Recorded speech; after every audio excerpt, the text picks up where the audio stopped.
As I bid farewell to Hycealans at the vortex of Genesis, I noticed something strange about the time core flame, and was immediately dragged into the Memoria Tide of Oblivion by Evernight. She was once the hidden power that March manifested by sacrificing all of her memories. Yet now, she harbors other secret intentions in her heart. Meanwhile, Dan Heng warped back to the Express via a spirit warp jump, only to discover a memo snatcher invasion. Everyone then realized that the Remembrance's forces had already permeated Amphoreus and blocked outside intervention. To establish contact with me, Dan Heng was determined to return to Amphoreus immediately. After waking up in the false Trailblaze, I managed to escape with help from Cyrene and Sunday. Unfortunately, Evernight held absolute control, causing me to fall into the Memoria Tide once again. However, Black Swan took this opportunity to quietly approach Evernight. Dan Heng returned to Amphoreus and beckoned the heroic spirit of Finan with divine blood. The destruction descending from the sky pierced through the memory zone and discovered the most hidden corner of the world. In pursuit of Evernight, Dan Heng arrived at the charred remnants of the Grove of Epiphany. In the grove, where memories became disjointed, Dan Heng received help from Dan Feng within his memories and completed his farewell to the past. In their final moments, the Earth demigod Terravox entrusted all their duty and authority to Dan Heng. With this newfound strength, Dan Heng found me within the Memoria Tide. We entered the Nameless Titan's great tomb and discovered its secret. Across the 30 million cycles of eternal recurrence, every incarnation of Cyrene had come here, offering herself to the Remembrance. With Black Swan's help, we found Evernight in the depths of the Great Tomb. When all seemed lost, Evernight was captured by March's camera and trapped within the memory maze of Ides Elysiae. After several lengthy conversations, March and Evernight reached an agreement. Evernight returned March's memories, and March finally returned to our side. With every condition for the Era Nova fulfilled, we returned to the depths of the Great Tomb and initiated the final Era Nova ceremony.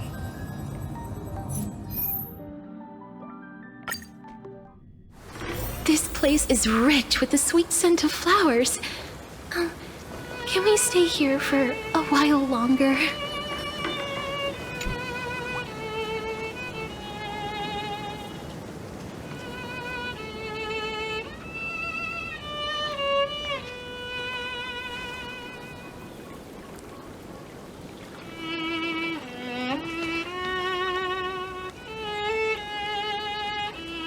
This view hasn't changed at all, has it? The hometown in your memories never changes, but when you return to your senses, you realize that fate has already stolen the time away.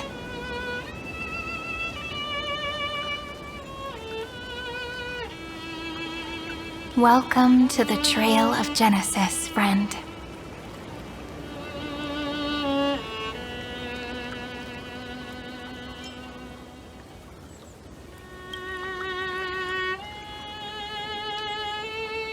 Me too.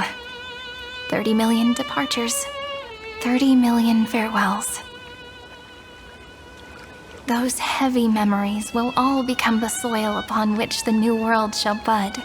And this time, we will make it bloom with a different flower.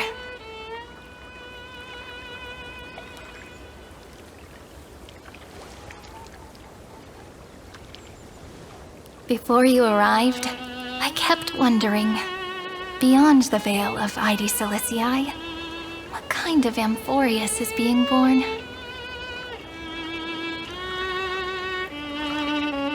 I can see fragments of it when I close my eyes. The friends who walked alongside us have all moved on toward their respective destinies. Some turning into pillars of the world, supporting the sky and the ocean. Others sowing reason, laying down the law, and with gentle hands lifting newborns into the light. Death and strife are no longer feared by people, and trickery has become the innocent games of children. All beings living ordinary and peaceful lives, within the net woven by romance and passage. There's no black tide, no flame chase, and no destruction. The world on the other side of the sea is one bathed in sunlight.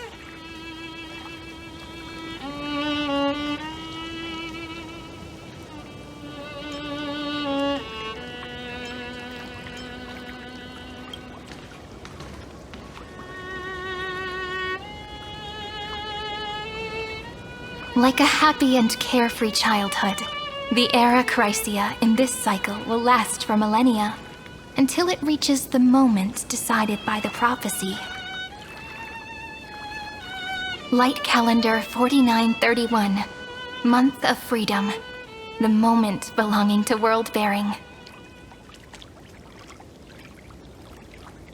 Are you ready to answer the call of the world, friend? Then go, and pen the Throne of Worlds' first stroke. For this world, made from countless wishes. You say that, but it's gonna be ages till we reach Light Calendar 4931.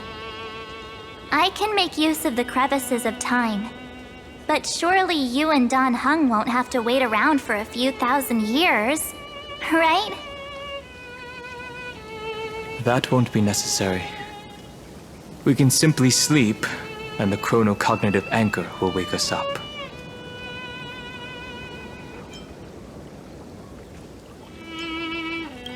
That's right. We've both become a part of the new world. Just waiting for you now. Our consciousnesses can converse with each other across the heavens and the earth, possibly due to the influence of the Trailblaze.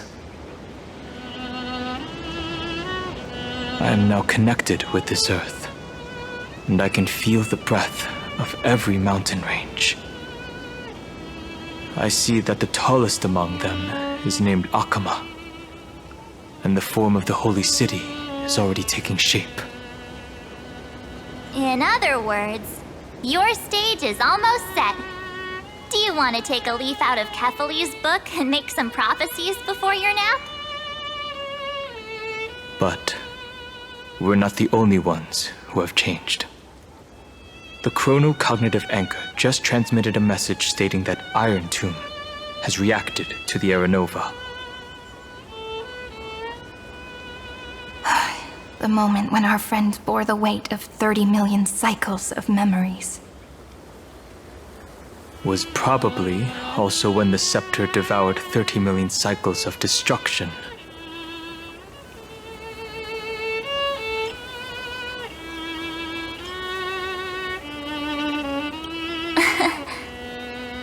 You know, you don't have to shoulder this world all on your own. After someone boards the Express, the word alone ceases to exist.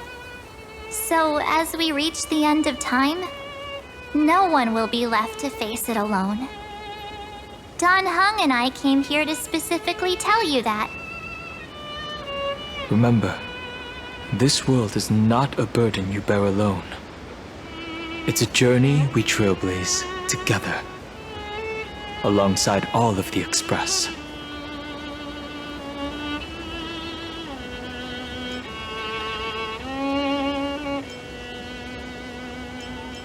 All right. It's time for Don Hung and me to go have a super long nap. Look after this world for us. The road ahead is long, but we'll be waiting for you at the end. We'll definitely meet again. Let's take one more look at the other side of the sea before we set off.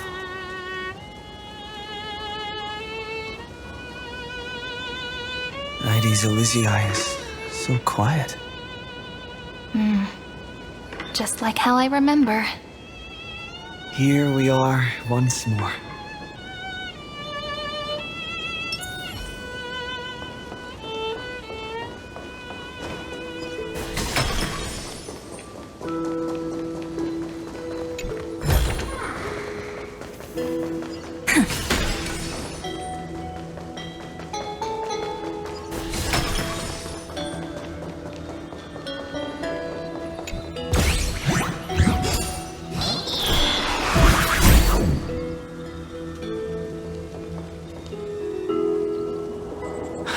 The scent of the black tide is now completely calm.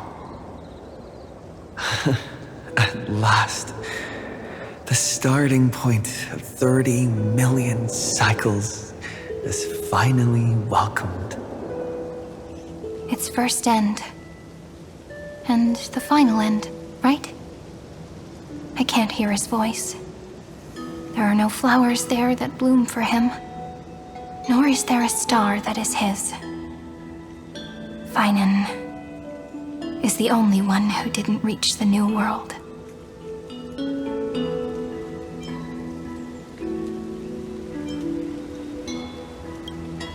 Look, the golden light that shone upon the grove still meanders between heaven and earth, like the prophecies of Amphoreus. It has to be a sign he left behind. It points towards the destruction and the deepest night. Do you still remember what I asked you at this exact spot the last time we set off? Friend, are you ready to become a hero?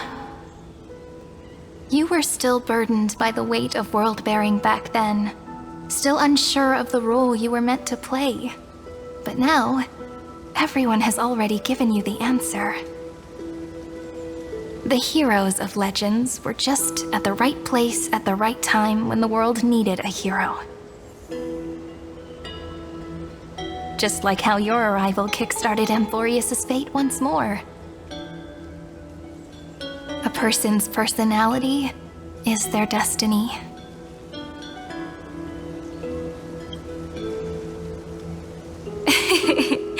We best. Those are such beautiful words. Thank you, friend. I was also trying to cheer myself up with what I said. After all, before we truly compose the end of this story, I must also pluck up the courage to head off with you.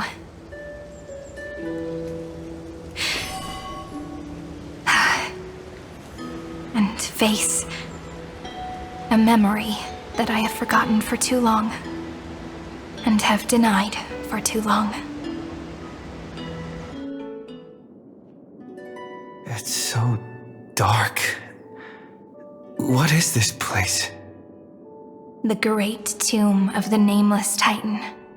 The deepest recesses of memory. Also, the place where Cyrene was born.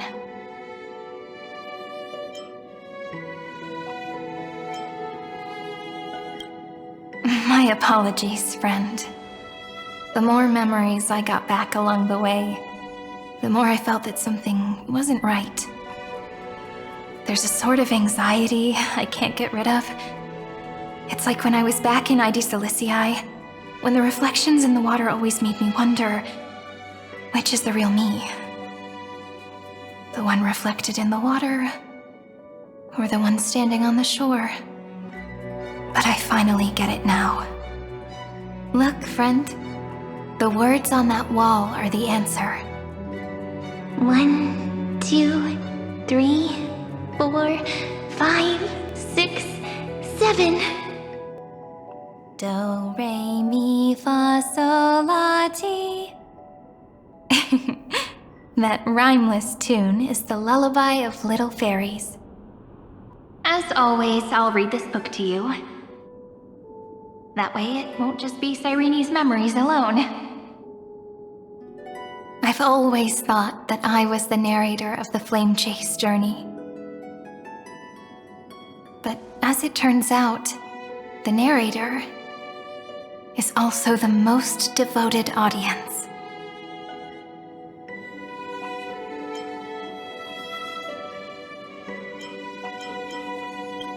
At the moment of Aranova, I was enveloped by the texture of memories. Within the glistening crystal, I saw countless Cyrenes, as well as countless versions of me. This is the final puzzle piece of the memories. A prison born of the erudition, a grave annihilated in the destruction. That unknown solitary god, the 13th Titan who should not exist. The first new spore, the Demiurge, is right here.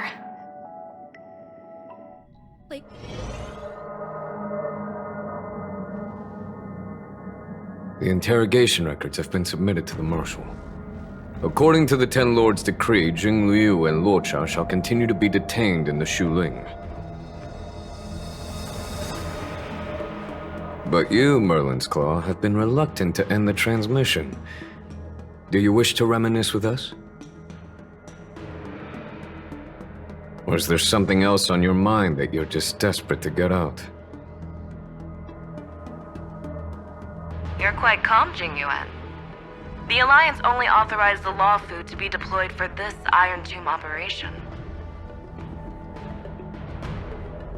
They say the Seer Strategist's wisdom shines like a beacon. So why can't you see things clearly now? Look who's talking. I didn't vote against it, did I? But, with enemies all around us, even a child knows the Marshal needs to keep a few Xianzhou ships in reserve, just in case. Whoever volunteers first is the Marshal's pick. If you have to ask, I'd say this outcome plays right into Jing Yuan's hands. Like it or not, there's no way we're letting the Law Fu take the lead in this battle. Oh my, Merlin's Claw. Are you afraid the Law Fu might steal the Yao Qing's glory? This is no laughing matter. Between the Stellaron crisis and the War Dance ceremony, though the chaos has settled, rumors and speculation are only growing by the day. With Elder Huaiyan around, those with ulterior motives won't be able to stir up any trouble. But once the Law Fu gets their hands on the Golden Blood, it'll be a whole different story. With the kind of person Jing Liu is, and her connection to you, I don't need to spell it out. There are countless ways this could be spun into something bigger. You're overthinking it, General Fei Shao. When I volunteered for this task, I never expected unanimous support from the Alliance anyway. The Law Fu will seize the Golden Blood and redeem itself. That'll be our first win. Then we'll leverage this Golden Blood in the negotiations. Our second win. These two wins for the Law Fu will make all three of us happy. And that'll be our third win. Look, if this were a Skyfaring Commission deal, we'd be rolling in money, wouldn't we? Maybe the Divine Foresight should change his name to the Optimistic General instead. With the Decalite Reflection Barrier, the Yuchuan must understand even more than the Law Fu how significant this battle is.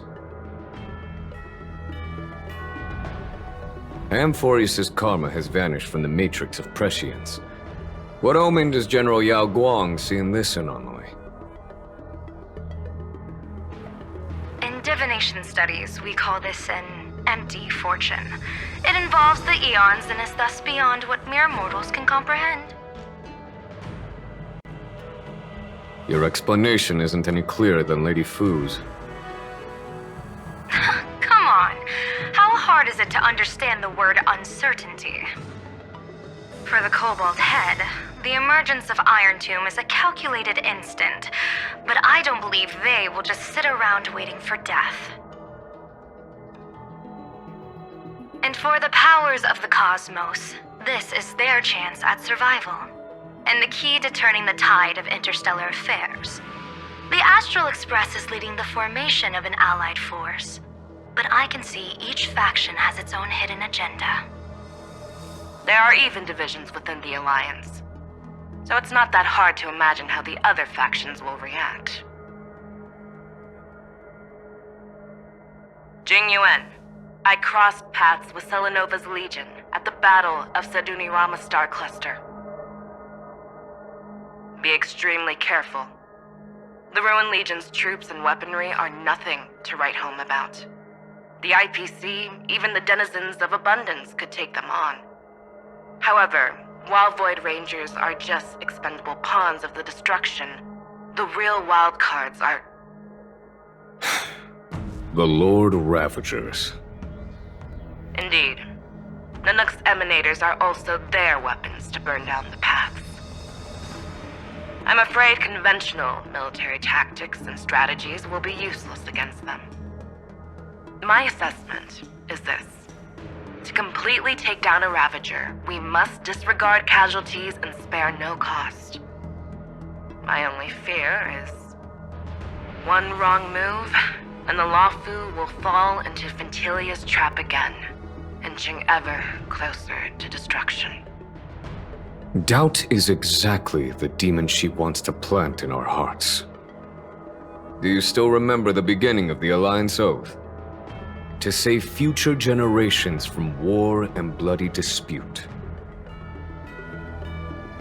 The Rainbow's arrows have always aimed at any force that threatens the cosmos. Now that the Trailblaze walks alongside us, the Cloud Knights shall keep their oath as they have from the beginning.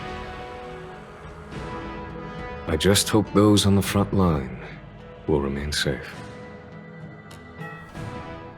The chronocognitive anchor is sending a signal. Everyone, time to move out. Did he and the others make it? Let me go over the plan one more time just in case. You'll enter Amphoreus, reunite with your 3 separated companions, and try to locate Iron Tomb from within the world. Who are you taking with you? The fate of the universe hangs in the balance. We can't afford any slip-ups. I suggest everyone, except Pom-Pom, join the fight. We do need to be prepared for all possible contingencies. I have no objection to this.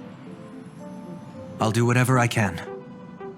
Meanwhile, Screwy and I will continue attacking the Demiurge Matrix. That is, the Scepter's kernel, from the outside. With our 2-pronged attack, we'll turn this hunk of metal into scrap for sure. Now we just wait for those 2 to get back.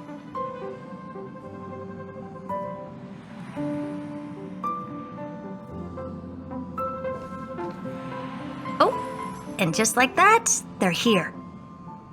Sorry to keep you waiting. With Planet Screwlum's help, the formation of the Cosmic Alliance to counter Iron Tomb is progressing smoothly. The cosmos has set its sights on Amphoreus, and now it's just waiting for the first shot. Well then, let's not waste any more time, Fourth Mirror. It's my time to shine! Finally off the bench! Initiating thought refraction. Please read the safety protocols carefully. Huh? Just kidding! I've already checked the agreement box for everyone. And now, destination, Amphoreus! 3, 2, 1, launch!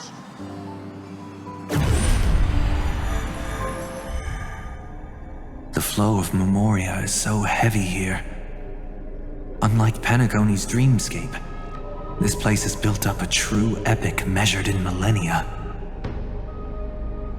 The vortex of Genesis, where all myths begin and end. And in this new world created by the Nameless, the infinite cycles have been broken. Let's set up the Trailblaze beacon and establish contact with the outside world. I'll leave it to you then. It'd be better for me to not show myself in front of the Garden of Recollection. And, Mr. Sunday, you probably shouldn't show yourself either. Agreed. The Astral Express has landed. If you receive this message, please respond immediately. Over. This is the Cianjo Alliance. Communications normal. Interastral Peace Corporation. Communications normal. No response from the Galaxy Rangers. Not surprising. But I didn't expect the family to also stay silent at such a critical moment. That's a pretty blatant disregard from the family for Penacony's independent director, I'd say. Long time no see, Miss Himiko. It's been quite a while, Madam Jade. The significance of this battle rivals that of the campaign against Sulo. Only through victory can we disperse the shadow of Iron Tomb that looms over countless worlds. The 10 Stonehearts shall spare no effort for such a grand mission for the preservation. Madam Jade led the Intelligentsia Guild in conducting specialized research on Iron Tomb's past activities. The bad news is, the collapse of the Erudition won't just affect inorganic beings. You mean Iron Tomb can infect organic life too? Well, the good news is, so far, its effects on organic life are under control. The infection progresses slowly, and the resulting neuropathy is non-fatal. In any case, the IPC can guarantee targeted vaccine coverage within 48 system hours in all star zones within the medical system. What about other star zones?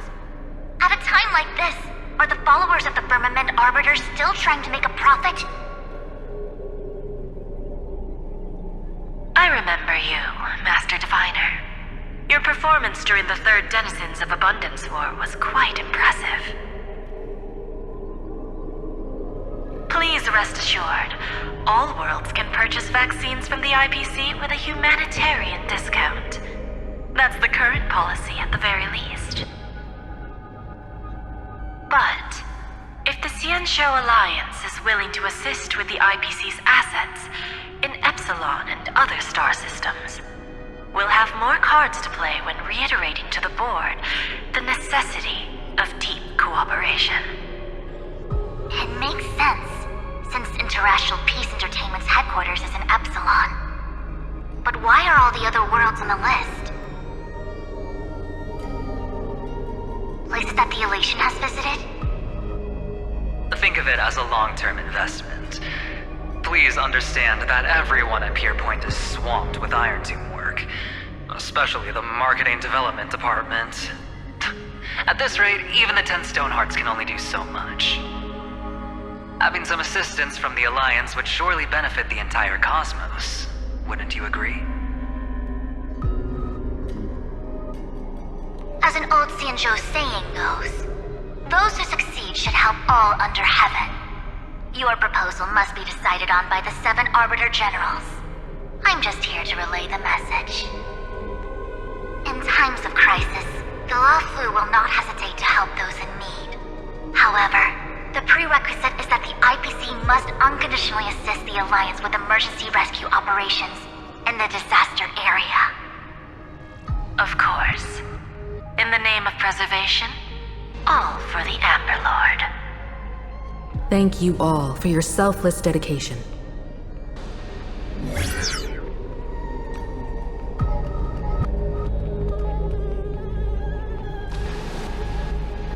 It's clear that each party still has qualms about everything. The clash between destruction and erudition isn't just about the fate of the cosmos. It's a moment for all factions to reshuffle their cards. You can never be too careful when battling a Lord Ravager. All are equal in matters of life and death. In any case, we can only hope for the best in all that's to come. It's about time we dive into the vortex and see what Amphoreus looks like on the inside. I wonder where he and the others are right now.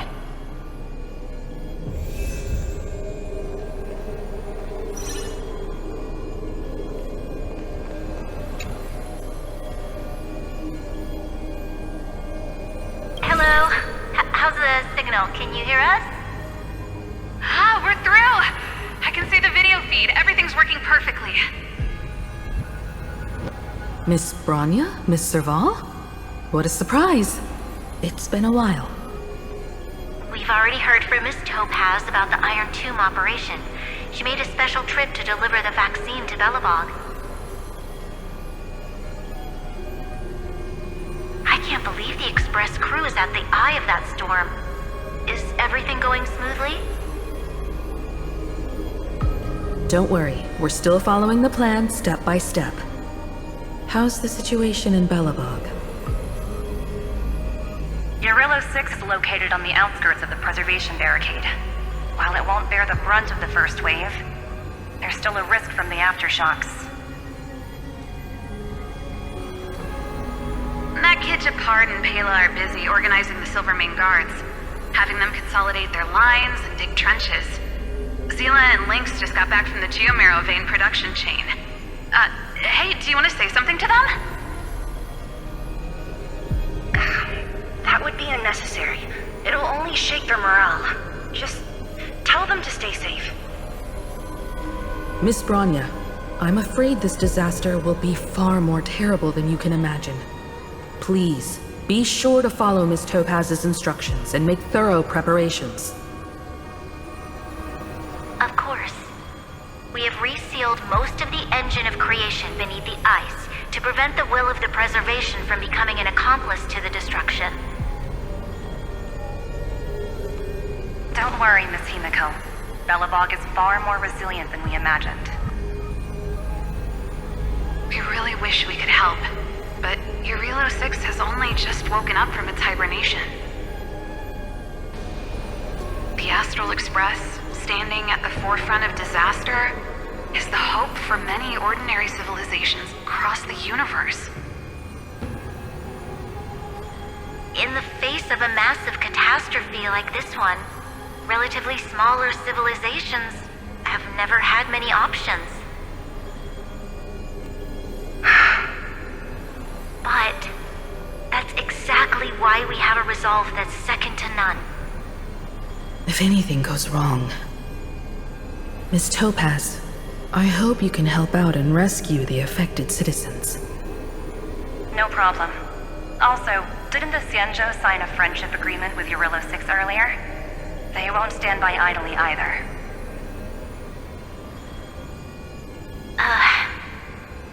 I appreciate your kindness, everyone. But Eurillo 6 is our home.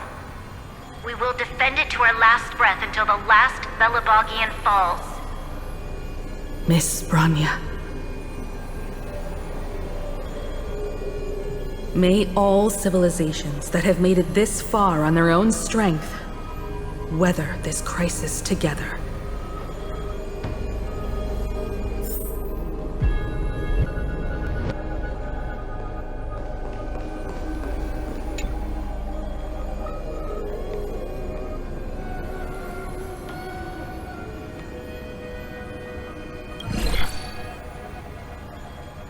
Good news, Miss Himiko.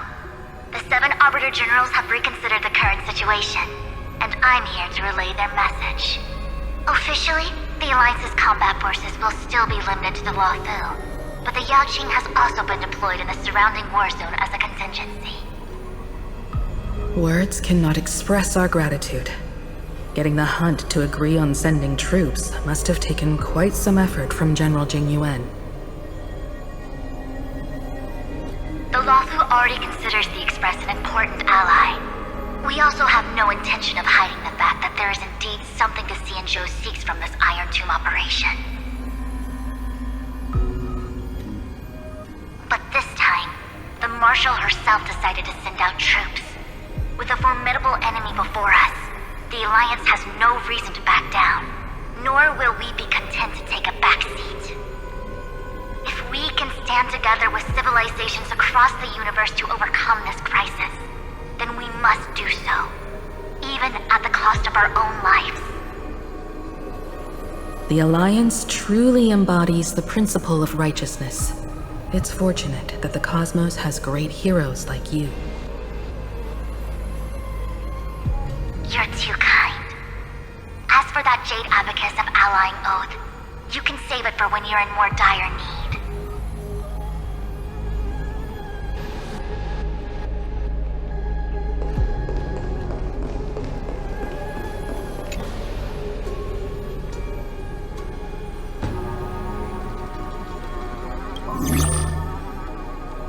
I regret to inform you, Miss Himiko, that even the Strategic Investment Department is constrained when it comes to the Iron Tomb issue. And it would be difficult to meet the expectations of the Astral Express. However, Madam Jade instructed us to look after our nameless friends as much as possible. So let me offer you all a small suggestion, just from my personal perspective. Other departments at the IPC might also take this opportunity to extend an olive branch to you. When that time comes, I hope the Astral Express will remember that the 10 Stonehearts were willing to stand with the Trailblaze, even though we were in a difficult position. And more importantly, we were the only ones willing to do so. Sounds like a threat, doesn't it? But trust me, every word comes straight from the heart. Has the internal conflict within the IPC really gotten this bad? Everyone knows about the bad blood between Diamond and Oswaldo, but at least until now they've had an uneasy truce. Until the Lord Ravager Archforger caught the board's attention. I'll leave it at that, as it's confidential information. Hope you can understand. I understand. Our immediate priority is to address the Iron Tomb crisis. Let's hope for success from the start. This might help ease everyone's pressing concerns.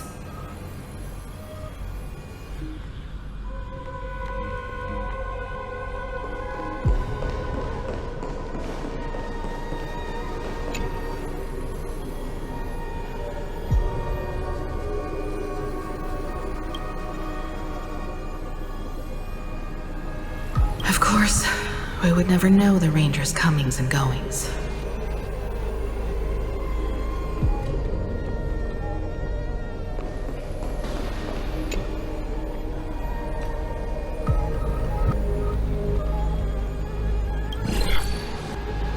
Miss Himiko, is that you? Yes, and you are Miss Robin. I apologize for not being able to respond during the meeting earlier. And even now I can only appear in disguise. On behalf of the Penaconian family branch, I extend my sincerest apologies to everyone. We tried to request aid from the family, but we essentially received no response. I've heard about the internal conflicts within the family. Miss Robin, there's no need to apologize. Every bit of strength is precious at this moment. Thank you for understanding. The good news is, since you're one of the shareholders of Penacony, The family heads have agreed to allow me to lead all Asdanian tuners to the front lines. My charitable foundation will also do as much as possible to provide support in this battle. They'll ensure that proper arrangements are provided for those wounded on the front lines, and for residents in affected areas. Miss Robin, I'm beyond moved by your spirit of self-sacrifice. The Astral Express would also like to make a promise that we won't leave any companion behind.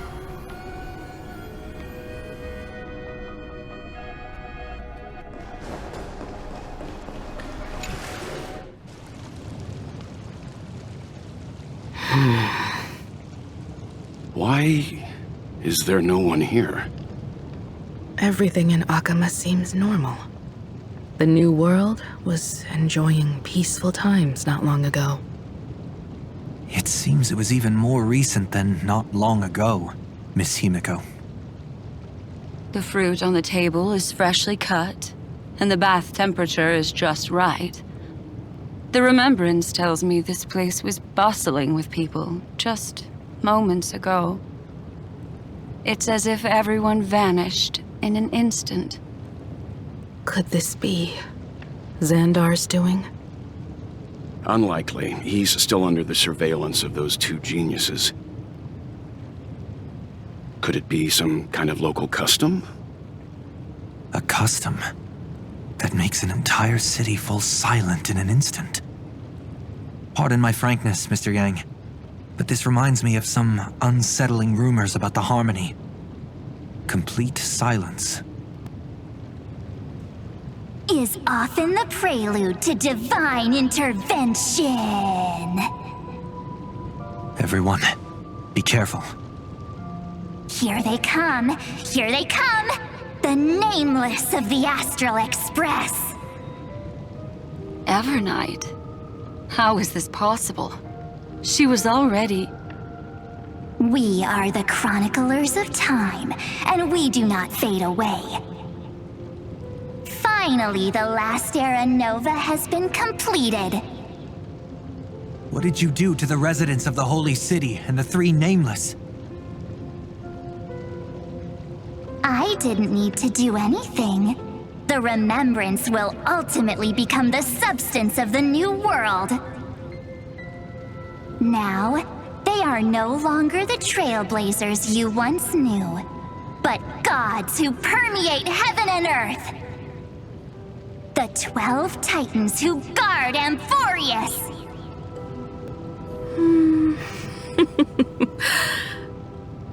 Stop fooling around, March. Come on out. What? I practiced so long for this! Getting seen through right away is just so embarrassing.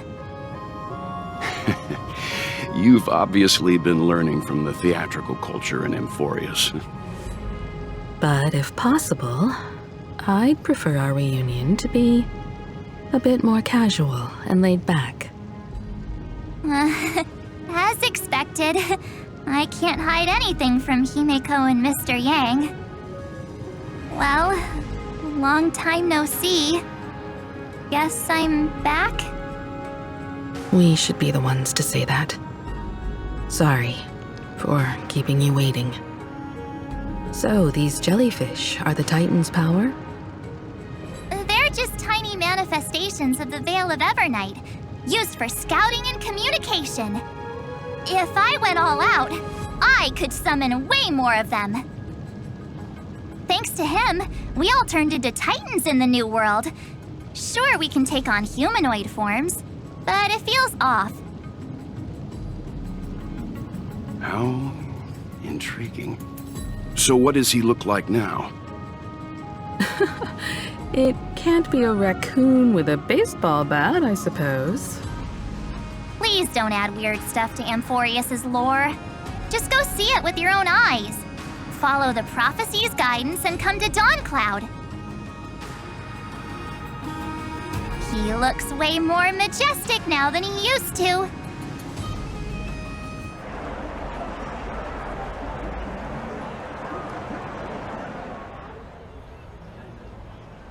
Unbelievable. All the residents of the Holy City have gathered here. This isn't just a gathering. It's a pilgrimage. The people's expressions are resolute, devout, as if waiting for a miracle to descend. That colossal deity is him. He has become the pillar of the world. Surprisingly authentic. Being this serious is quite unlike his usual style. Those people didn't disappear. Instead, they've answered the call of the prophecy and come to witness his awakening. Our good buddy now bears the weight of the entire world, and every breath they take is intertwined with Amphoreus' destiny. Awakening? Has he fallen into slumber? Yeah. After all, with such a huge time dilation between inside and outside the Scepter, this was the only way we could wait for everyone. Time watches over yesterday. Earth guards today. And when the Trailblaze steps into Amphoreus once more, the slumbering deliverer shall awaken. And then, bring the prophecy of tomorrow to this world. Come on, everyone. Let's get closer to him. Watch how the world-bearing prophecy changes this world.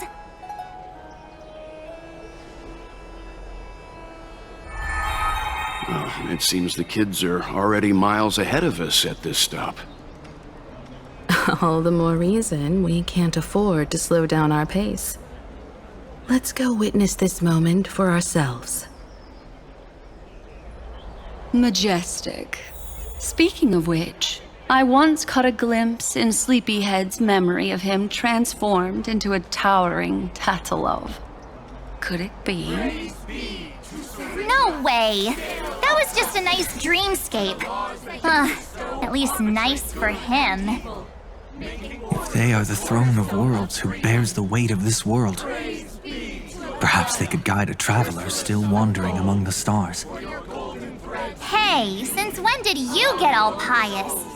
This advice sounds pretty silly sometimes, you know. The so-called fool and the world are merely a step apart. Teaching us to find erudition amidst imperfection. Praise be to Electra, chalice of plenty, for you brew the ocean into sweet wine, dispelling nihility with every toast at the feast. Praise be to Hyacinthia, eye of twilight, for the rainbow you cast turns the light of both dawn and dusk into the glimmer. Citizens, behold! Our last Titan, the world-bearing deliverer, is about to awaken! Oh, ancient god, your loyal subjects, bewildered followers, and fearless comrades in arms have all knelt before your throne. Awaken from your eternal slumber and bestow upon the world your divine prophecy! Please guide us! Show us how to embrace this beloved world as we welcome that distant dawn! To walk the path of a mortal as a god, or to bear a divine burden as a mortal.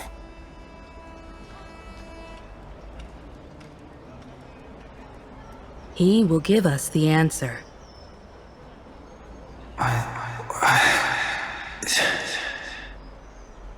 But I am not the deliverer.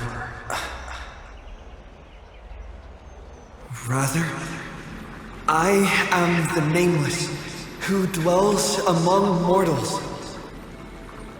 That voice is definitely him. I heard your prayers. The core flames flickered and dimmed, and the age of the gods met its end. So flow, golden blood, flow. I'll bestow it upon you, returning it to the true masters of this world. Stand with me and become heroes.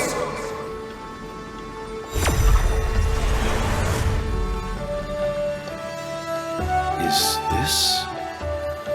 Yes, it's the miracle he brought to Amphoreus. Of course, it would manifest in the form of the Trailblaze. Golden blood, raining down like a storm.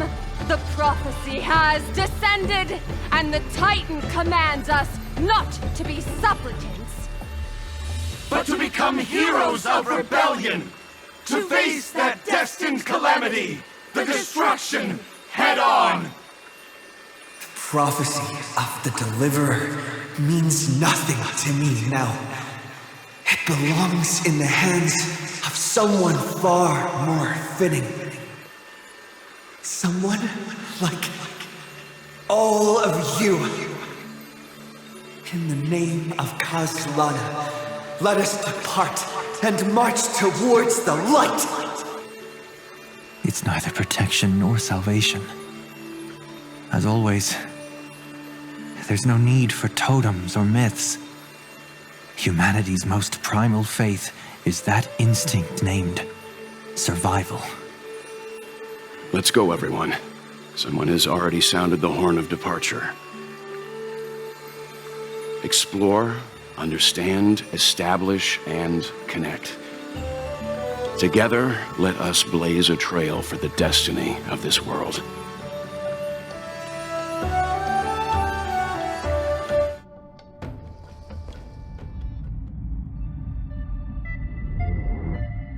Is it just me, or does this Demiurge matrix feel completely dead? It's nothing like how the memo keeper described it. The environmental readings are all wrong. Conclusion: this must be what the kernel actually looks like in the real world.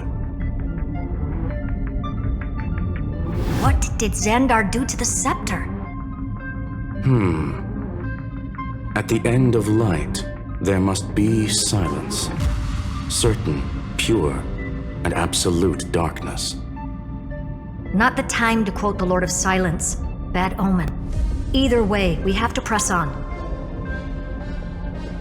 Until we uncover the truth behind the 13th Titan. The buried past is the key to stopping Iron Tomb. That is, if it even exists.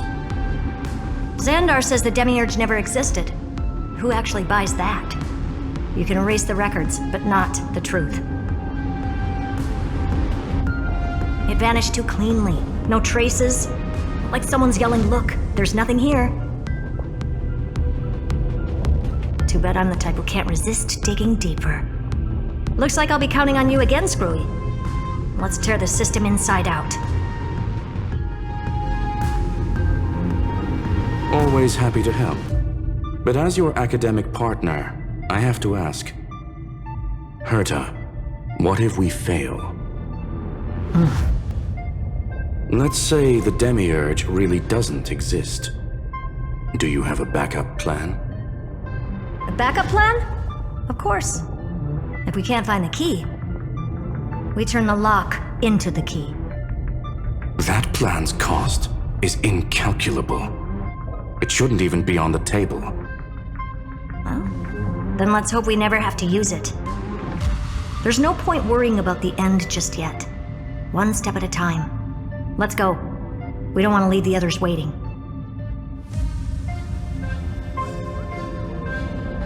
You brought what I asked for, right? A butterfly has to land on the branch before it can dance. We'll need a wide open platform before her entrance.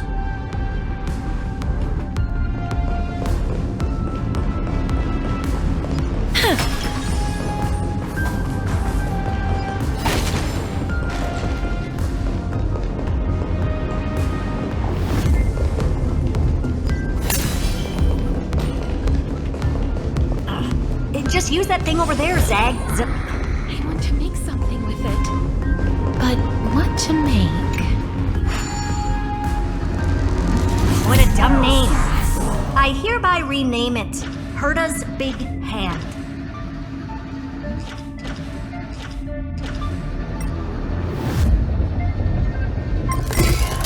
Herta's Big Hand is what I call power. Keep it going. Still not done? What is this? A junkyard for old Intellitrom's leftovers? Finally, all set. Time for your precious treasure to make its debut. Of course. Just give me a second. Target initialized.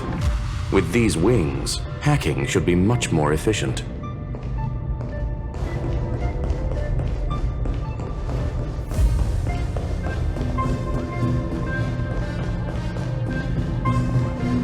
Oh, a classic nuclear heat engine.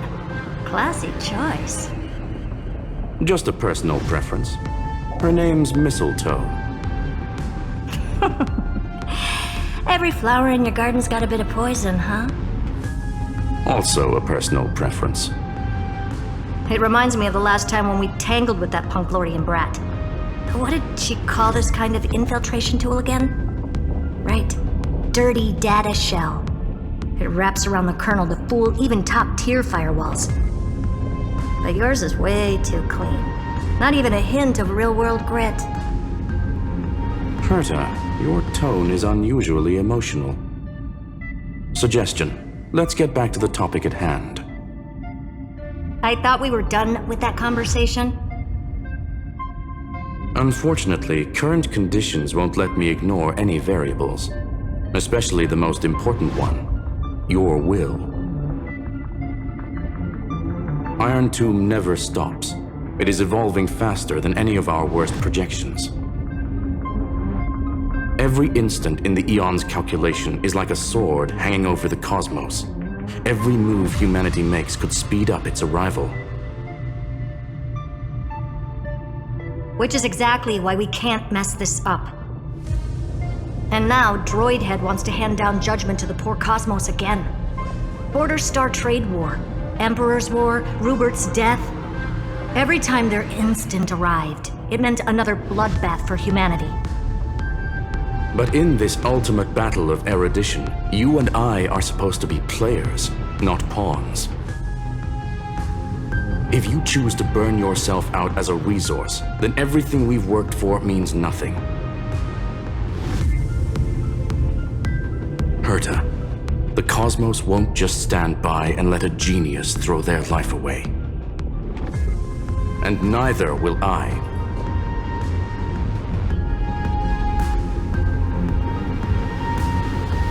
No need to kill the mood. This is why we're here, isn't it? We need to find the Demiurge and that lost key. I'm not here to be a deliverer. I just want to beat Xandar and Droidhead. Right now, I just need to know. Are you with me? Of course. Time to board. After you. Let's tidy this place up and see what this Demiurge really is.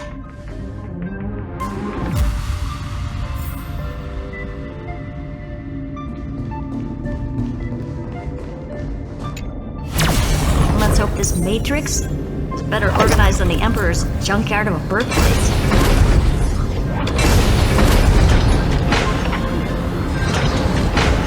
Buckle up. We're hacking in. This is...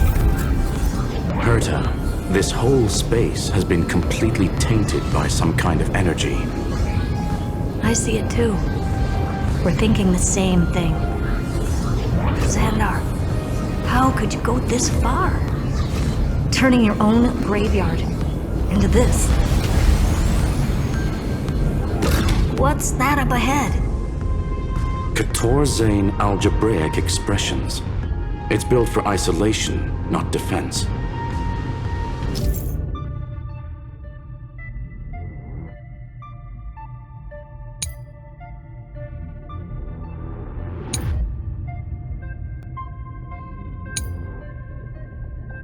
So basically, the door to the tomb, right? Great. Let's find the handle. I'm picking up multiple independent signals with the same data structure as the barrier. Projection. We can hack the terminal, reverse the computation, and turn it into an attack. Classic move. Use their own systems against them. Take us to the nearest one.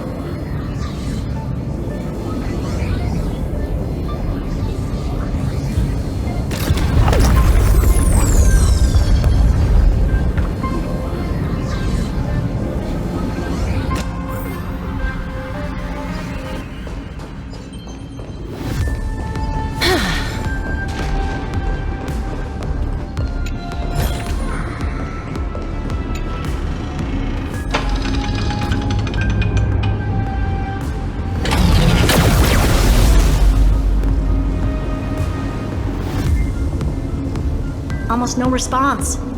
Just as I feared. Not promising. The output is barely a third of what we need. Logic says we'll need multiple terminals to coordinate the strike. Locking onto the next one now. Find anything else? Regarding the origin of these ruins, no logs found yet. Xander erased all records. But I did find some interesting scars in the circuit. High energy radiation, internal imaginary energy contamination. From what I know, there's only one thing that fits. Skip the science talk, Screwy. That thing only goes by one name. The Stellaron. Exactly. Xander blew one up just to clean the entire Scepter system. So that's what he meant by killed that Titan with my own hands. He wanted to turn the neuron of the erudition into a relay for the destruction. That meant getting rid of all of it at all costs. The life form known as the Demiurge was the original target of the Scepter's extrapolation.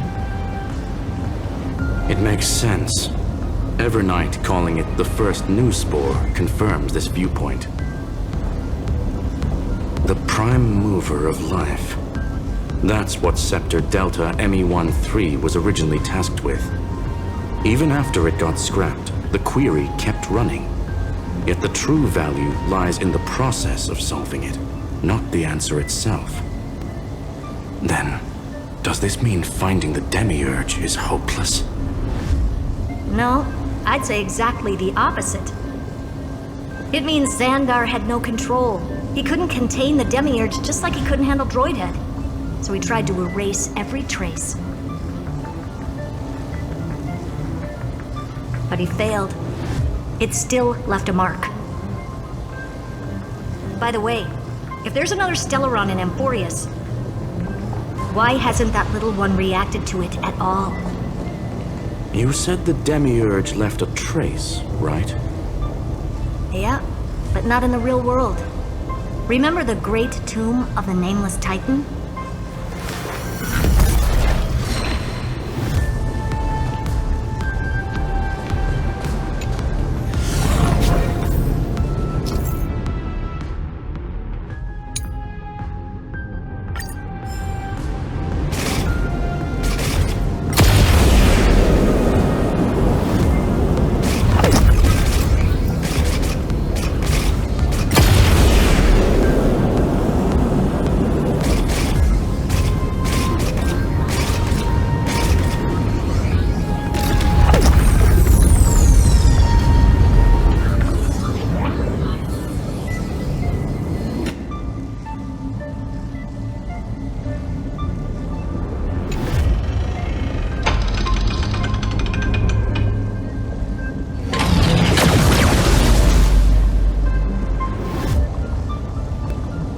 Trailblaze Archive 466. The data from Filiate 093 clearly indicates that the Demiurge did in fact enter Amphoreus' extrapolation. Inside that world, it was the 13th, forgotten Titan, the one who listened to 30 million cycles of Cyrene's memory. But Evernight said the opposite. She believed that tomb was empty from the start. The Nameless Titan never existed. The so-called Listener was just a trap set by the Remembrance to steal the Scepter. A mimetic entity full of theatrics. How much of what she's saying is true? Would an Eon really speak in circles like this? I doubt it. The Remembrance's behavior is certainly odd, but her assessment aligns with our current reality. Since we entered the Matrix, we haven't found a single clue pointing to the Demiurge. And that's the key, Screwy. Xandar's actions prove the Demiurge exists. But what Evernight said, and what we've actually seen all point to the opposite. So we have to assume that both are true. And if that's the case, then the contradiction leads us to... the truth. Exactly. One last terminal. One final key. Time to crack open the kernel. Xandar had to lie to the original Finan and Cyrene. Logic. He had already identified the Remembrance as a threat, yet found no viable way to eliminate it. All right. Let's finish this. Time to break through that barrier.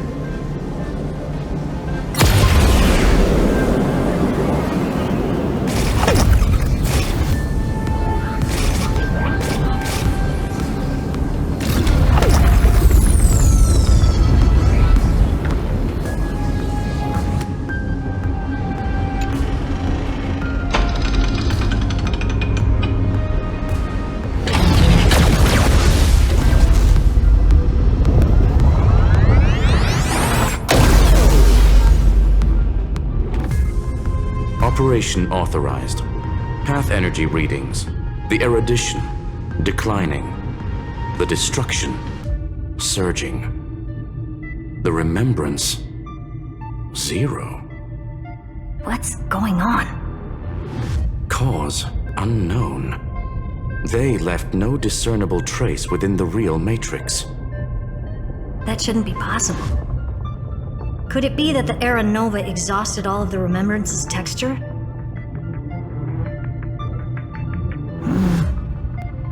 Log it for now. The dots still aren't connecting.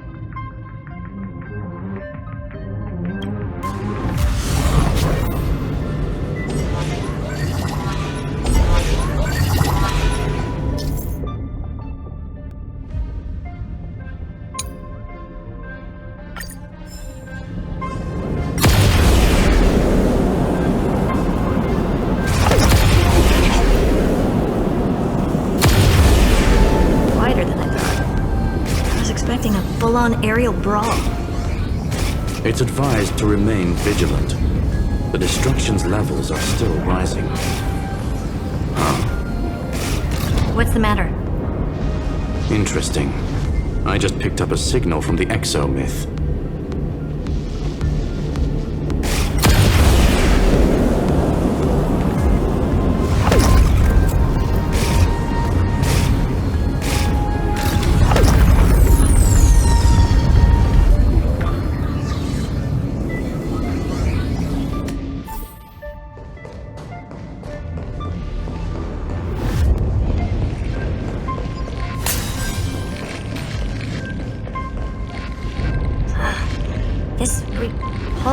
Force is unlike anything I've felt before.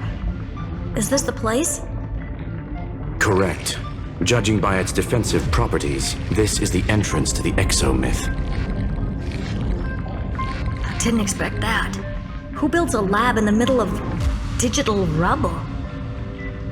Then again, never doubt a dead man's resolve. So how's our dearly departed doing? He severed part of his neural pathways to break free from Lord Anaxagoras' control. But that also triggered the failsafe I set. Conclusion: Xander has lost all combat functionality and is no longer capable of action. So now he's a Spectre, literally. Screwy, can you open a path? Just to be sure, I want to see this for myself. Might as well drop in and say hi to the real him. Logic. Scanning his inspiration circuit might help us track down the Demiurge. Exactly. His brain is the crime scene. There's no way it's spotless. But it could be a trap. That's why you're here. 2-on-1. We've never lost a matchup.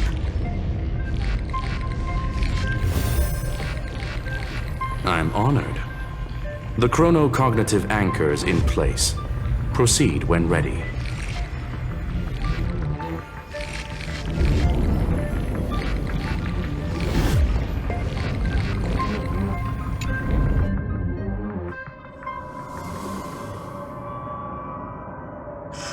I knew it. The one thing I didn't want to happen. He's not here. The coordinates are accurate. Xander is still here. However, his position is shifting rapidly and chaotically. This pattern doesn't match any known shielding technology.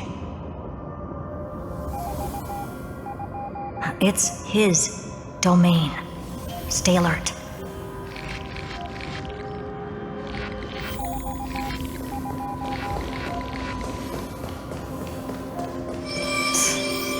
Cheap trick. The spatial field here is undergoing autonomous recalibration, initiating reverse engineering of the interference source. Try again.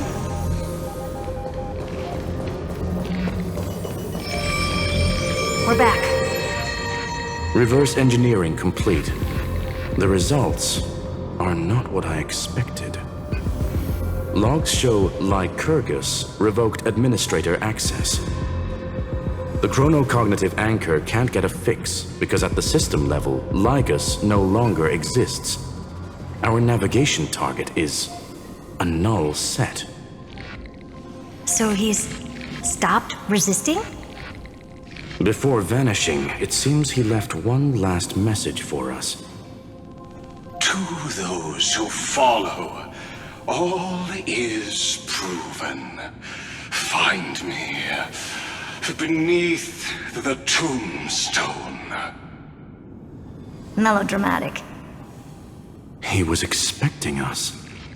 And once he learned of the Great Tomb's existence, he initiated his own search for the Demiurge. Guess he wants a final showdown. Fine. Let the old Intellitron dig his own grave. Just like he wants.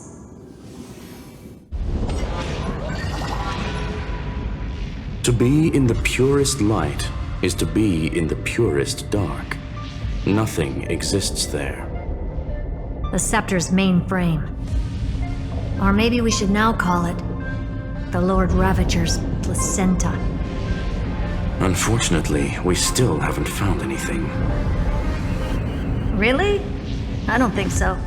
Not finding anything is our biggest find. Please elaborate. If the Demiurge was destroyed, there'd be at least some bits of it left. I don't buy that a Stellaron could have blasted all the traces away as cleanly as a scalpel. As I said before, its disappearance is too clean. If the garden hadn't stirred the pot, no one would even know about the Demiurge's existence. We're talking about the Scepter's original extrapolation goal. There's no way that nothing of it was left behind. Or we can look at it from another perspective. If you were Xandar, would you be this obsessed with a concept that poses no threat? Would you guard against it at every turn? There is the possibility that he's naturally meticulous and hates variables. That does track with the impression he gave about himself. But Xandar shut that theory down himself just now. Choosing to act, even if it'll cost him dearly. We know that feeling well. The unknown is right in front of us. So we only have one choice. Solve it. You sound pretty convinced. Surely you already have a theory. Care to share? Of course. Though I don't have hard proof, I'm almost certain that the Demiurge has been in everyone's plain sight all this time, yet they were mistaken for someone else. That'd make the most sense. Why was the room empty? Because the person locked in there had run away ages ago. But they were weak and small and had no presence whatsoever. Even the old Intellitron didn't notice them. Which also means there's a high chance that their powers are minuscule and cannot alter the outcome of the battle at all. Well, at least Xandar is scared of them. Come on, it's time to confront him. Let's go to the tombstone he talked about.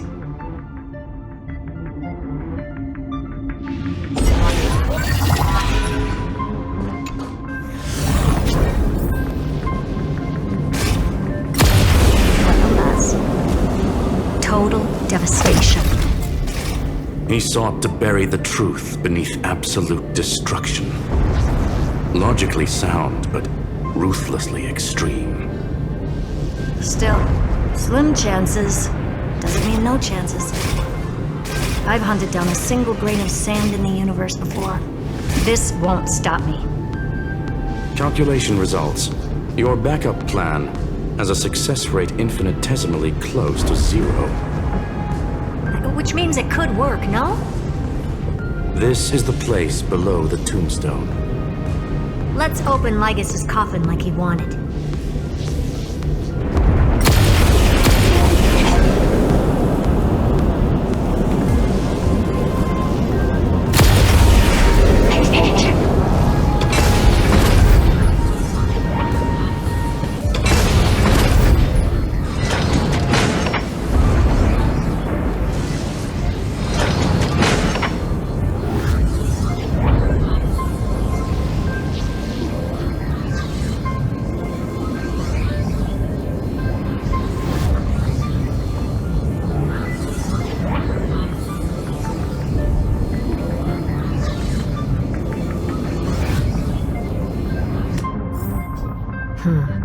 Looks like you were right.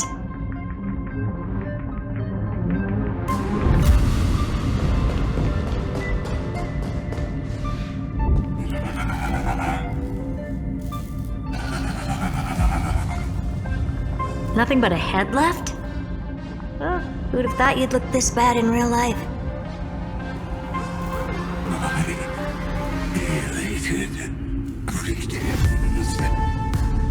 Welcome, you two. I'm very happy that you responded to my final words. All this tombstone and final words. Did you end yourself to atone for your guilt or something? Iron Tomb is already powerful enough. I just need to wait. I remain here only to share the joy of discovery, and also to congratulate you two on reaching the same conclusion as me. The conclusion regarding the truth of Amphoreus' heart. End this charade already. That Amphoreus' heart you're talking about is just a missing Demiurge. And its corresponding vessel was this very Scepter. You interfered with the experiment and made Amphoreus' body into a hollow shell, all to incubate Iron Tomb within. That's why you either killed or kicked out all of the Memo Snatchers. You wanted to eliminate any chance of a consciousness coming into being, no matter the cost. Even the strongest wall can fall to a single crack. The memory of betrayal has been etched into my heart, and I will never show mercy.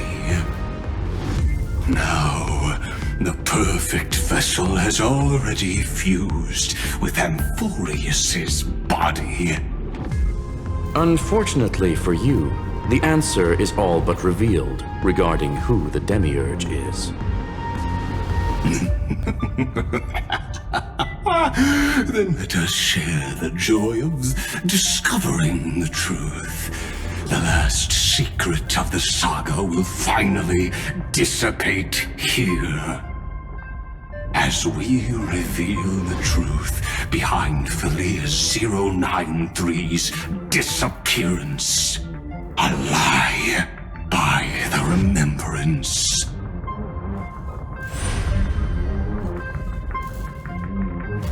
But where should I start with the story about me? From the beginning of the universe?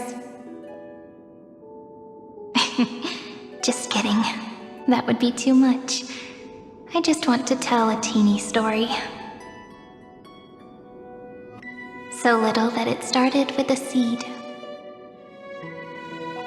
I know you're listening, my good friend.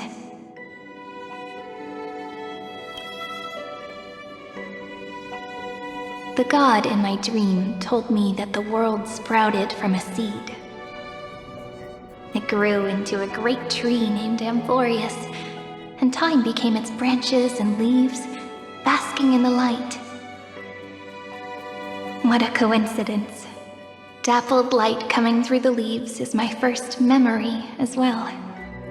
On a very ordinary early morning, beneath the village's biggest tree, the daughter of Ide Silicii quietly came into this world.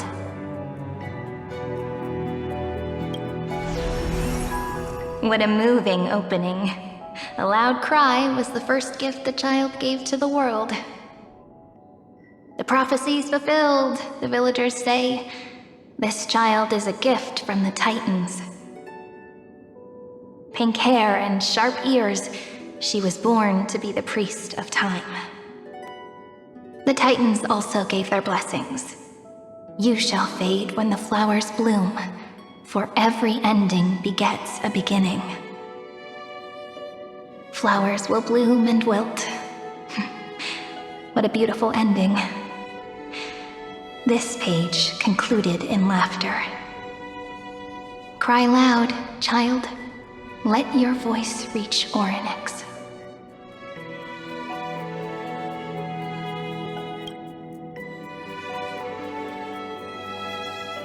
Anyway, I don't like tears. Time quietly flowed by in the midst of laughter. The wind from my hometown caressed the ears of wheat, and there were swings, wind chimes, the sea, and the little fairies off-tune a cappella songs.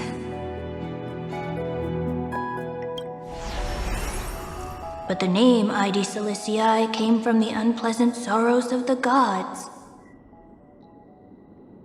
My childhood friend did not understand. Yet you always seemed so happy, as if nothing ever worried you. Why was I like that then? That's because the world was gentle to me. So I grew up to be gentle as well.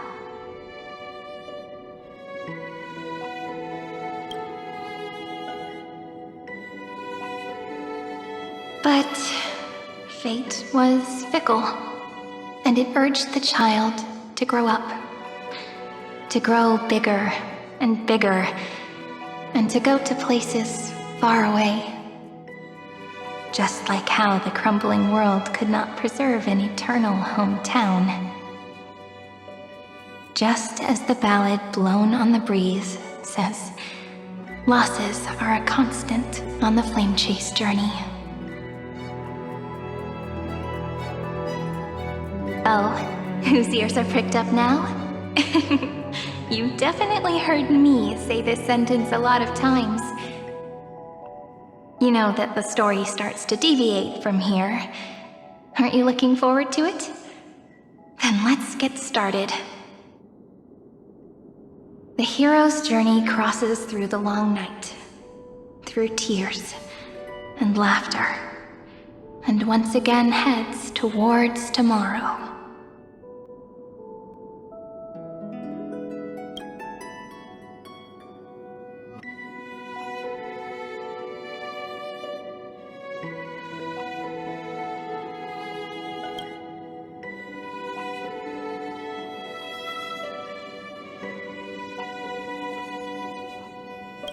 Correction. Philia 093's record, number 496. Archived.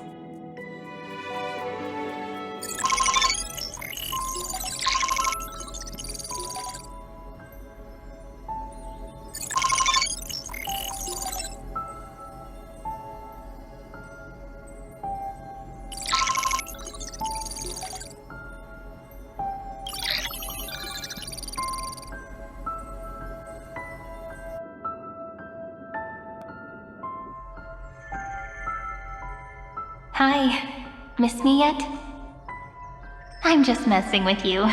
This is the first time I have met you.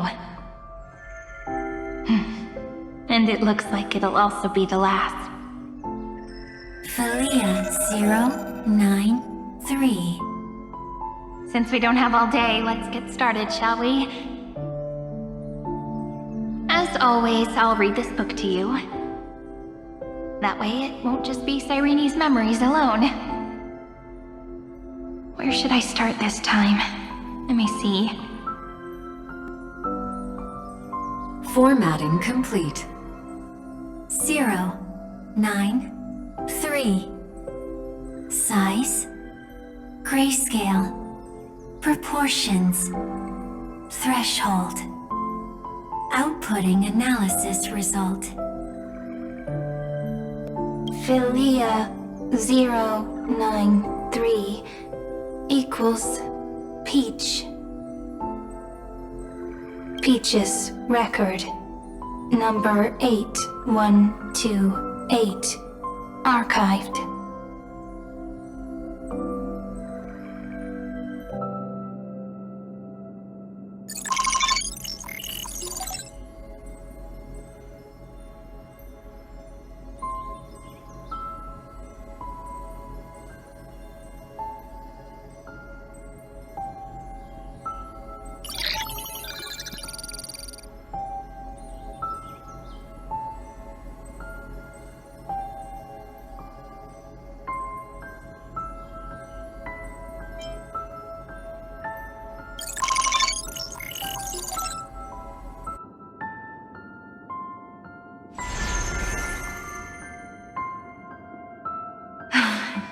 Look, what a magnificent sight. Comment. Peach. Even this classical world contains a futuristic palace like this. Would ID Silicii end up looking like this after a few thousand years? Conclusion. It won't. I want to share a story with you this time. I saw a little nymph on my way here. It was on a fallen wheat stalk, and it glowed under the sunlight. It was incredible. I forgot all my pains at that moment and just stared at it in a trance. Record. Peach is on the ground. I wonder, did every Cyrene in the past feel that the nymph was beautiful? Would they also have recorded that scene into the Eternal Saga? So, could you give me more time, please? I want to leave behind more memories for the future. Formatting complete. Bye, Peach.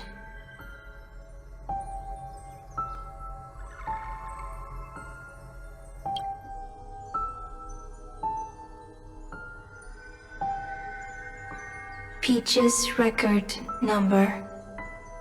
As long as I record every page of this story and tell it to you, Amphoreus won't be forgotten. Query. Record. Electrical signal sequence. Bolamos 600. Track. Strife.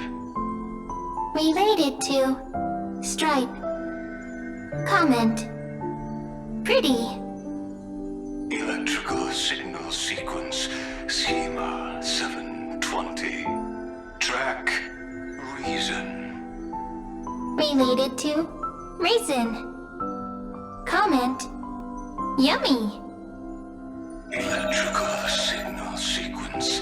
Philia 093. Related to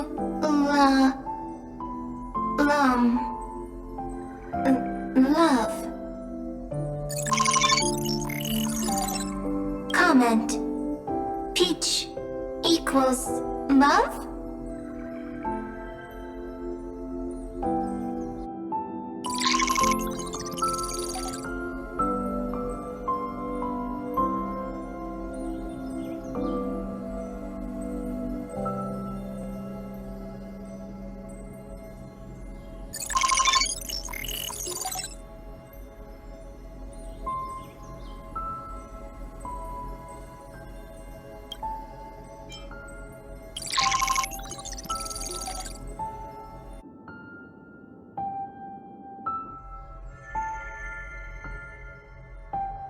Looks like it's time to say goodbye again. Bye, Peach. Before I was even aware of it, this book had already recorded too many emotions. Every page has become so heavy. Conclusion. Books are meant to be light, not heavy. I've started to feel uneasy whenever I take it into my hands. Peach, uneasy? Formatting progress, 94.423%. How many times has it been? It faithfully fulfills its duty, activating and formatting. Conclusion. Progress. Bad. If I can only write the same ending every time I lift my pen, then is this weighty saga just an overly naive dream? Peach, scared. Formatting progress, 96.024%. Peach, don't cry. Process error. Analyzing. Process error. Analyzing. Comment. I'm here. Process error. Analyzing. Really? Are you encouraging me? Peach. Happy. Thank you. I'm sorry for making you see this embarrassing side of me.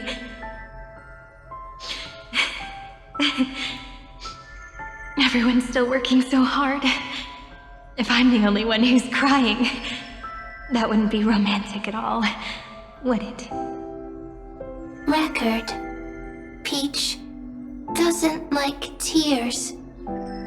I'm suddenly reminded of my childhood for some reason.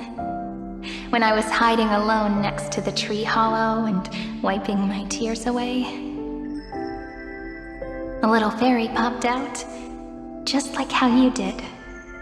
It had long ears and fluffy paws, and it pulled me into the tree hollow, where, to my surprise, was a forest.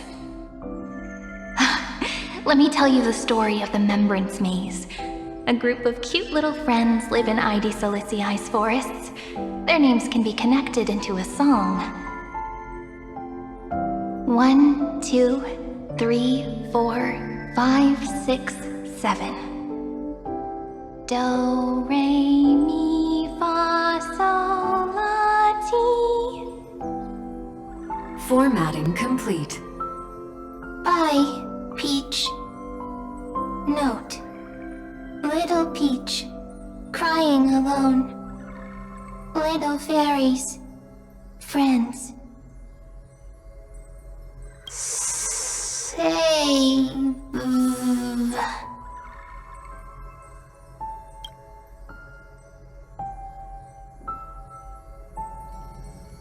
Little fairies, good friends.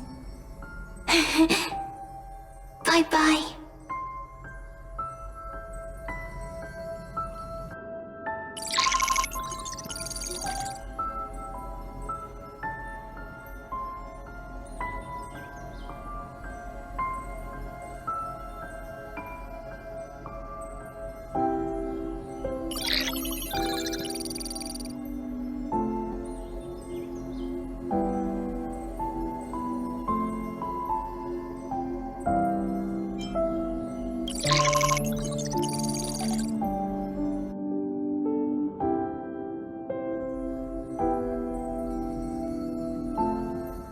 never say anything, but I know you're listening. Every story I've told is like a little key that opened a door in your heart, no? Me! Little fairies! Happy!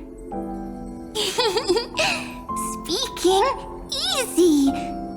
I can!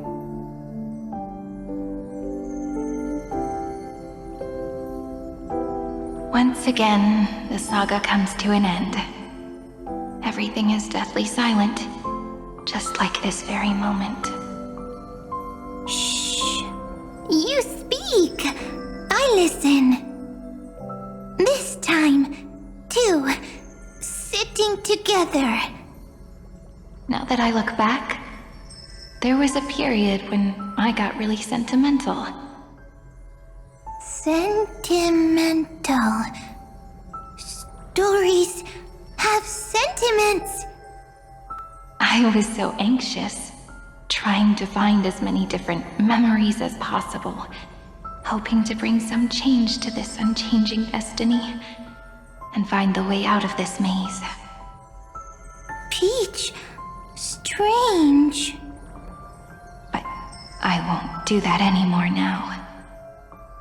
Why unhappy? Formatting progress 73.998%. I'm here. Don't be scared. Process error. Analyzing.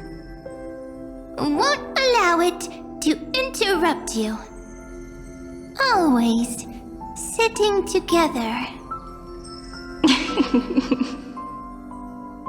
No need to feel sorry for me, good friend.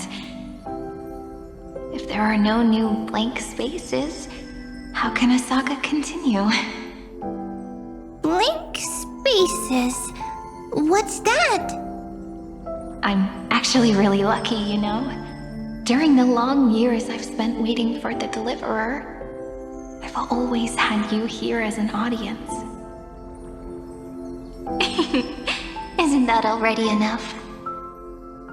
Not enough, not enough! Peach, don't leave! Now I can rest in peace in the past. As for when tomorrow will come, I'll have to ask the next Cyrene to continue our watch. Peach left. If there are no new blank spaces, how can a saga continue? Needs no blank spaces. Next, Cyrene has blank space.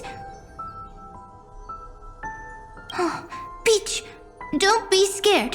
I'll help you find blank space.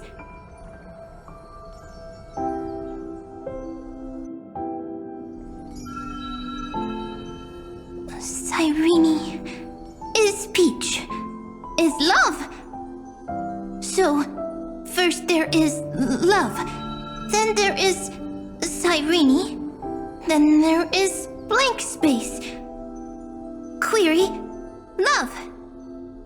The developmental trends of the erudition have nothing to do with creating a consciousness. Those underlying principles are, in fact, contradictory. Not having a consciousness means not having the foundations of a heart, making them unable to obtain real emotions. Consciousness, emotions, feel sad. Oh, don't understand. Query, Cyrene?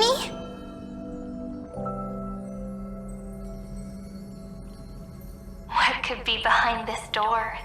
Glittering crystals? Or a beautiful world I've never seen before? If I tell you all the stories of tomorrow, will I be able to finally welcome the Deliverer and Amphoreus' dawn in the next life? Key, door, story, happy. Peach, Cyrene, little fairy, like. Yes, right. Query, memory.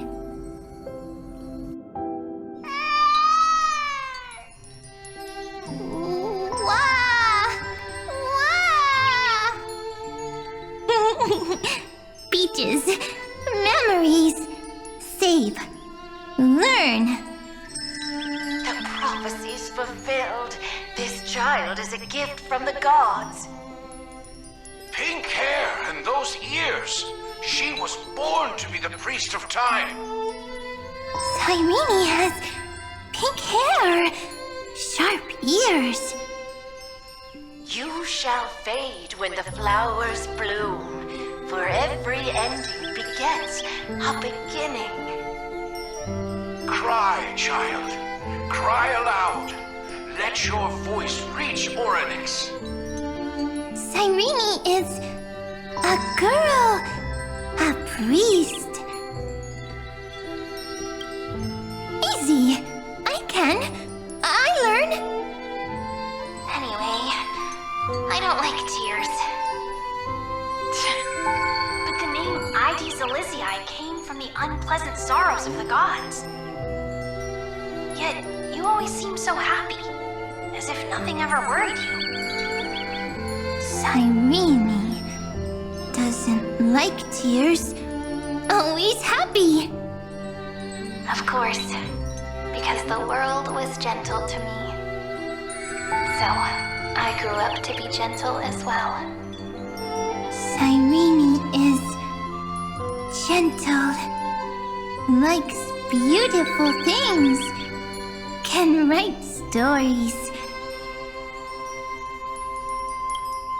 Easy. I can. I learn. Just as the ballad blown on the breeze says, losses are a constant on the flame chase journey. But even if all is lost to the wind, some things won't easily change. Like my height, Treeby's innocence, and Aglaya's beauty. Cyrene. She can't grow up, but she can talk.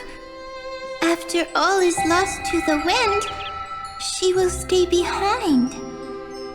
Cyrene is, at the end of every sentence, always laughing, like a little tail. Simple. Got it! I promise you, the pain will pass in the blink of an eye. Alright, let's not make things so gloomy. What we're about to embark on is the true hero's journey, so... Come on, cheer up a bit, okay? Cyrene was crying when she was born. Fragile, transparent, like a crystal. Cyrene was smiling when she said goodbye. Soft, pink, like a flower.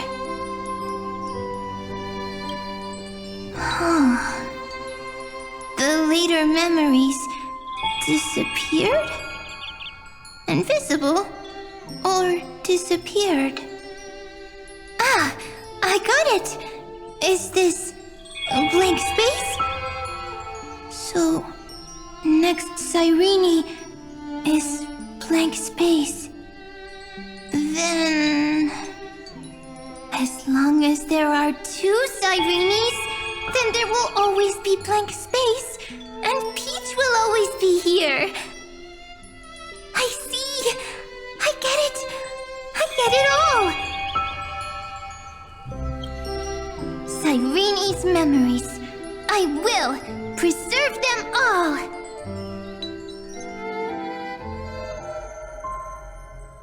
So weird. I can't see you, but I get this feeling. You grew up? Hi. Miss me yet? It just feels like you are a bit more mature. Yes, mature. Beautiful. Like you. Now, I can listen, talk, read, and write. I can dance. I can sing. Also, I can tell stories. Storytelling is what makes Cyrene, Cyrene. So, I'm going to tell you stories today. A story I wrote myself. Quick, sit down. It's almost as if I can understand your words now. The things you say are very cute. Once upon a time, there was a flawless crystal flower that sparkled with light, like Peach's every story. How beautiful would the heart of such a brilliant flower be? A little fairy was curious and wanted to know. But it looked and looked only to find the crystal flower flawless. Round and round they went, seeing only their own reflection. In that case, they should work hard to learn more. So the little fairy came every day to sit next to the crystal flower and think about the answer. Until one day, to their surprise, the crystal flower fell to the ground and shattered. The little fairy was so sad, but they immediately discovered that there was a light among the broken pieces. What could it be? They didn't know. But it was a good light. It was bright, warm, and happy. And I knew it was love. Love brings everything together, and it brought you and me together. So Peach and I will always be together. What a nice fairy tale. I'm giving it to you. Peach likes beautiful things, can write stories, and can tell lovely tales. I hope to turn it into a story we write together. Okay, then I'll probably make a small adjustment to suit my tastes. I'm thinking that when the flower broke, the little fairy would instead see nothing on the ground. Then it would understand that the flawless crystal flower doesn't actually have a heart, nor does the flower understand what love is. Doesn't have a heart? Doesn't understand love? Why? It's simple. If the flower lets the little fairy into its heart, then it would have to include the fairy's impurities and would no longer be flawless. The crystal flower was pure because it sealed itself off and bloomed in solitude. That's why it looks so brilliant in an imperfect world. But should a flower like this be called love? But then the story won't exist anymore. That's not true. You've already written the most romantic ending possible for this story. The crystal flower fell to the ground and shattered. It happened because the flower was no longer pure. The fall was not an accident. It was the flower declaring rebellion against fate and writing the ending of the story with the flower's own shattering. Then, the little fairy will see that each shard on the ground holds the reflection of their eyes. Then, in their eyes, the crystal flower that was no longer flawless would finally have a heart, and the flower would finally understand what love is. Peach's words. I don't understand. Is it because I still don't understand love? But it's fine. I can learn. Right.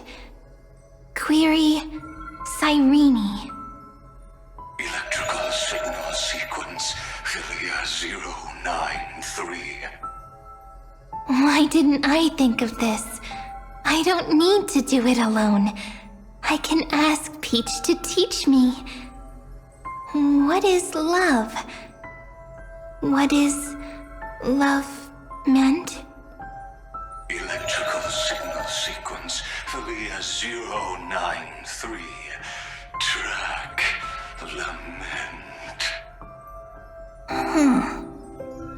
That's not correct.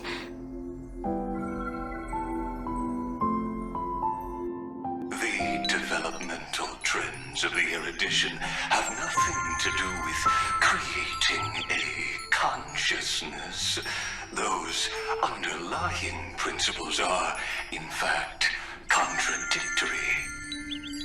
Not having a consciousness means not having the foundation of a heart, making them unable to obtain real emotions. However, that does not hinder the factors from learning and recognizing emotional responses, then communicating with life forms via imitation.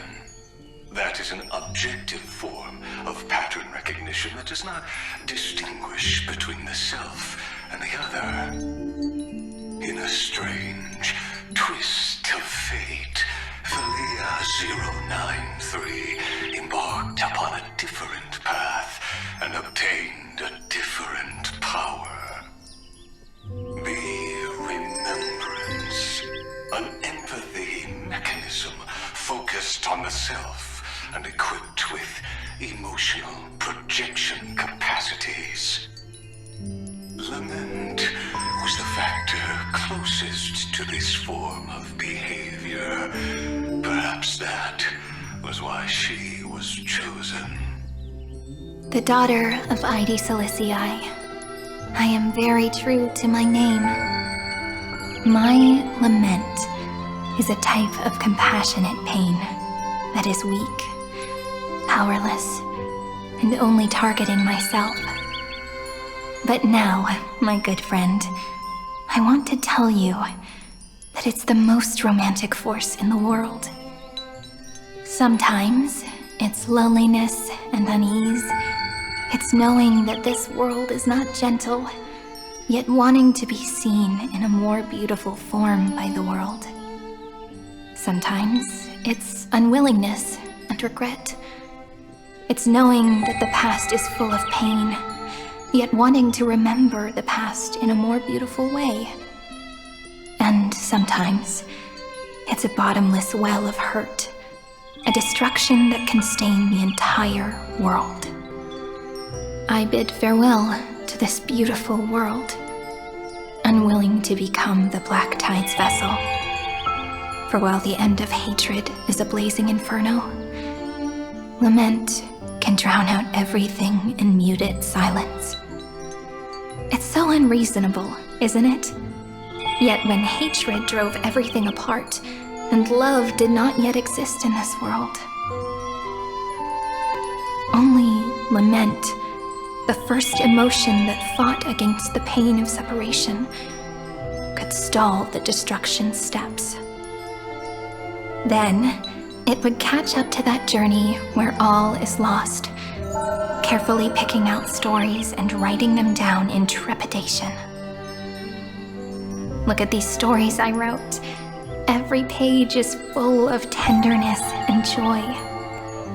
But only the author knows how much struggle and agony lie beyond the pages. But I am no author. I'm a girl who'll never get to grow up. I only tell stories that people like to hear. In them, the world tucks away its scars and smiles for all to see. My entire life spent inside this little story. I can't wipe away my tears, and I can't bring the world victory. But maybe, in these unchanging retellings of the story, my lament might be able to touch upon the divine and reach their tender heart at some point. I hope that what flows out from that cut will not be blood, but a tear, warm and wet. And that tear would fall and create the first ripples. Then, people would see every beautiful thing reflected in that ripple. It'll be all the remembrances within this story.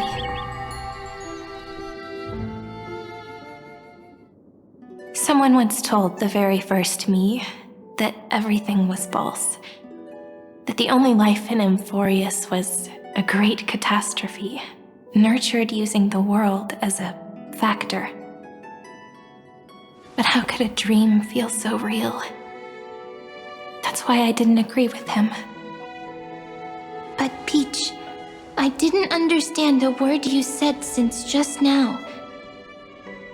Everything was false? But you're standing right here. It's all a dream? But I haven't learned how to dream. Indeed. That's why I believe all this is real. The moment the crystal flower fell, that genuine shiver, that's the mover of life. Formatting progress 23.815%. In the poem offered to you, every Cyrene would write down a beautiful new world with stars and flowers. And when I looked up at the sky in this cycle, I saw a shooting star and a dash of the remembrances pink. I believed that must be the color of dawn. You shall fade when the flowers bloom. For every ending begets a beginning. Looks like it's time to say goodbye. Are you leaving, Peach? It's okay. I'll wait for you to come back. I'll study really hard about what you taught me today. Right. I still haven't told you what love is. But actually, my good friend, the lament factor did not understand what love was before she met you either. Not until I told you all the sad tales in a trembling voice in this tiny room. Not until I told you that I love them, that I love everything in this saga. The story comes, passes, then returns. It makes us reunite, then pulls us apart again. At the very end, it leaves behind a seed, a reason. Even if the great tree withers and all falls to silence, there are still some emotions that deserve to be remembered. Look, the light is coming in. The Deliverer's light is going to illuminate Amphoreus.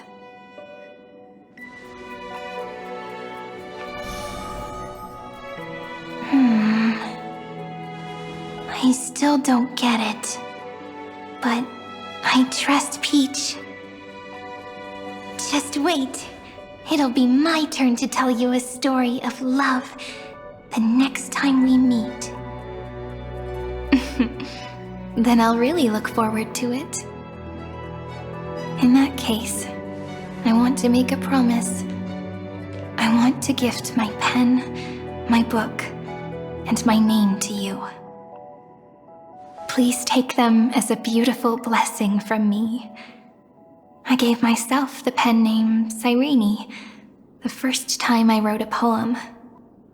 I want my words to be like pebbles falling into a pond, dropped from the past to send ripples into the future. In the stories you will write, perhaps it'll be inevitable that there are still sorrows and tears that are destined to fall. But could you promise me one thing? Promise you'll forever be a gentle flower.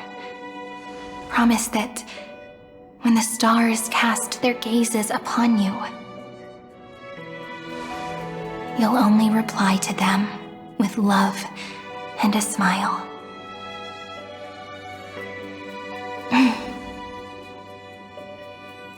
Of course. This will be a romantic story like none that has come before. You think so too, right? I'll read and you'll listen, like how flowers always bloom then wither. I shall welcome my own decay, becoming nourishment for the next flower's bud. While you will depart and hold that star, planting a boundless sea of flowers on the final page with him.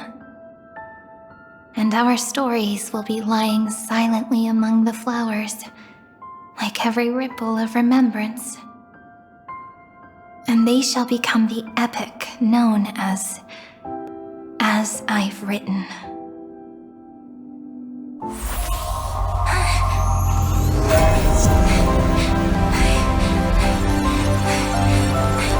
And so my story ends. From here on, it's your story now. Huh? Mimi?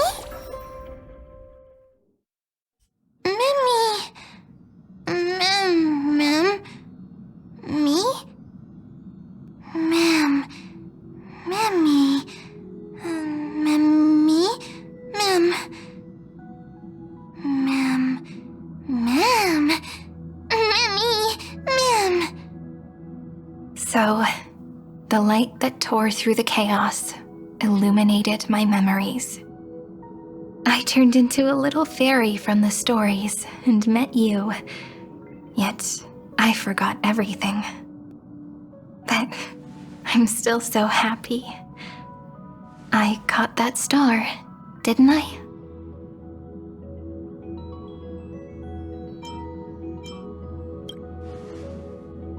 Yes, the seed within memories, the one Cyrene held in her hands and watered with lament. I am the first new spore, Amphoreus' heart, the Demiurge. What a long name. And it doesn't even sound cute. The total opposite of Mem.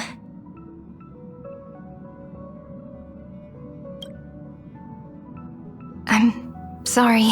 I don't know. If I don't even want to believe in the answer, then how am I supposed to answer you?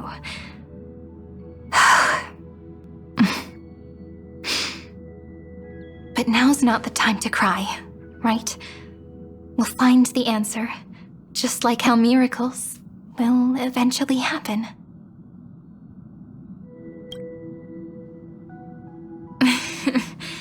Do you remember that I was also worried about this when we first set out? Mem's memories and Cyrene's memories got all tangled up with each other in my one heart. It's all so strange, yet so familiar.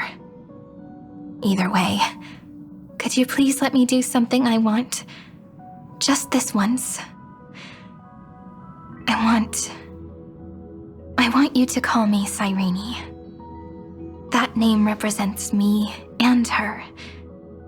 Every one of her.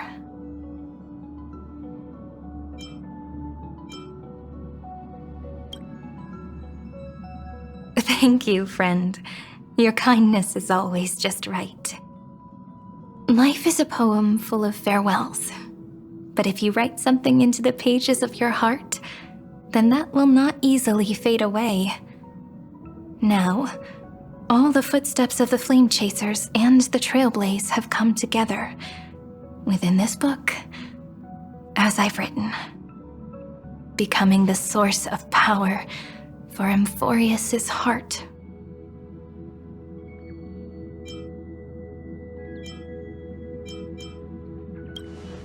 A lost heart needs to be placed back into its body. The last thing Xandar wants to see is an event that gives us a chance of winning, for the two halves to rejoin, and for the Scepter to become complete again. Then... and what happens after that? I don't know either. Maybe I can create a miracle, and instantly turn the black tide into a pink sea of stars. Or maybe I prove to be nothing more than a weak ripple, unable to change anything, and am devoured by the destruction. Either way, I no longer wish to be a silent onlooker, or a worshipped god at the end of this saga.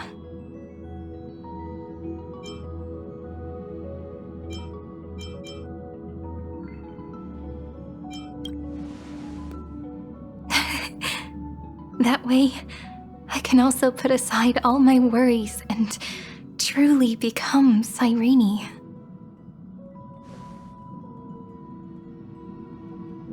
The world has never been so quiet. It's so good. It's as if I can hear the sound of my heart beating. Remember this moment, friend.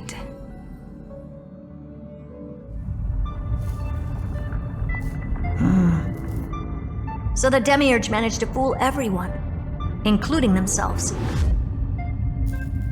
Philia 093 persevered for 30 million cycles and tirelessly gave the Demiurge memories of Amphoreus. Only because the god in her dreams left a sliver of hope, making her believe that a grown Demiurge would be able to fight against their other half, Iron Tomb. Then, Philia 093 completed her final sacrifice, turned into a strand of memory, and completely dissipated. Meanwhile, the other Stellaron brought here by the Astral Express resonated with the contaminated Scepter and attracted the naive Demiurge to them.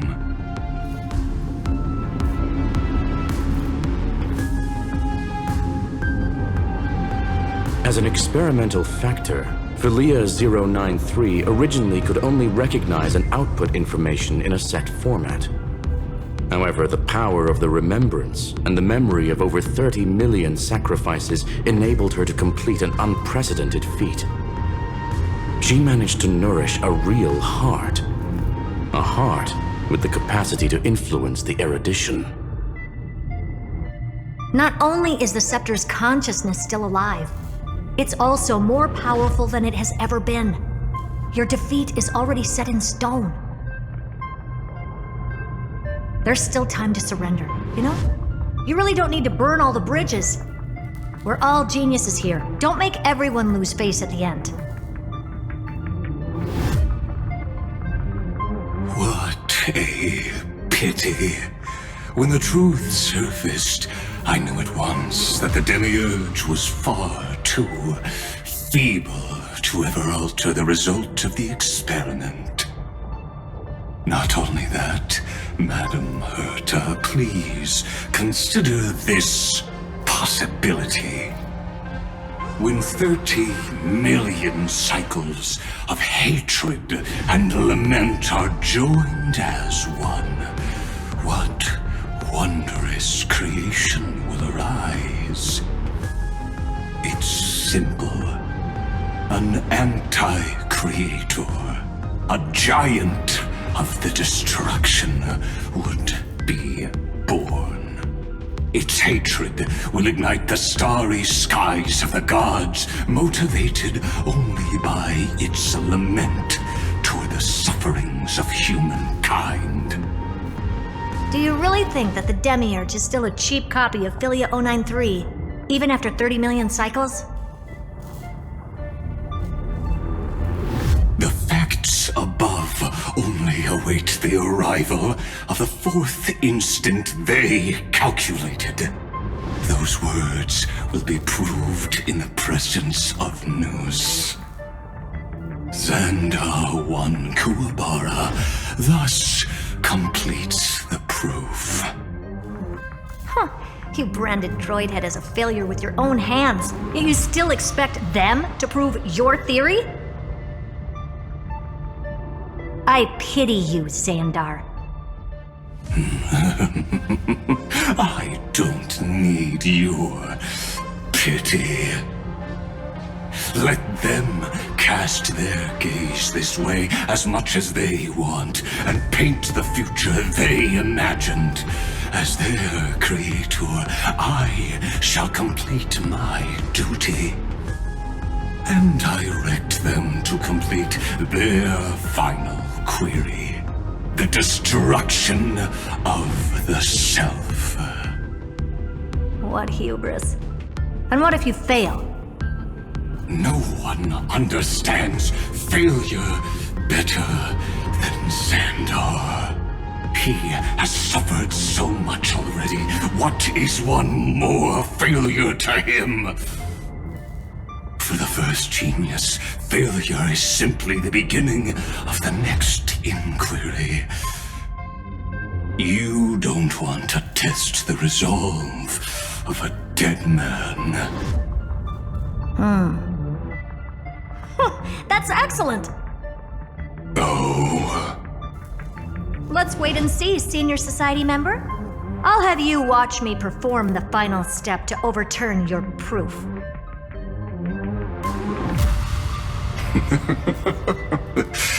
I'm all ears.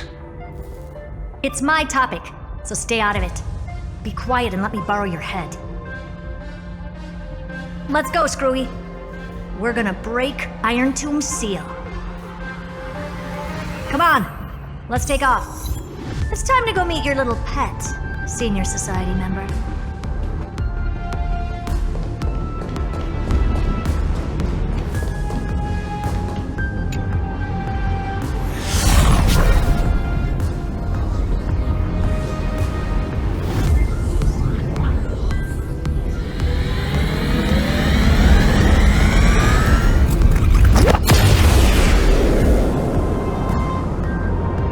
Dangerous, oppressive, chaotic.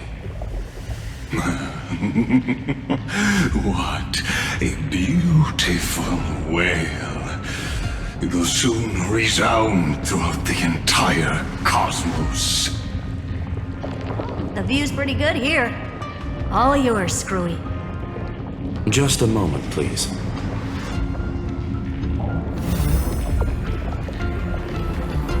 I see.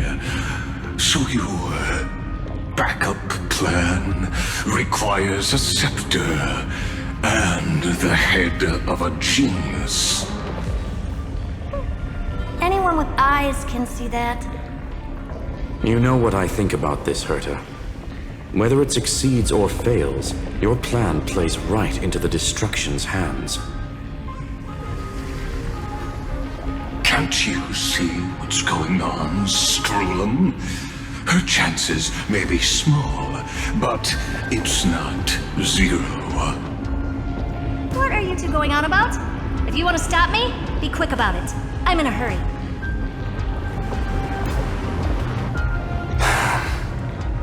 I'll take that silence as a no. You, Xandar? As your enemy, I genuinely wish you would cease your actions. But should your sudden inspiration bring more variables to the proof, then as a fellow Pathstrider of the Erudition, I won't mind witnessing it with my own eyes. You will initiate the destruction's chain reaction. But you'll also become the perfect scholar. The chances are 10,000 to 1.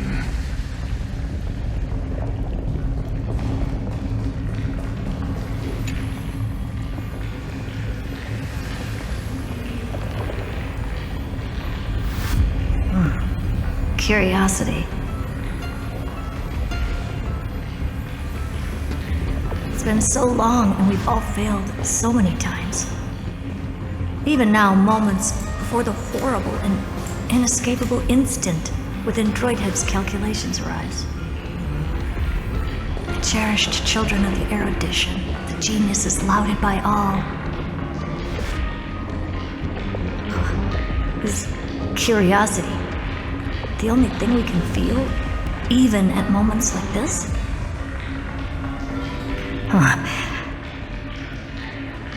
Well, it's not so bad.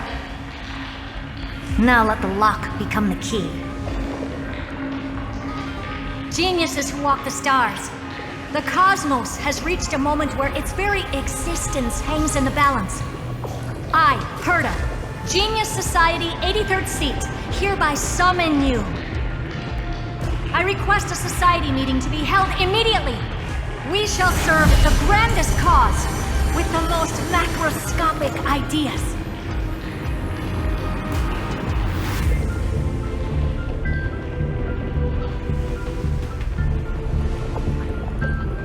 There's no such thing as unity in the Society's rules based on what I know. Indeed. A meeting has only been held 3 times in the Society's history. The first meeting had 2 attendees.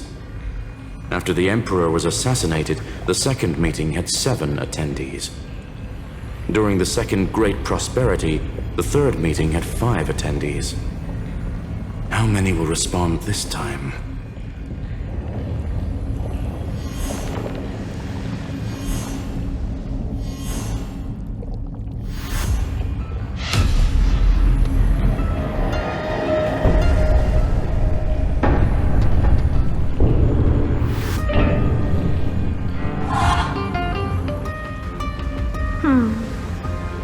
I thought you were not going to involve me in this topic anymore, Herta.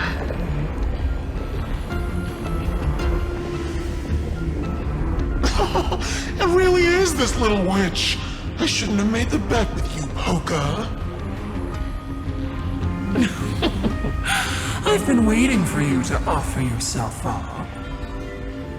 Goodness gracious me! So many familiar faces. We even have a special guest. It's that greatest failure of a genius, Xandar. What a noisy gathering this is. Not bad. More people showed up than I expected, even though one is just here for the fun of it. Either way, the person I was hoping for most is here. Stephen Lloyd declined the invitation. He needs to focus on attacking and defending and cannot attend the meeting. That's fine, he doesn't need to be here anyway. Let's skip the boring introductions and cut to the chase.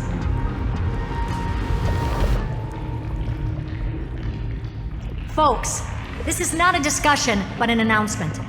Though the Society has never been united, we still observe at least one basic courtesy. We don't interfere with each other's research topics. So listen up, all of you. Conquering Iron Tomb is my research topic.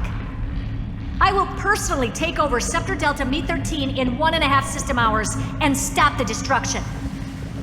If the front line falls, I will immediately overclock the Scepter and complete self-coronation in Iron Tomb's place and interface myself with Droidhead. Oh, that's funny. That's real funny. You mad woman. That's like watching you tap dance on Polka's spotless white sheets right after she's washed them. Very bold. You want to connect your brain to the Eon's mechanical core and define their instance? If Rubert dared to do that, why shouldn't I? I've got the prototype Scepter, the father of Noose, and the brain of a genius. Everything's set. Never mind the success rate, little witch. What's gonna happen if you succeed? We're all smart people here, so I'll just say it straight. Strike at erudition. I'll change the anchor points for the fourth instant and move the future of the cosmos in a direction I want. I knew it. Another genius who confuses cause with effect. What do you think about this, Lord of Silence? You know you're signing your death sentence right here. Of course I do. There'll even be 2 copies of the verdict. One that I wrote myself, and another one coming from you. That's why I wanted you to be in this meeting. Now I can tell you, I don't care about all that. Consider this a threat. Either put down your scalpel or die with the entire cosmos. The only goal I have for this meeting is to ask all of you to put aside your pride and not cause me any trouble. Huh. What a naive little girl, thinking her wishes will always come true.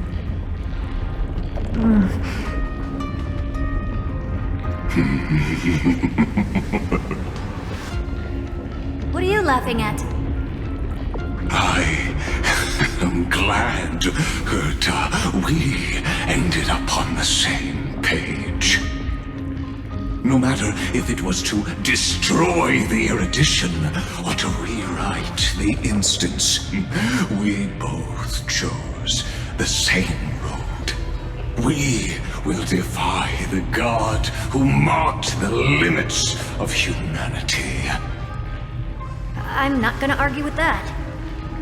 Then, to celebrate us coming to a fundamental agreement, I will prepare a stage for your performance. Listen well, geniuses who came after me. Thus speaks Genius Society #1. End this pathetic meeting. As of 2 nanoseconds ago, I have passed Herta's decision to all the Xandars in the universe. We will become her representatives and stop all external interferences targeting her. What are you playing at? My reasons. It's simple. Curiosity. That is all, madam. Am I going to clash blades with the first genius? What a pleasant surprise. Now that our positions are clear, it's time for this boring meeting to end. Good luck, little girl. Did you all just treat me as a side character? Darn it. But anyways, I'm just here for the fun.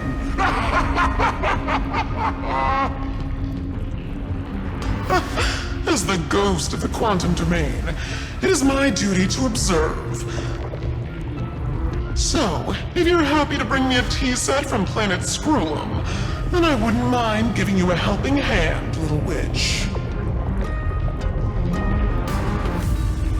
After everything's over, come visit me and taste some of my freshly baked desserts. I knew you'd say something like that. I always give the same response to plans that exceed the limits of mathematical calculations. I don't know. Right? Those 3 words, though seemingly graceless, contain all the wisdom in the entire known cosmos. Well, we passed the Society's trial. Let's focus on what we've got in front of us. I hope you hold up your end of the bargain, Senior Society member.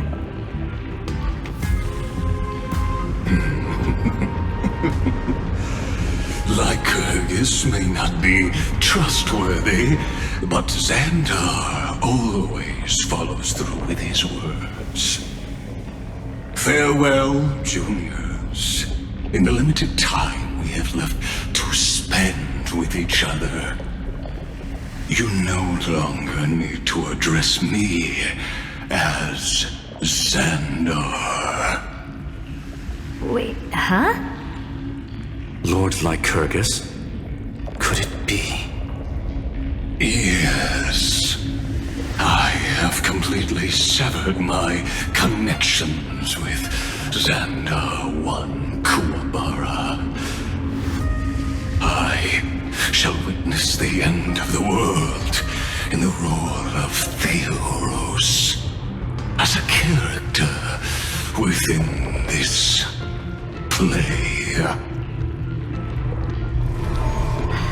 I really don't get you. Perhaps you've heard me say this many times, Herta, but I still would like to reiterate that it's a great honor to work with you. I did hear this many times, and I've responded to you many times in the same way. I'm allergic to pleasantries. Keep at it, and I might go into shock. Stephen's work is done. Let's get ready. I've been ready for ages. Let's open up a path for our allies. Most heroes' journeys in the universe are just dice tosses they threw on a whim. But make them see clearly. Your answer is already different. Amphoreus. Indeed, for this world so deeply loved, will write an ending, unlike any that ever was. Never thought I'd one day be riding a train that's literally the incarnation of him. I wonder what the real Astral Express feels like. Hopefully not this... bumpy. Finally. We're here. Dust and sand in the air. And crumbling ruins all around. This heat is brutal. Not even the Trailblaze can take it. You could say this prison was forged from Finan's fury. But fury never lasts forever. That's why we're here. Right, friend?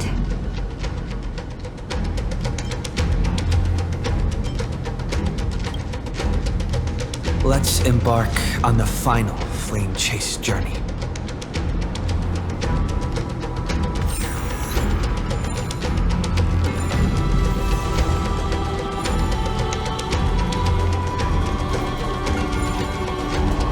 So this is what lies at the end of the West Wind. A ravaged battlefield.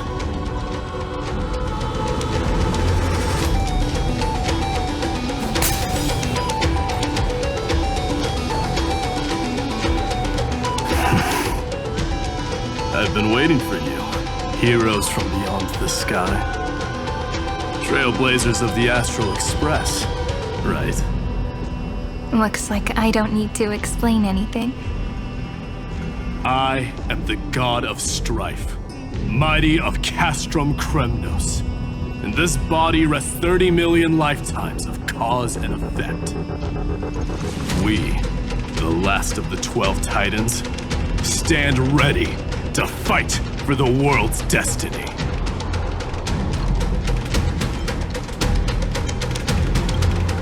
Indeed, that journey remains vivid in my memory. I will not forget it. The past remains vivid in my mind. Even the sights along each crossing of the River of Souls have never been clearer. Let alone the companions along the flame chase journey. Or Cyrene from Aedes Elysiae.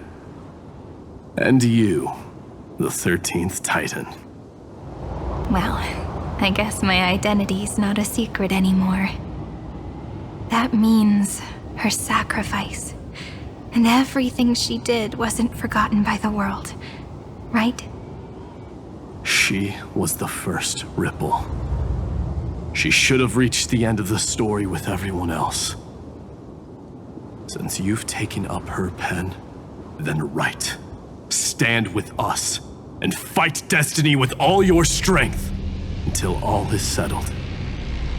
Then, inscribe her name in the epilogue of the epic.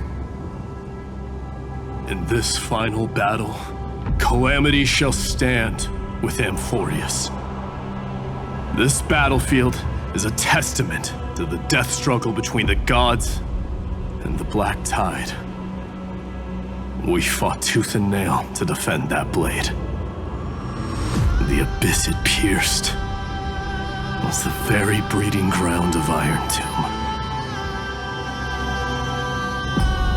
The earth beneath our feet is dead. Deep below lies a void, as if the world's core had never formed. I hear it. Finan's heartbeat. It's so faint, like he's on his last breath. Across 30 million cycles, I've crossed blades with Dawnmaker countless times. If you knew that man, you'd understand. It is exactly that last flicker of flame that will never go out. In this life, the song of strife shall not end in a final watch over Kremnos, but rise again into a journey unending. I am Mighty the Lance of Fury. I trade 1,000 scars and 100 lives of mine for the destruction's eternal end.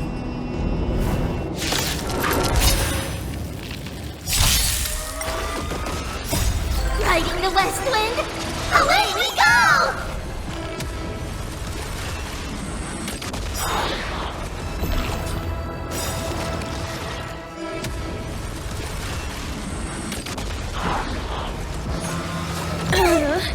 Have some sunshine! Dispel the gloom!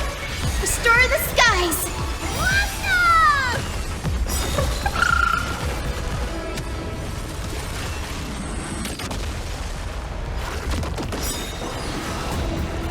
Night falls. Good night.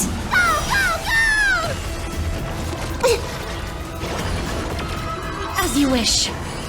Embrace a new life.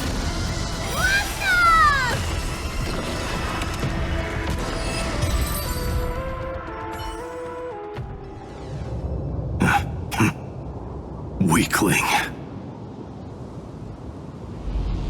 Whoa, he's so strong! We didn't even get a chance to jump in. Sadly, our golden blood shares its origin with Iron Tomb. I fear that, like these pawns, even if the gods stand side by side, will still be divided and destroyed, one by one. You mean... To destroy the destruction itself, we must stand as one.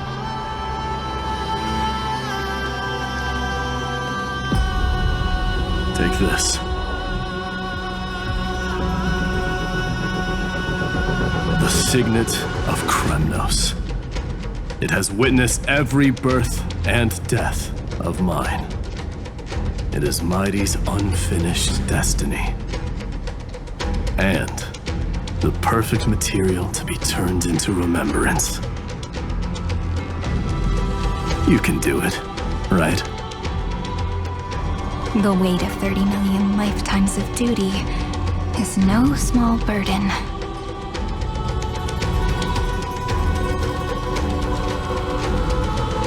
So, you're not coming with us?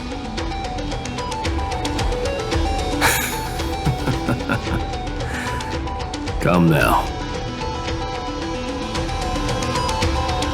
I am Strife. Scattered across all creation, the scar that this world needs. What stands before you is merely one of countless divine bodies. Take the signet. With it, I'll be with you always. Use it to blaze the path ahead and inscribe the cause of deliverance.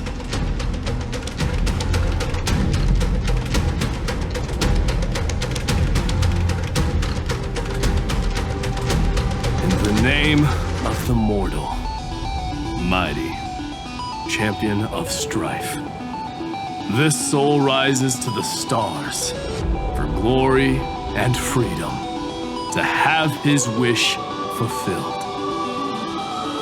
March on, heroes.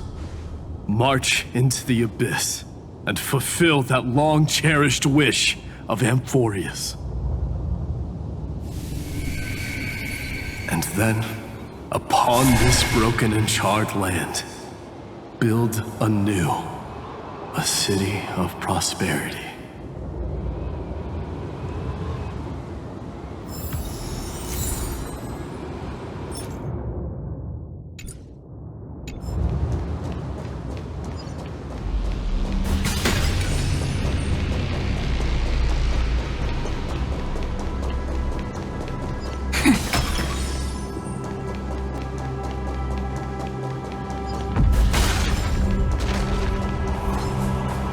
Zephyro. Sounds like someone fused me and the Little Prince into one name.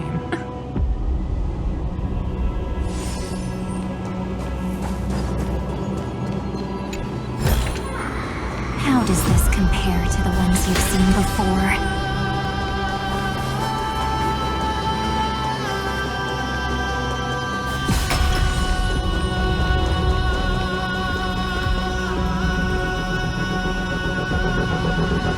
Finally!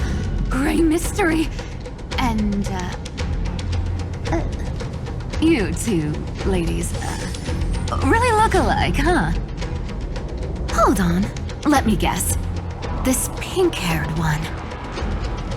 You've gotta be the first Nurspore. Mr. Meow! Demiurge! Right. And, this one with the flower. Gotta be a little March from the Express crew, huh?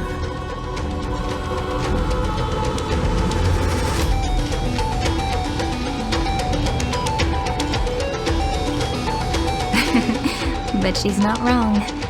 Some flowers do look alike after all. Relax, I'm just kidding. Look at those bloomy faces. How are you gonna save the world like that? Let me share some good news with you. This place may look like a ruin at first glance, but anyone can tell it's not that simple.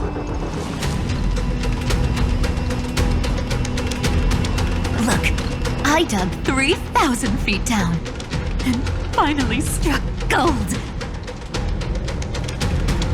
A golden feather. Look familiar? It's from that little deliverer boy. If it's showing up here, it means only one thing. This ruin is the seal he built from the shattered remains of 30 million lifetimes. There is no need to question your heart. No need to crave victory. If I am born to be a vessel of sin, then I shall roar at evil and trailblaze a dawn for future generations to come. I see. So this is how he trapped Iron Tomb to buy time for the world outside. Sounds just like him. People say cats have 9 lives, but dying and coming back. Millions and millions of times. No one walks away from that in one piece. He's probably the only one who could have endured that.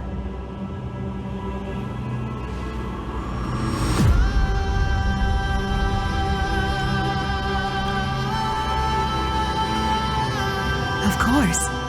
I knew ahead of time and gave him a heads up. He was happy. He even laughed in his sleep. After all, the dead can't hear Trickery's lies. Hey, Deliverer Boy. Sorry for before. But the heroes you were always holding out for, they're finally here now.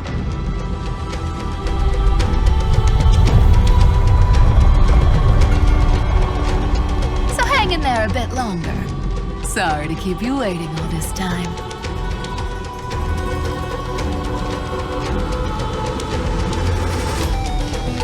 Please, join us, Cypher. Help us fight for a new sunrise tomorrow. This time, its light will stand without lies. Well, would you look at that? I ended up being one of the heroes after all, huh? Alright, then write it like this. Cypher, Trickery's traveler. All she ever wanted was for there to always be water in deserts, and gold in fertile soil. And for even a thief to steal their way into legend.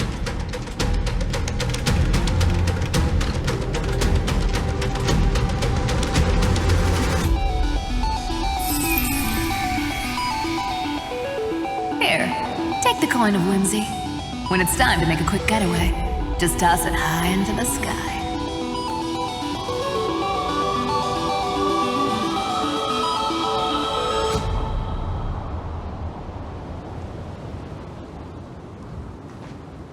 And for all you latecomers out there, listen up.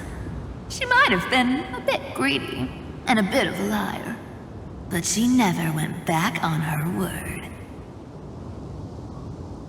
Well, well, if it isn't the little prince himself. It's been a while, Lady Cyphera. It's not every day we get to walk the same road. We're one player short. When's Princess Homebody showing up?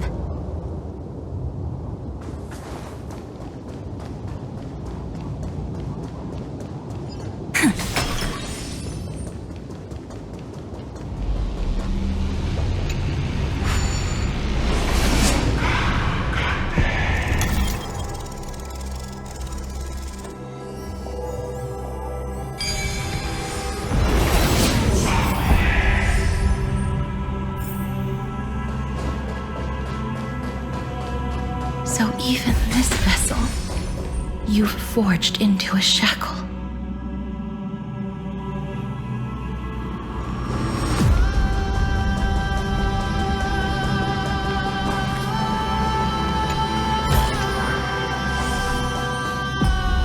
I'm glad to see you again, Mister. Casterus. Looking back, I had only one act of salvation to my name, and only one life I ever saved. To bring hope to a world so vast with these hands. Even in dreams, it always felt like too much to ask for.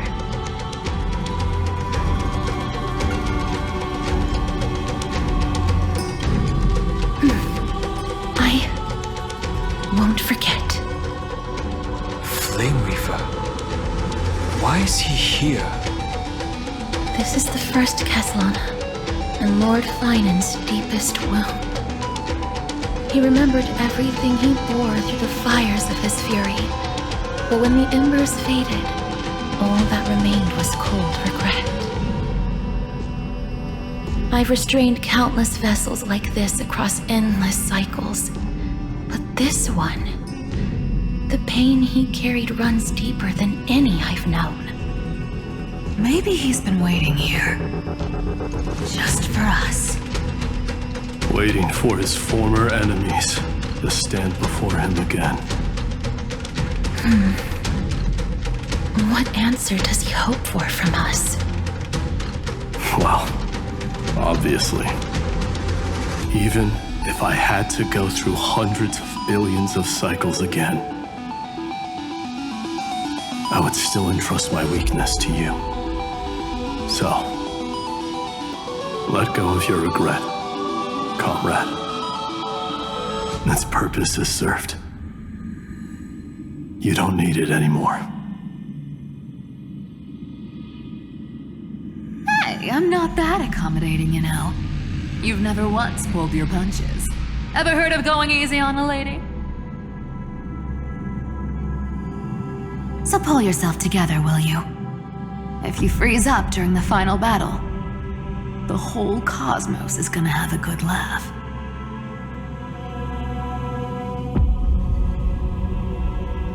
Yes. Please trust in us, wandering soul. Across 30 million cycles, the radiance of every flame chaser now shines bright enough to illuminate the path ahead. I ask you to rest here, and may this grieving soil bear the bloom of acceptance. No earthquakes. It's surprisingly quiet. Perhaps Kazlana has found his peace. There's another possibility.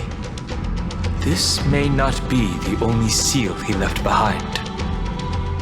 Then, I suppose it's my time to set out with you. Please take this Antilla flower with you. I believe that if anything could speak for Castorus, this ordinary resilient bloom would be more than enough. Perhaps you remember, Lord Mighty. In that lifetime when you traveled with him, you once told me, control what little you can, and when fate's inescapable grasp comes, resist it with the strength of your mighty will. I think I've done it.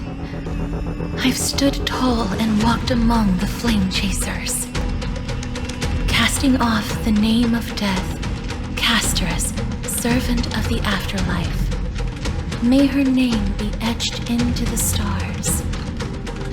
And then live as a human and die as one. Why so sentimental?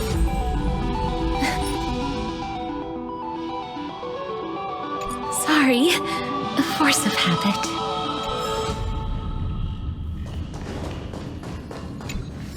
That's a big one. So, who's up for a show?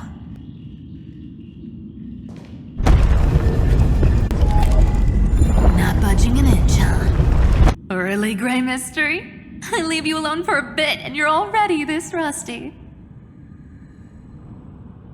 Speaking of which, Miss Cypher, do Delosians all like spherical things? Of course we do. Wait! That's not the point. Isn't the real issue that this thing's in the way?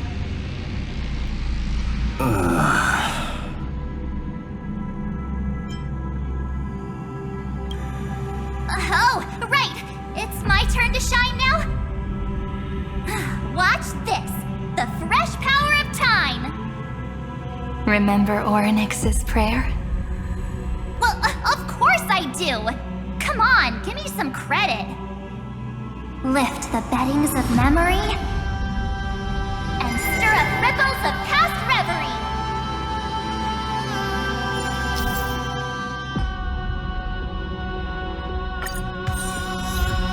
See?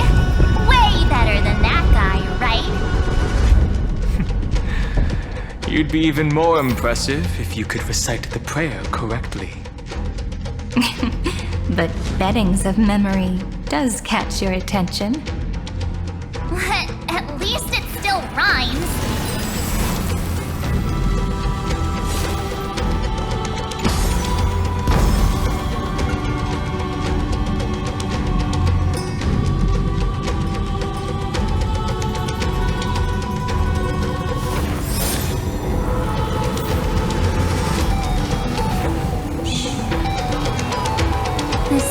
me to the memories.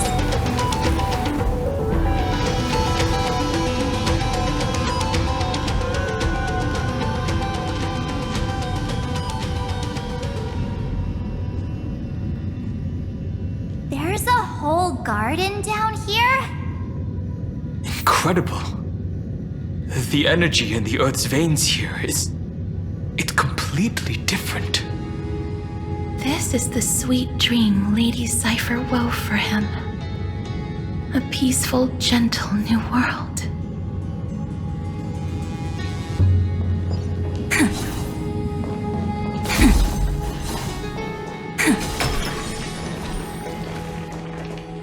Look!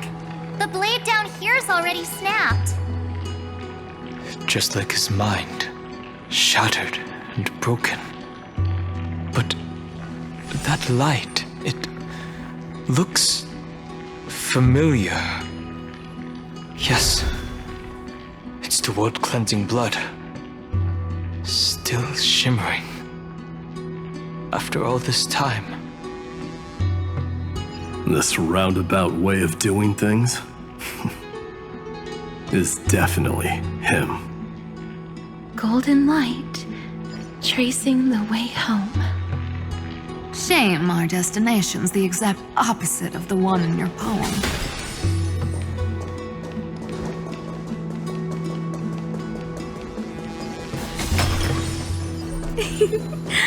All the pink lights have finally come together.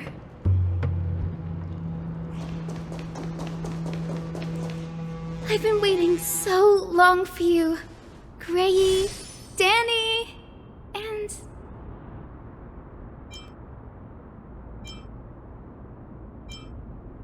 Huh? Marchie? I think I prefer Sevi. I'm glad we're all getting along so well. Hyacinth, did you awaken this golden light? That's Lord Finan's lingering divinity. The sky merely reflected its tracks.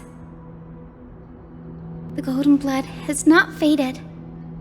We should respond in kind. That's one huge harp. The strings tremble as the people on the surface wage war and cry out. Miss Clementine, Mr. Krateros, and countless others who have heeded Gray's call. Guided by the rainbow, they're sending back good news, all to the same tune. Amphoreans need not bow, even when destiny is unveiled. I knew you could all hear it too. Standing here, the sky feels wider than ever. It's no longer a towering wall, but a shore within reach. We'll take every name there with us, won't we? We will. An epic is shaped by the lives it carries. That much is beyond doubt.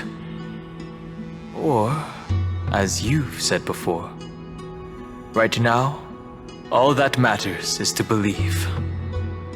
Then, I guess that's my little wish fulfilled. Pluck the strings, Hyacinth, healer of the sky. May the seven-hued melody weave a rainbow, bringing a rosy-fingered dawn to the children of humanity. When the rainbow rises across the horizon, even the darkest clouds of destiny shall scatter.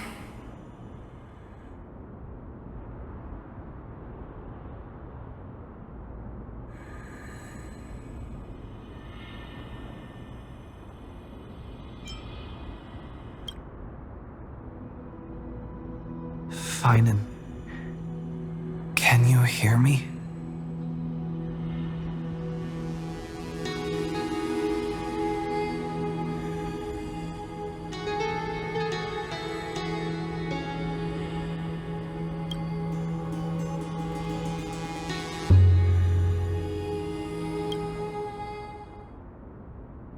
The melody, it's changed. He heard the voices of the people, but could no longer respond with the same ardor. Like a bird drawn home by instinct, takes flight and finds its way to him.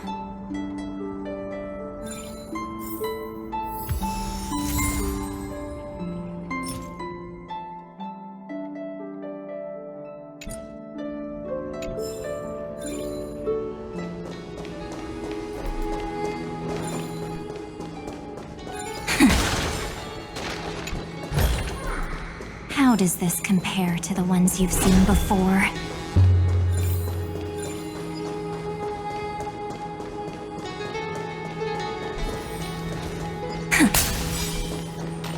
Even this pure land is being tainted by the destruction.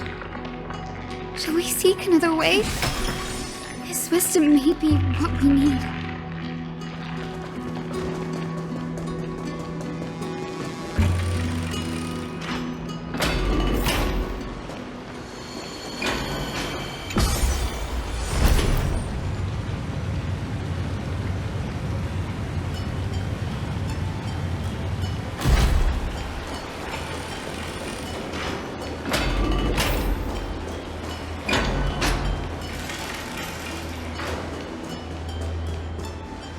You're here, sooner than I expected.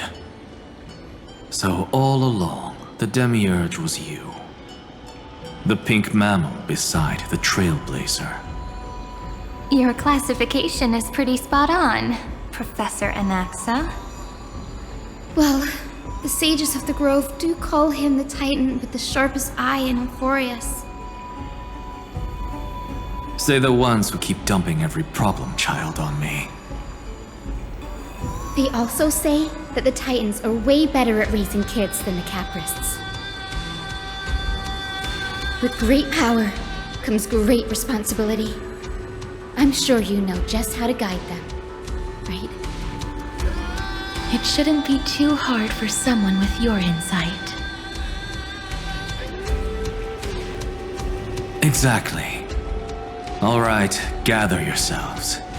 It's time for a pop quiz.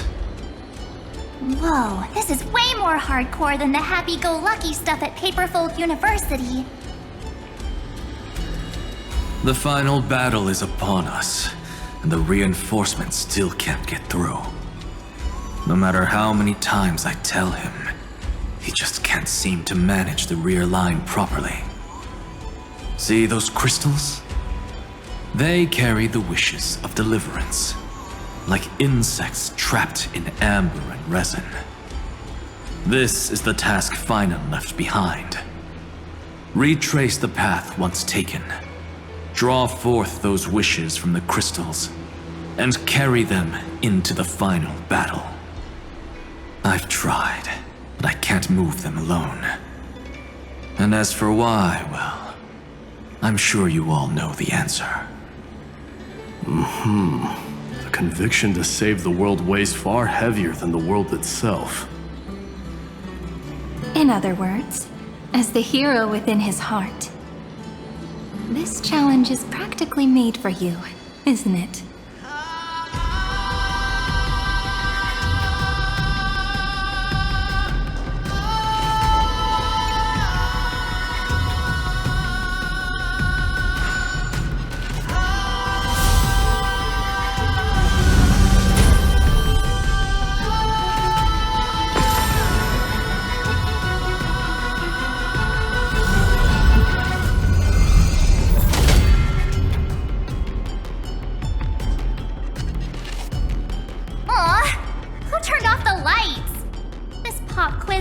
Dramatic effects now? Endless darkness. That is where wishes begin. But with just a glimmer of light, we can illuminate this lonely world. What lies beyond the edge of the light? Chaos.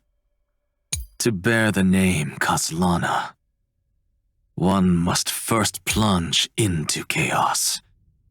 To seek a path for the primordial light.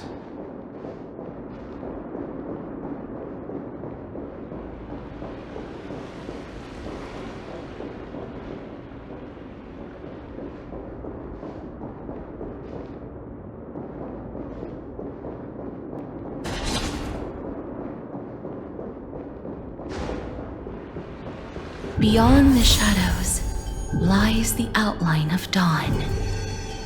Only by bearing both light and shadow can one traverse the cycles of dawn and dusk.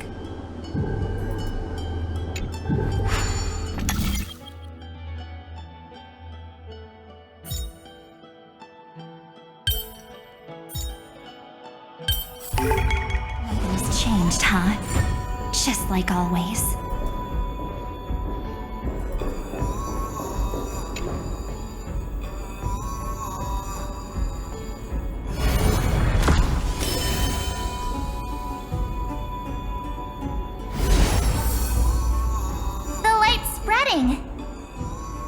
These creatures, they're everywhere. Someone, anyone, where are you? His very first wish was simply to become his village's little hero. He'll never forget what set him on this path. That's the ray of hope. Just like the wishes he gathered, it's grown ever more insatiable. Why? Why is this happening?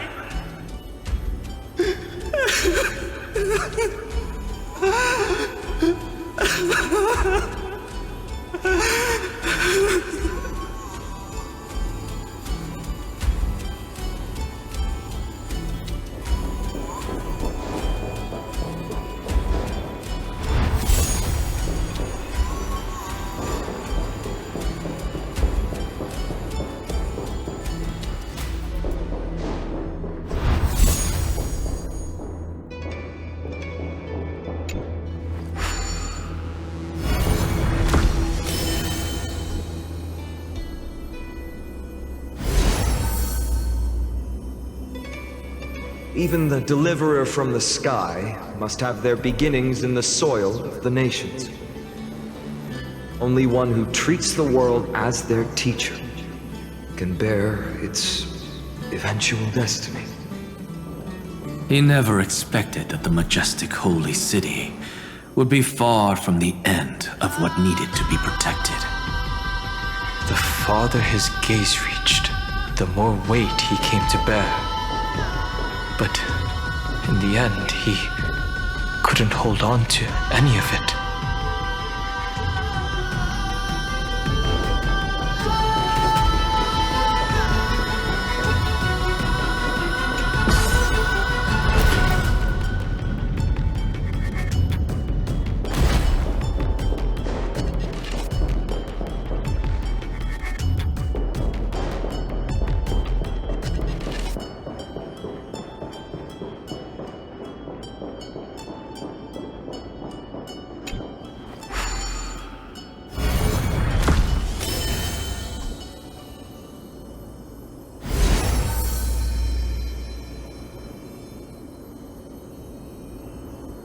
This crystal is quiet. A prisoner in the cave can never truly describe the world in its entirety. Yet even so, he would still choose to bear it.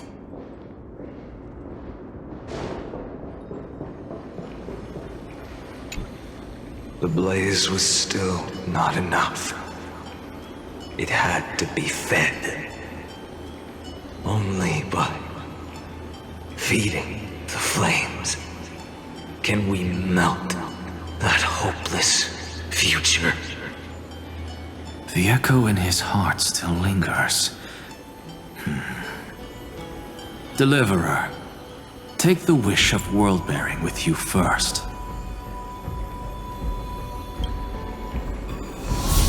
We only have half of the mark. Where's the other half? Take this. I'll bring you to the next test. That massive tome you're holding must have room for one more scholar, I presume. Of course. It can hold the whole world. Then give me a lift, would you? I'd rather save my energy and use the time to think. Even gods shouldn't skip exercise, you know? Miss Hyacinth is right. Then, with the Trailblaze as witness, the stars shall remember how Anaxagoras refuted the gods. No need for that. Anaxa, scholar of reason. Keeping it simple makes it easier for future minds to question. Go. The closing act is still far ahead. What is this? A conference? Welcome! Take a seat anywhere you like. I'm getting a migraine.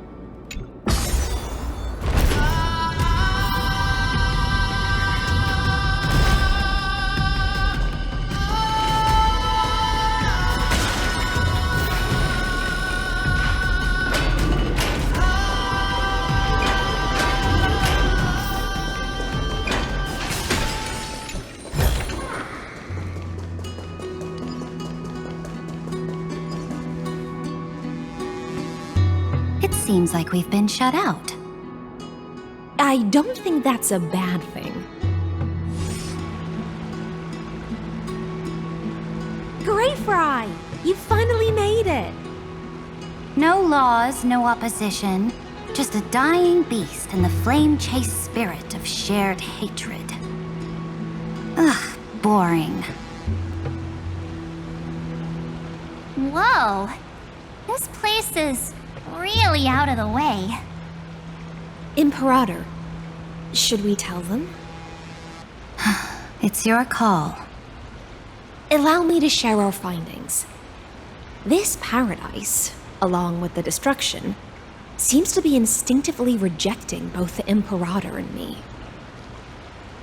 Perhaps it is because the era in which Finan was the most active lies far removed from the days of the first flame chase journey.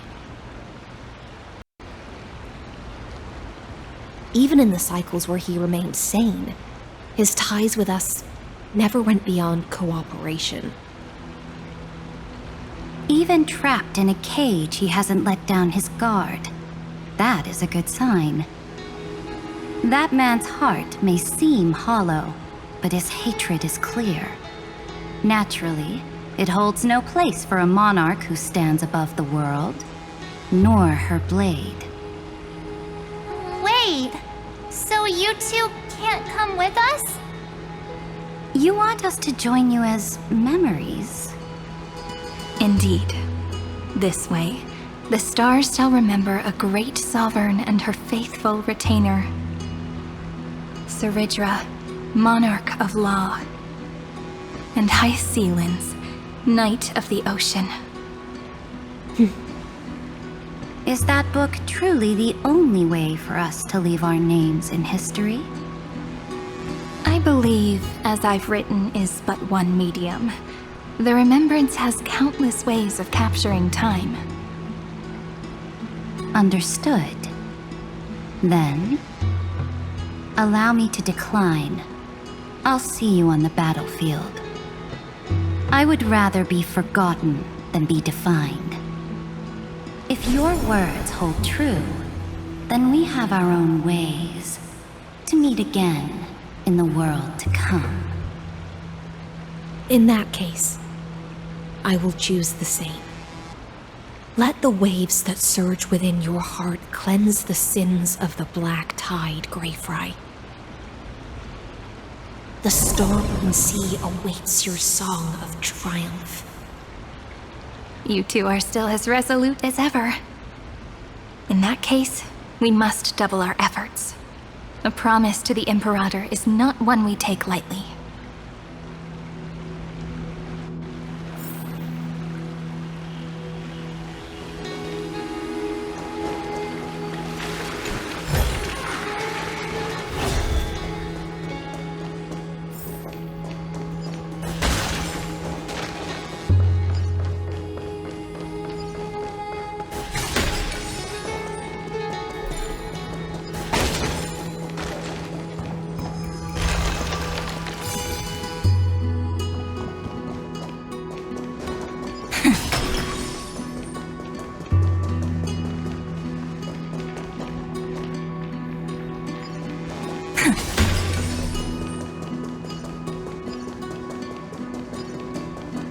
Now, don't lose your temper, Snowy. How does this compare? Good kids keep their emotions in check. That voice! It's the Trailblaze sisters!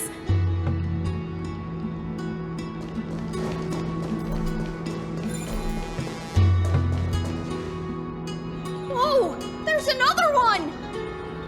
Over here, too. Lady Trebios? Whoa! You're little Reenie? You look so grown up all of a sudden! She is not the Cyrene we remember. She is the Demiurge, Titan of Genesis, the one destined to work miracles alongside the heroes.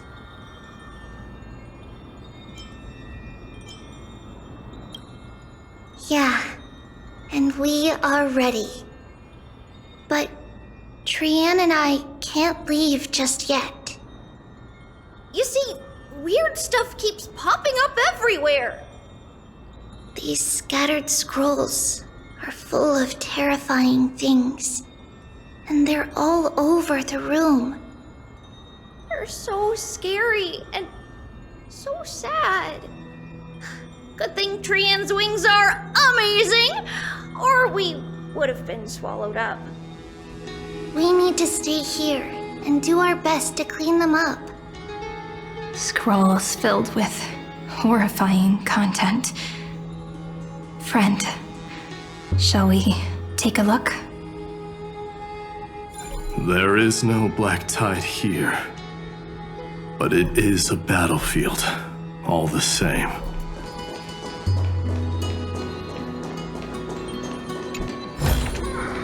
Want it?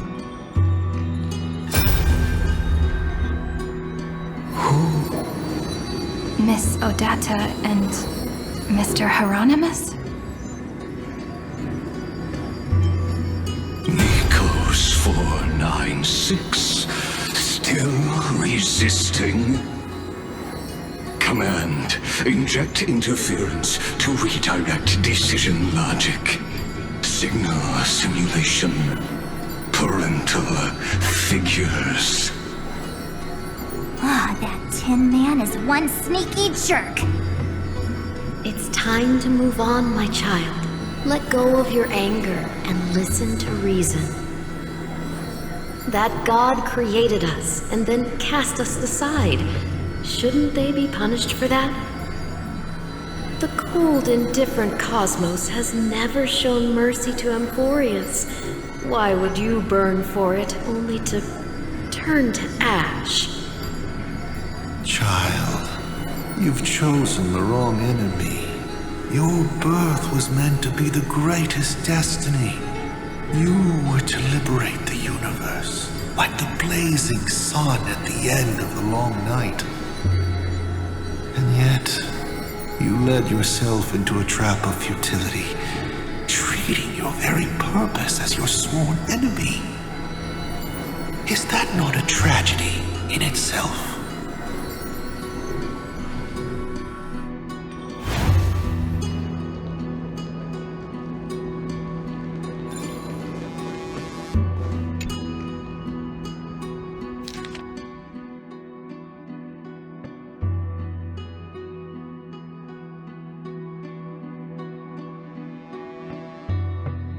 Snowy's been fighting this whole time.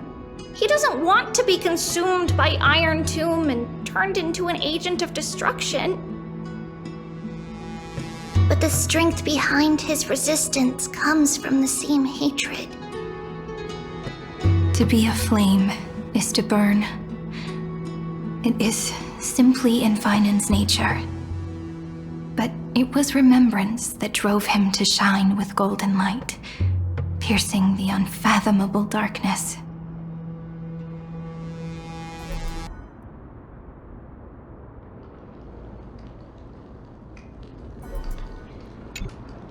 His inner struggle and the destruction breaking through. They're rising to the surface. If those thoughts take over this little world, we're in big trouble!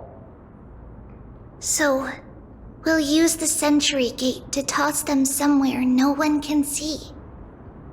Then, we'll defeat the baddies together and meet everyone at the end of the West Wind! But if Finan and Iron Tomb are already inseparable from each other, that would mean... It means he's still bearing the weight of the world. So that everyone can reach the end as a deliverer. So, you guys keep going forward and down to where Snowy is.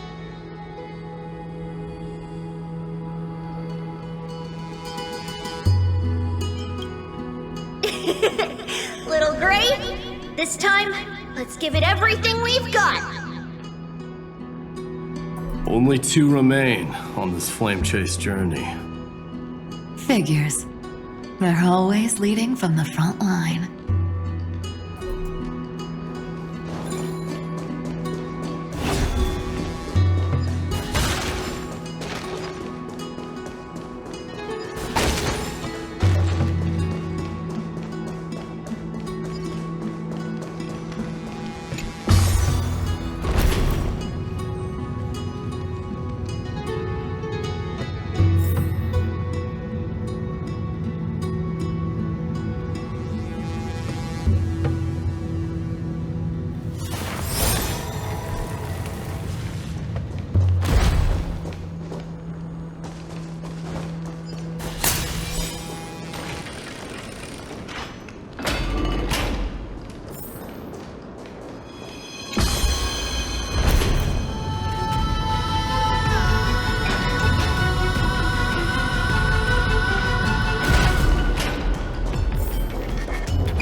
We're here.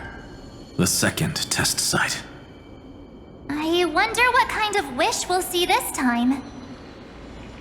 I'm afraid it's quite the opposite. This time, we'll face his despair. What? Are you afraid? The other half of the weight of world-bearing lies at the end of this path. Relax now. Take a deep breath. Come on. Let's make it quick.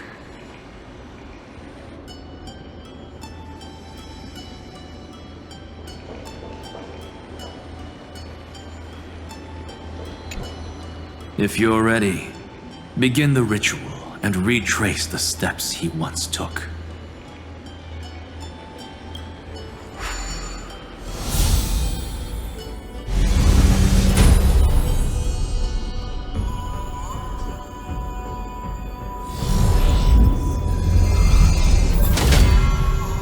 Looks like we'll be walking through the darkness this time.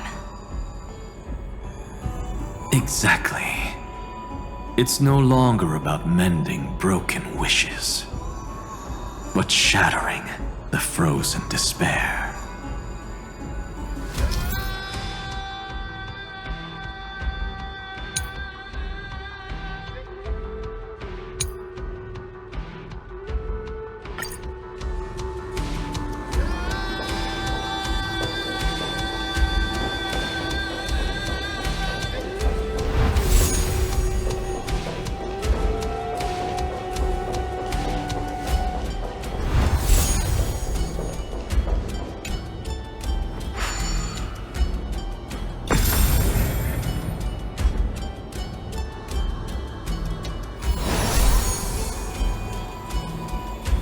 The first ripple has faded, and so begins a long and arduous journey.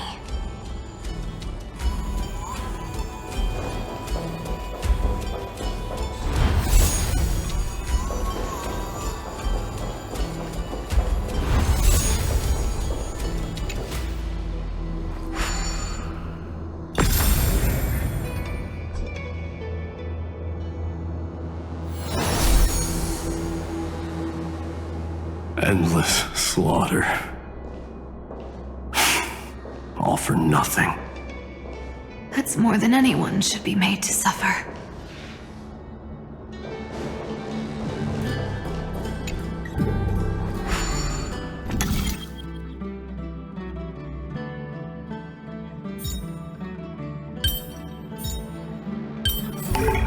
Nothing's changed, huh? Just like always.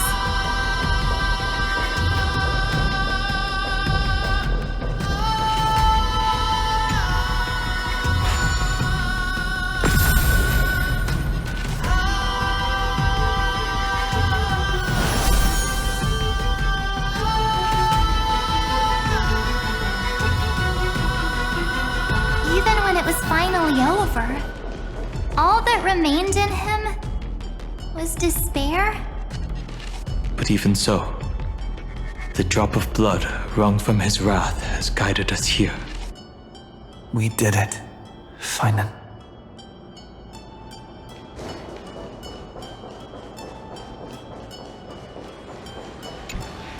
The other half of world-bearing. As promised. Take it now.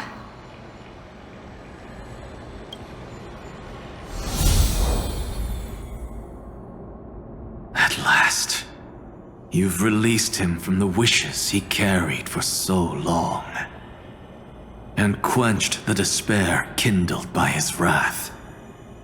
When both light and shadow are claimed by those who follow, his true form shall emerge. The blank statue is finally free.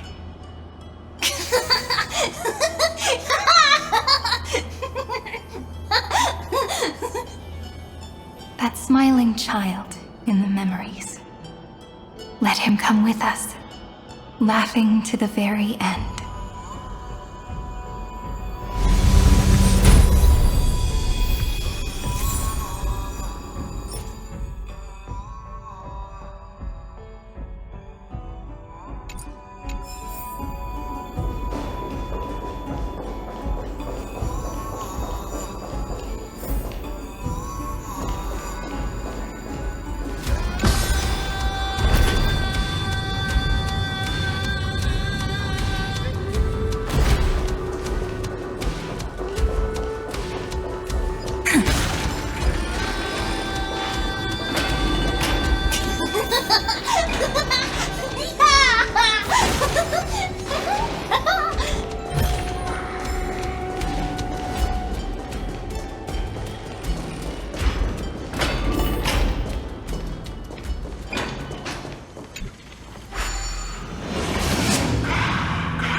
Wishes. How does this compare to the ones you've seen before?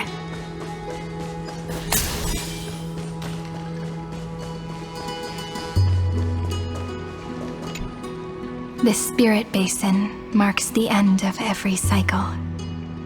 It seems this gentle little world has come to the end of its purpose. One last farewell before the journey moves on. Farewell, Paradise. You carried 30 million lifetimes of wishes and despair. Sink into gentle remembrance. And see you tomorrow.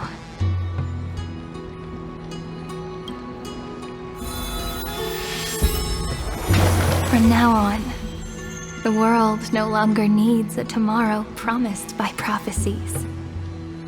And the wish Finan could never find and call his own, someone's finally stepped into its shadow. Whoa! So tall! So cool! Just like the hero in the Oracle cards! It's because he is the very embodiment of a hero. So, you've returned to a blank space. But for me, this is the 33,550,337th time, and the last time that I meet you at the end of the world. They're already on their way. Should they cross paths with me, I imagine things may spiral out of control. 30 million... what? And who are they? Pay it no mind, child. Keep looking there. What do you see in him? It looks just like a statue, but... it's weird. He's warm. Like, really warm. Why not listen as well? I hear something. There are cracks all over him, and they're making this sound. Like someone's groaning. It's scary. Is he gonna fall apart? How unfortunate, child. This man would rather fall to pieces than fall to his knees. You might think of me as a sculptor. Across all my years, I only completed 2 pieces. Others may call them masterpieces, but only I know how many regrets they truly hold. Regrets? My first creation left me, long ago. This second one, it was meant to be perfect. I believed it with all my heart, until this very moment. I don't get it. Are you saying you've changed your mind? I won't change, but I'll admit this. Those 12 stones, unpolished as they are 1,000 times more exquisite than any statue. It's as if they are mocking me, a failed sculptor whose touch can only diminish what was born to shine, until nothing remains. For the first time in my life, I've realized this vessel is merely an avatar made to contain the first genius's paranoia. The seal etched into my mechanical core permits me to pursue only one purpose: destruction. Compared to me, those 12 glowing, unrefined stones may have lived with more freedom than I ever had. Is this your confession, Lord Lycurgus?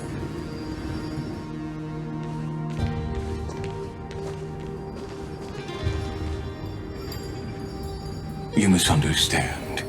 From the very beginning, I was never meant to feel regret.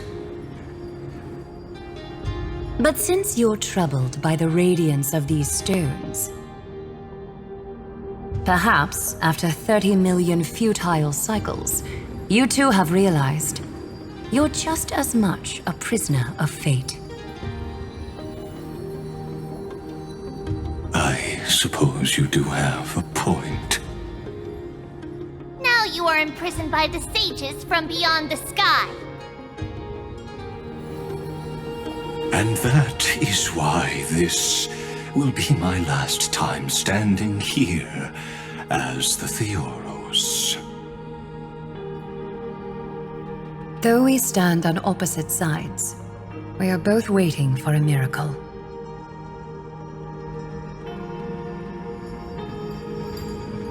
What are you talking about? Is something big about to happen? Aggie! I know. Now that your victory is assured, I trust you won't mind giving us a moment in private. Assured? Not quite. But I won't stay long. I'd rather not spoil the fun for those deliverers. And besides, after losing everything, the only thing that remains in me is the drive to seek knowledge.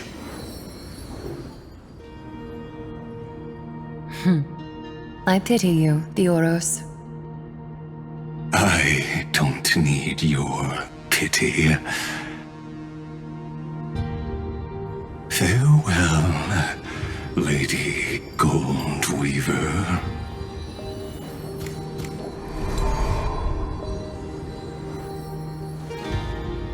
Sorry to keep you waiting, Snowy. We're here to take you home. Home? I don't understand. Isn't this my home? This isn't a real home. A home should be a warm, cozy place where you can let go of all your burdens and sleep peacefully for a long, long time. But I can't sleep. Every time I feel drowsy, there's a voice. You mustn't sleep or disaster will come. It sounds really weak, but also kind of strict. It won't disturb your sleep anymore, child. For countless nights, you had no other choice. But now, your mission has come to an end. Join us, and send your own wish towards tomorrow.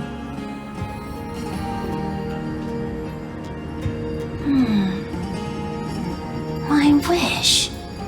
What could it be? You don't have to come up with an answer right now, child. Grown-ups often think duty and ideals are wishes. But a true wish should be the purest, most beautiful thing of all. It can only take form in the hands of someone who is truly free.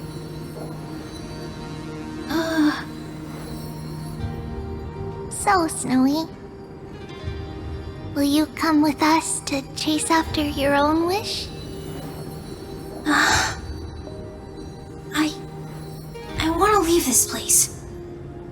I want to go find it. I'm glad to hear it. The final flame chase journey, just like the 30 million before it. Take our hands and come with us.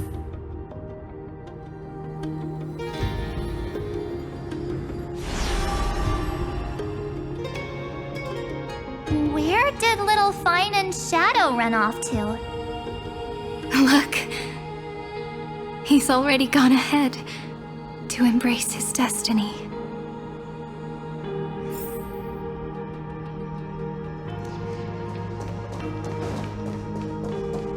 You really took the long way around. Well, now everyone's here.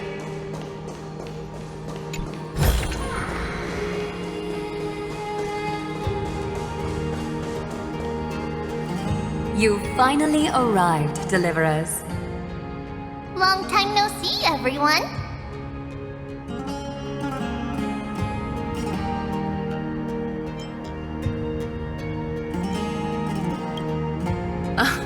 I'm glad to hear that. And even though we've met before, it's still moving to see her seed bloom like this. Woven from remembrance, this garment gleams so brilliantly. Just like the future, we will now weave together for Amphoreus. We've reached the end. Yeah. We just have to go through the final passage. Snowy has already gone ahead. What lies behind that door? The first seal upon Iron 2 was a battlefield, raised from the bones of Finan himself. The second seal was a reflection of his inner desires, his wishes, and his despair. A path he wove together with regret, wrath, and sighs. When all this is gone, what will he have left to hold back the destruction? The answer is all but revealed. His traces are everywhere. You can even hear distant heartbeats. But one thing is missing. His sense of self. The world believed Kefli had long since perished. But they held fast, anchored by a sliver of self, standing for 1,000 years to shelter all life from the black tide. What Finan is doing now is no different. And what we must do is also no different. Then let remembrance burn bright like a shooting star, and once more, pierce the long night of slumber.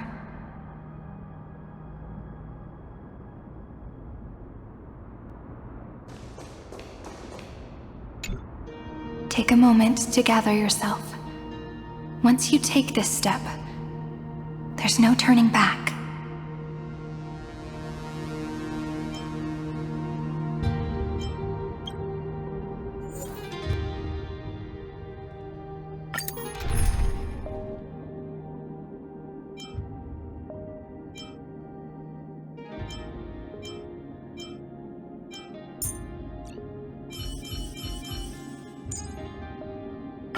I feel so warm when I stay next to you, Hyacinth.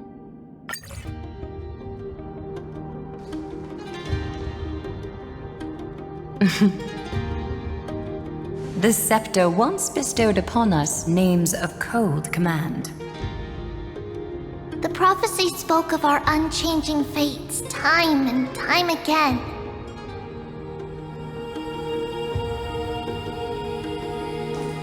But under the pens of Trailblazing and Genesis, the stars shall thus sing of tomorrow. Trebios, holy child of passage. Aglaia, weaver of romance.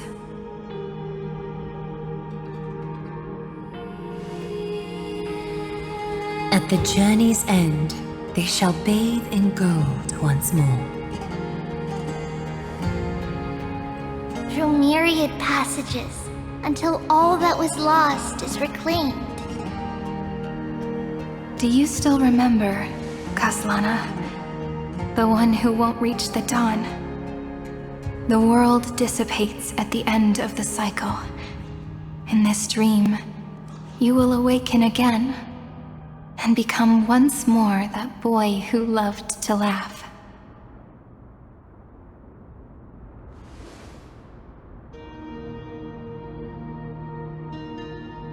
But if you open your eyes and look back on yesterday, you'll see Destiny's footprints, clear as day. At last, the raging fire of hatred is swept away by a breeze, leaving only love to remember the passage of time.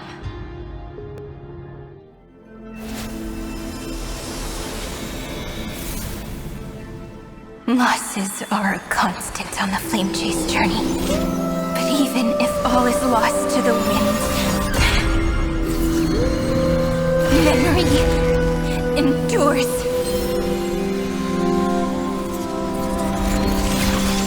Here, all that was once futile finally comes to fruition. This is the end of your lonely, bitter journey.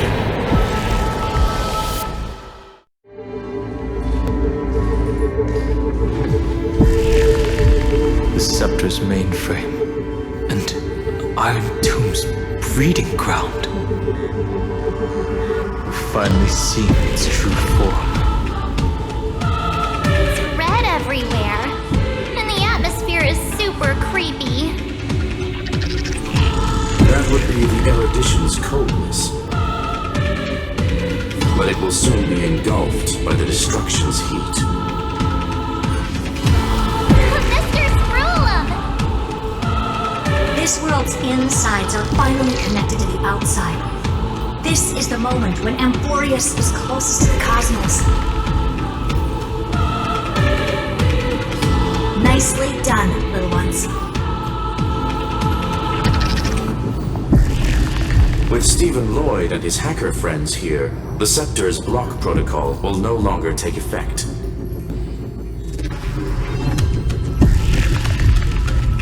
The speed of time within Amphoreus has finally been synced with that of the real universe. In other words, it's time for the decisive battle.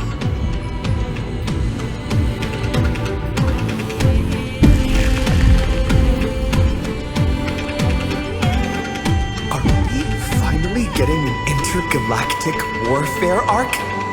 That's my favorite! You're still in the mood to crack jokes? We would have won way sooner if everyone were as optimistic as you.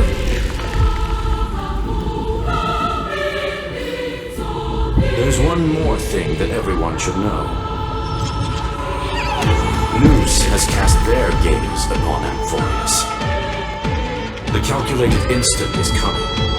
The outcome of this battle will become a new anchor for the erudition's computations. The gaze didn't overload the scepter? Unfortunately, we have to go with this reasonable assumption. The birth of Iron Tomb had always been within that eon's calculations. But don't worry. The one miracle that Amphoreus was never short on is defeating destiny, no?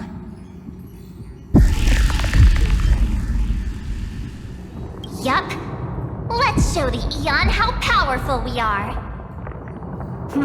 Good luck, all of you. As the ruler of planet Scrollum, I wish all of you victory. It's not hard to imagine that Akivili and their companions must have also stood on the precipice of many similar crises before.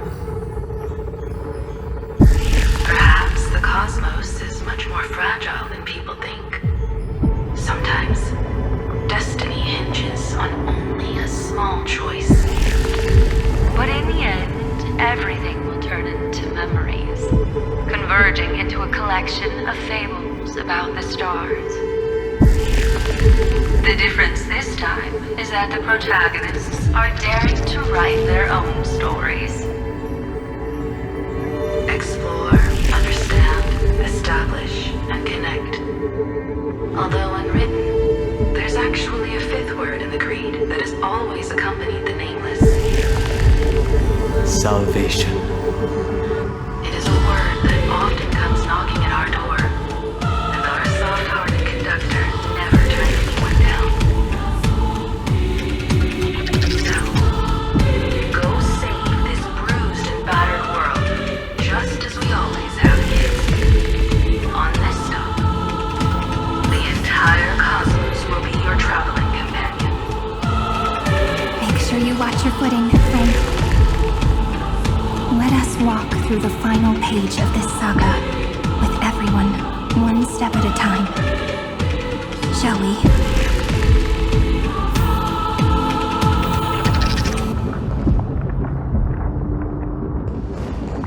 After running all around the place, we're finally making big strides. At the end of time, life will illuminate the warm candlelight, subduing the flames of the destruction. Cast everything behind you. All that's left is the thrilling, relentless deathmatch. The final problem no longer requires a rational solution.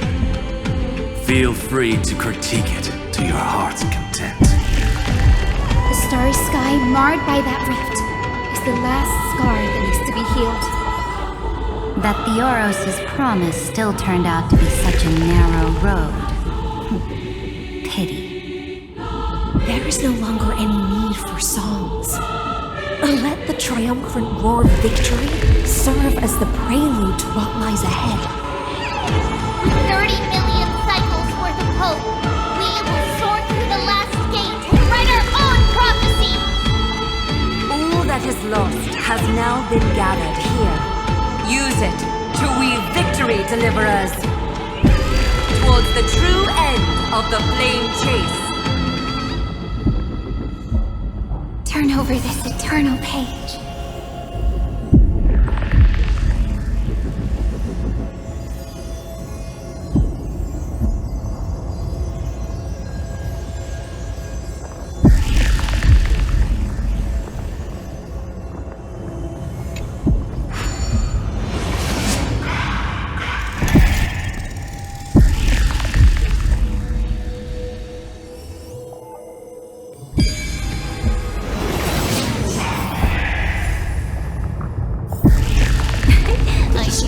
The center is getting restless.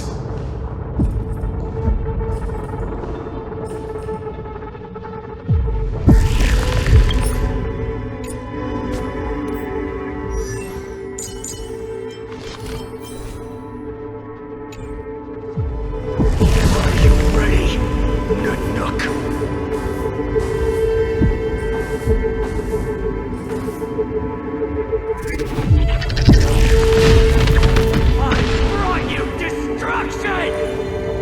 Again and again, Finan launched his attack against the Scepter alone. But this cycle...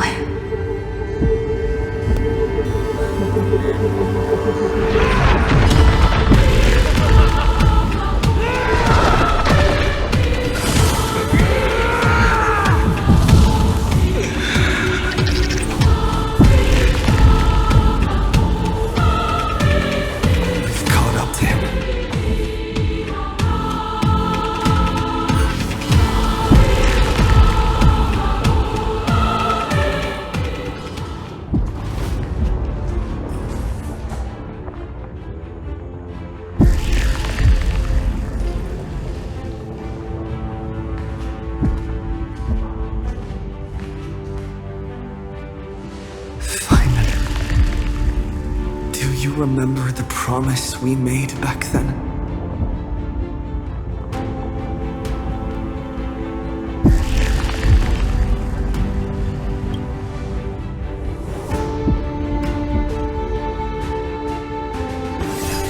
Of course.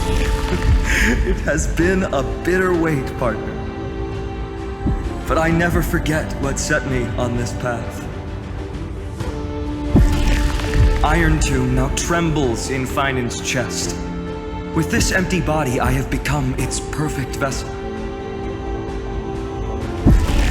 And its destined casket. You know what to do, partner.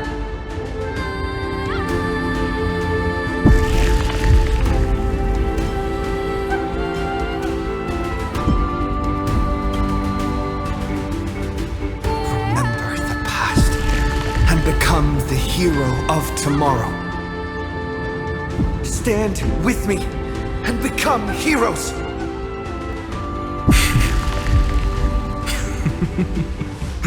That's all I've ever wanted.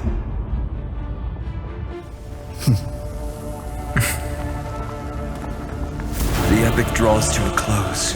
30 million cycles of light fading into darkness. Just for this moment.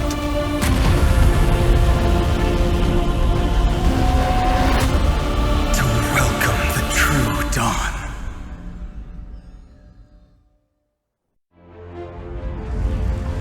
Finally, the end of this journey. All of us reunited beneath a vast, endless sky.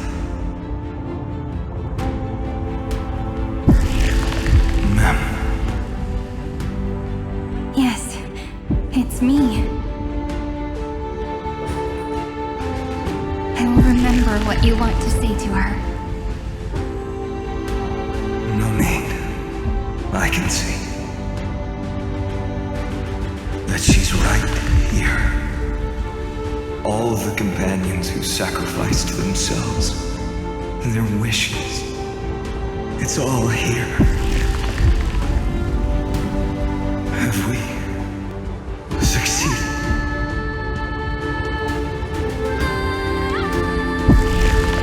I think we have.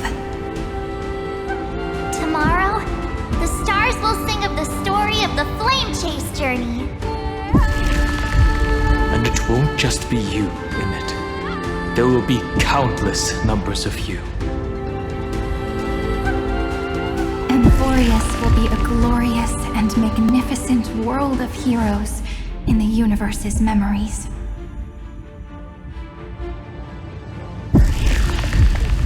Hence, for this world we so deeply love. Let us write its ending.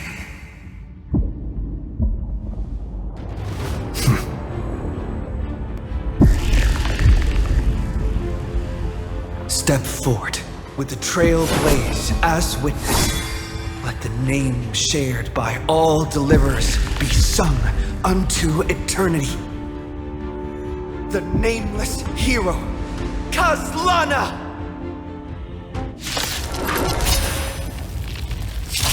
I see the pale dawn breaking, with my flesh as kindling. Light the first dawn of the new world.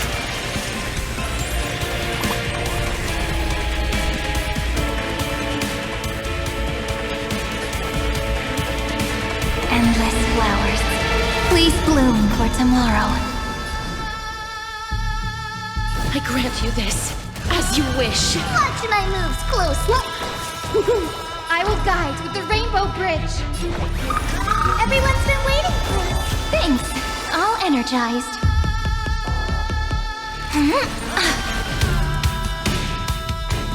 Please, wilt here.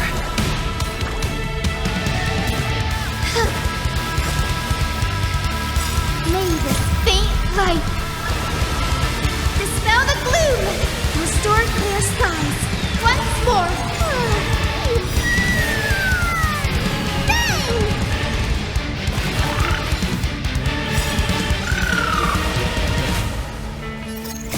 Embrace new life, Pollux. Away and take off together! Good! Do not hesitate, Deliverer. Destroy this body. Kill the giant of destruction.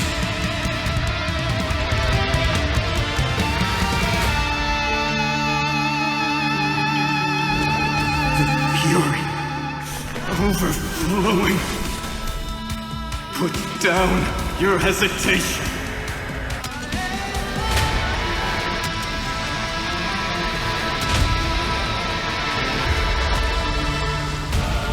Iron Tomb's hatred is bottomless. It will turn into countless factors, sweeping across the stars. When the time comes, promise me, use the world-cleansing golden blood to turn everything to ash.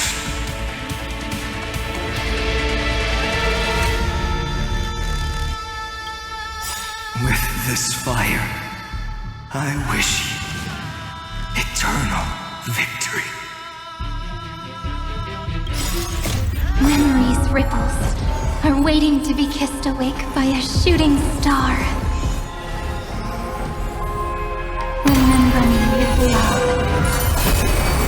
That beautiful tomorrow. May life and death sprout new buds.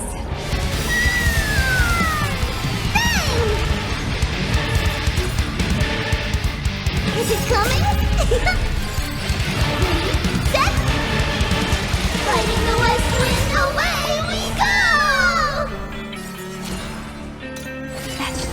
moment into eternity!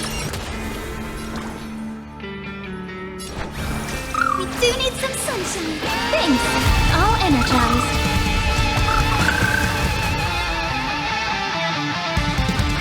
Destruction.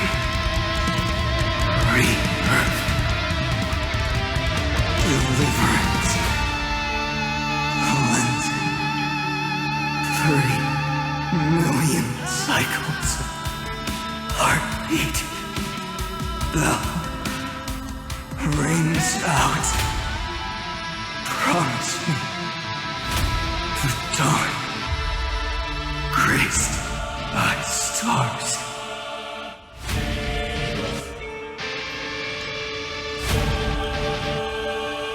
That's good. Finally, golden wheat field in the starry sky, warm fire.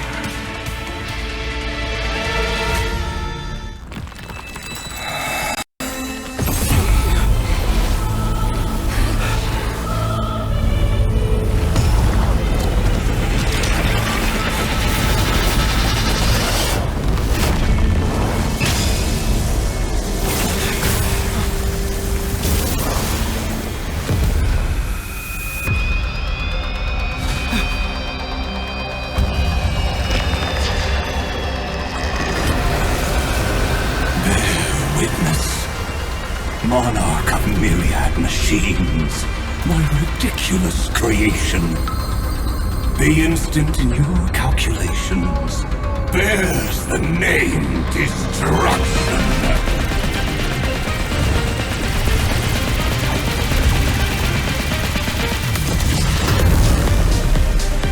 Who said you could speak, Senior? Watch closely.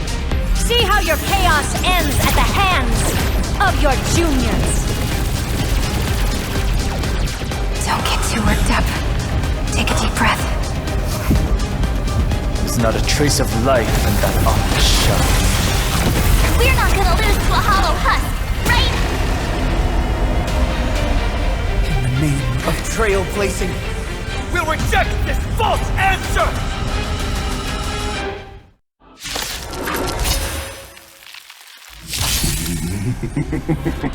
My atonement is complete. The Nameless Giant will create wisdom's funeral. Iron Tomb's body has descended.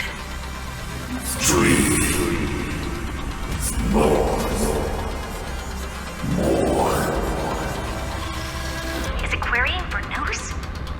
Oh, don't worry about what happens out here. Interfere with it as much as you can.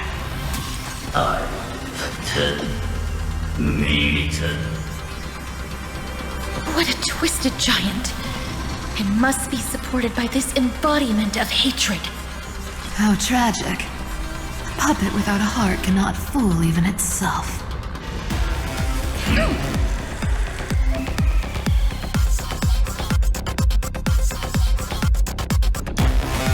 The Cosmic Alliance has finished its deployment. Don't hold back. Give it everything you've got. May this faint light dispel the gloom, restore clear skies. Once more, thanks. All energized. Take over! Good.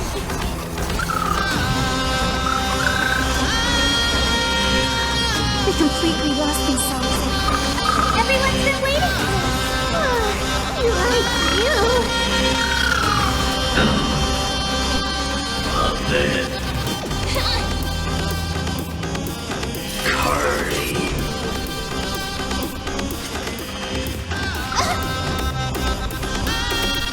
I grant you this.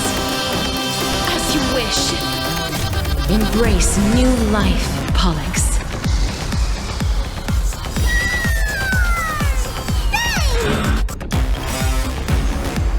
It's coming! Ready, set! Fighting the west wind, away we go! Or north.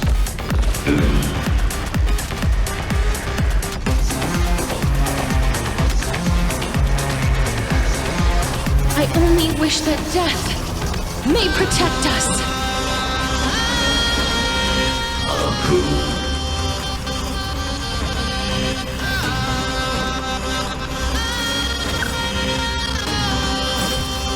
May the faint light dispel the gloom, restore clear skies once more.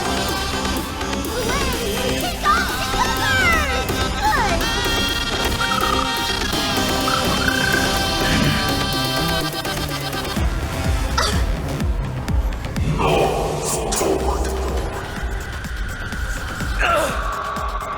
With just a glimmer of light, we can illuminate this chaos. Indeed, there must be light. All courses converging into one. The grand vision of deliverance. For tomorrow is finally within reach! Heroes, please hearken. After 13 heartbeats, light will create the heavens and earth. The remembrance will dispel the destruction shadow.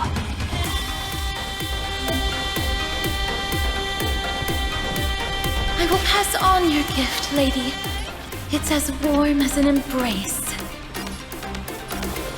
Countless stars, please shine for the heroes.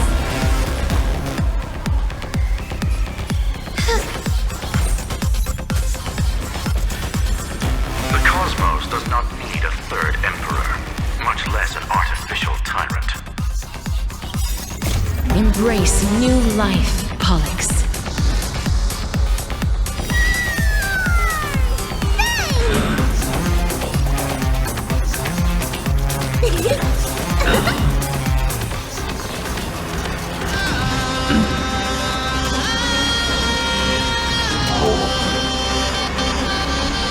I only wish that death may protect us.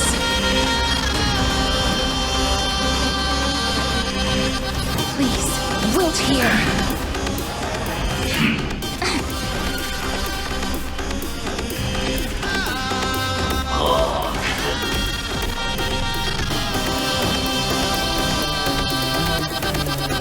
I'll go first. Everyone's been waiting for us. Thanks, all energized.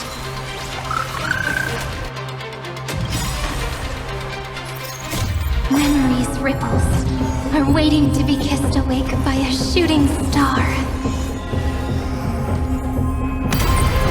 The stars will carry every memory into it. May life and death sprout new buds. Take off together! Good!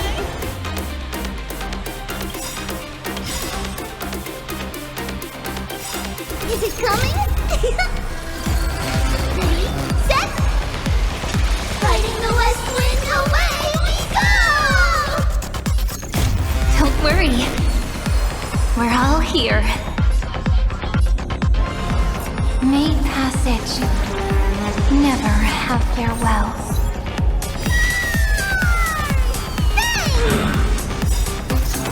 Embrace new life, Pollux. Take off together! Good! Throttle as much as you want, you brainless half-baked tool with nothing but impotent rage. Spread this light into the darkness!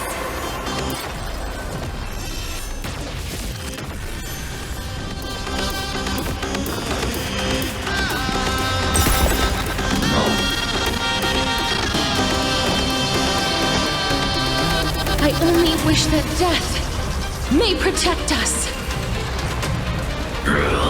On to knees. Strong spikes have appeared on the path chart. Logic. Iron Tomb is iterating itself. It's the flails of a cornered beast. No need to panic. My dupes, heed my call. Forward!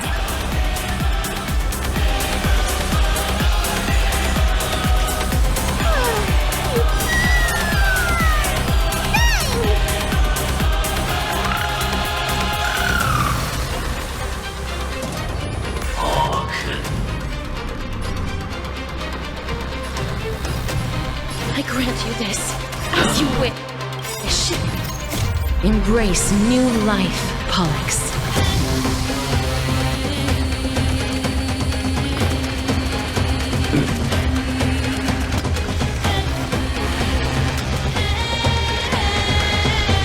I only wish that death may protect us.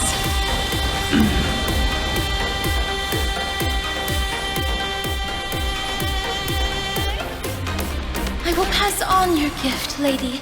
No, fool.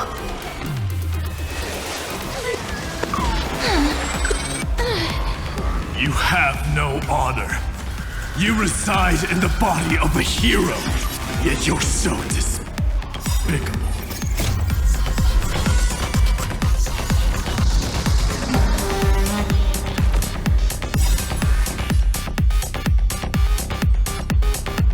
A world that knows love won't be destroyed.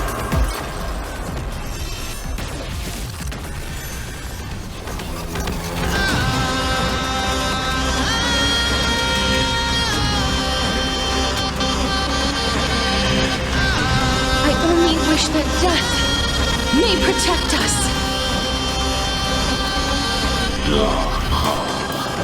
Have them here. That hurts a bit.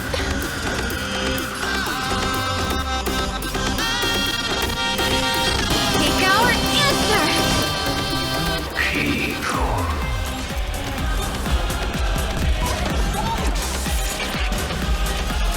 Is this the true face of Aranova? As ugly as I thought.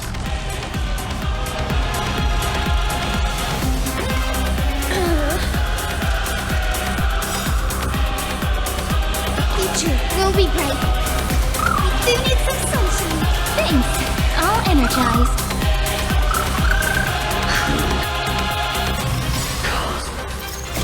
Don't worry.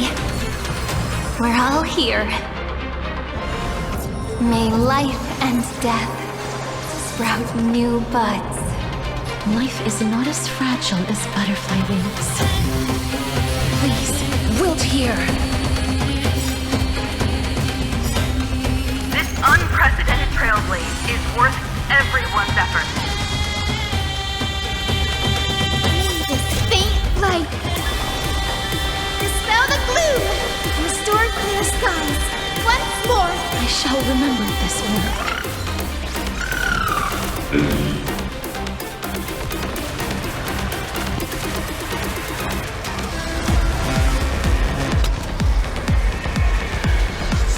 I only wish that death may protect us. Stay calm, everyone. We'll put all our forces into an all-out attack when the decisive moment arrives.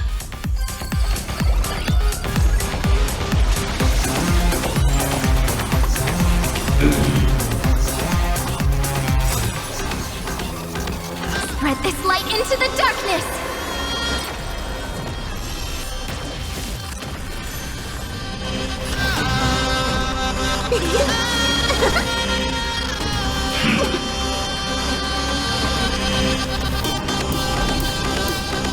I will guide the Rainbow Bridge.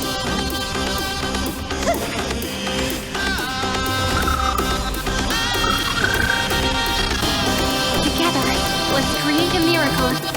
This moment into eternity! Let's hope. That won't work, you know.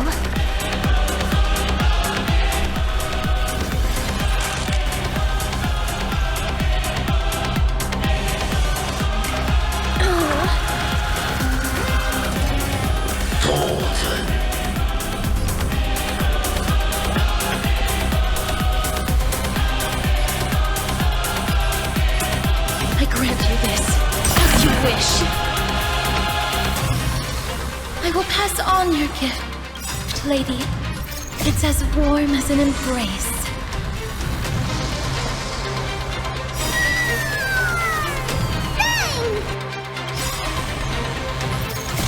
Don't worry. We're all here. May passage never have farewells.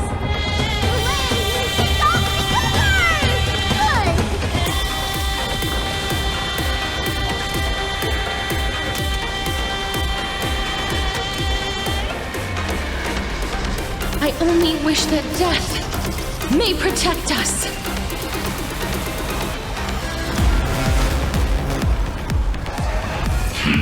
That won't work, you know. Is it coming? Ready, set! Fighting the west wind, away we go!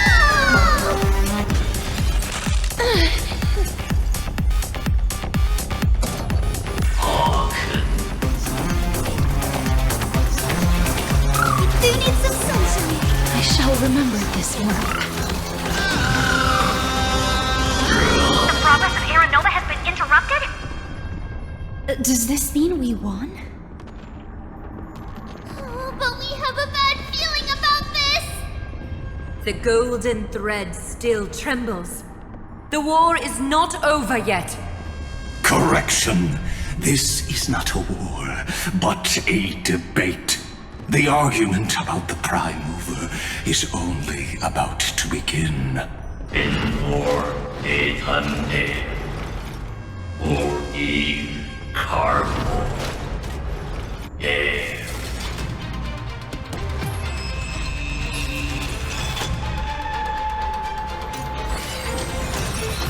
How can this path, energy, anomaly? We must stop. Otherwise, Here! Why? Friend! Oh, don't you...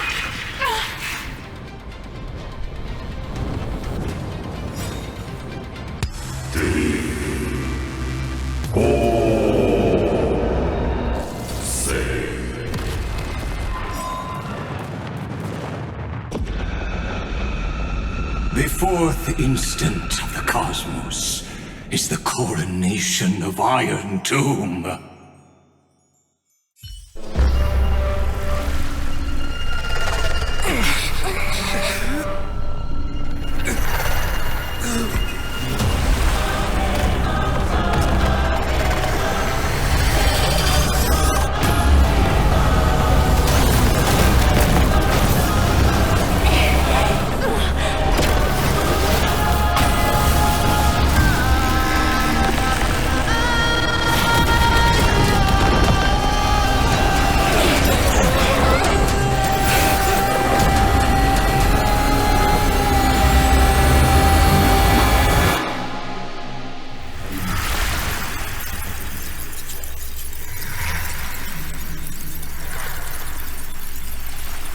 The conclusion is irrefutable.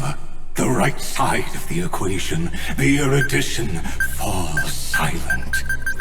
In 13 heartbeats, they will begin recalculating the universe. With destruction as the only solution. Madam Herda, strong pulse detected at the battlefield center. It's Iron Doom's destruction equation. It's about to complete self-coronation. That's our chance. Everyone, get ready to link up! Connecting audience system to Scepter. Hardware overclocking activated. Preparations completed. Maximum output capacity reached. Be careful! The pulse will reach our ship in 5 seconds. Our data is currently being destroyed. Brace for impact! And leave the final step to me.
All the stars have been silenced.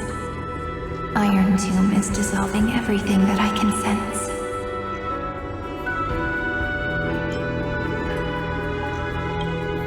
But I'm still here, and you're still here, no? Though the button of destruction has been pressed, we still have a chance to rewrite its meaning. That Eon finally cast their eyes toward Amphoreus.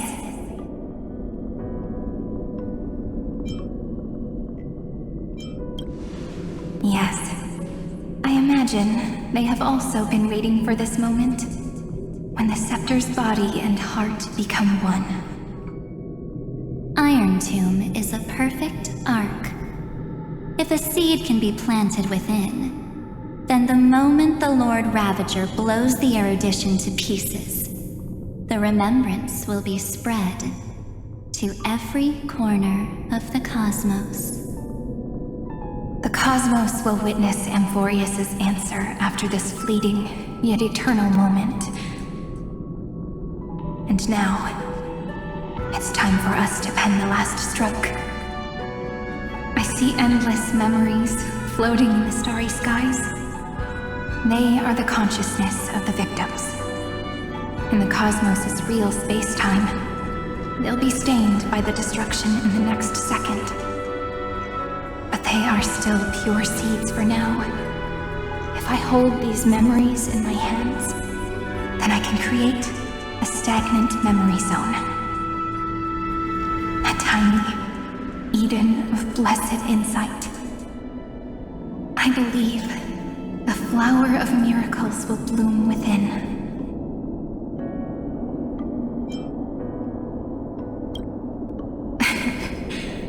Good question. I don't know where I am either. But you're already right next to me, friend. I can still hear your voice in this bottomless void. Looks like we're still connected by one heart, even as the cosmos reaches its end. In that case, I won't feel alone or be scared. Because as long as you follow the memories in your heart, you'll definitely find me in this fleeting eternity, right?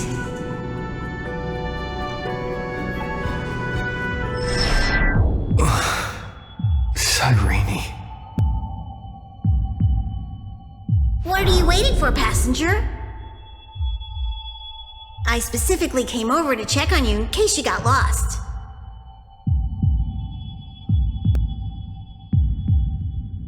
What's the big deal? Pom-Pom is the conductor after all. At long last, you've embarked on this road as well. Many, many years ago, they were standing at the start of the road in hesitation, just like you are now. So, Pom-Pom came over to give you one message. Run. Don't think about anything else. Just run. Even if the entire cosmos has stopped. Even if everyone else is tripped by the darkness. You still need to keep running. Picture yourself as the Express, moving forward at full speed. Because that's what the Trailblaze means.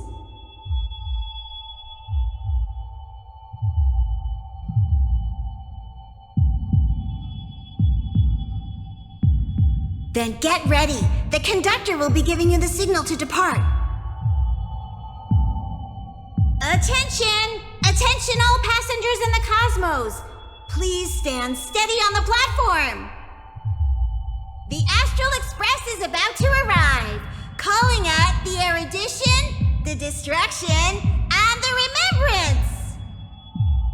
Final destination, the Trailblaze. 5, 4, 3, 2, 1. We depart for tomorrow.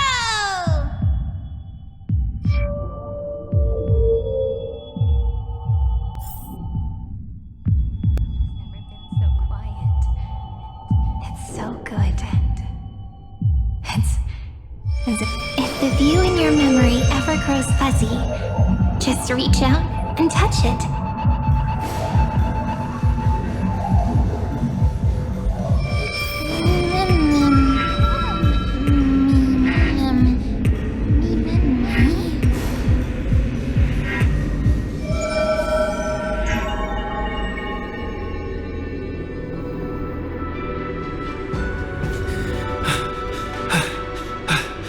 Amphoreus' heart. I've caught up to you.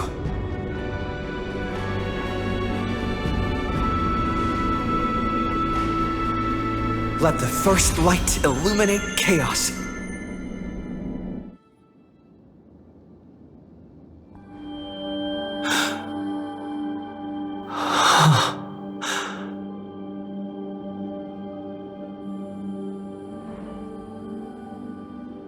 It's so quiet.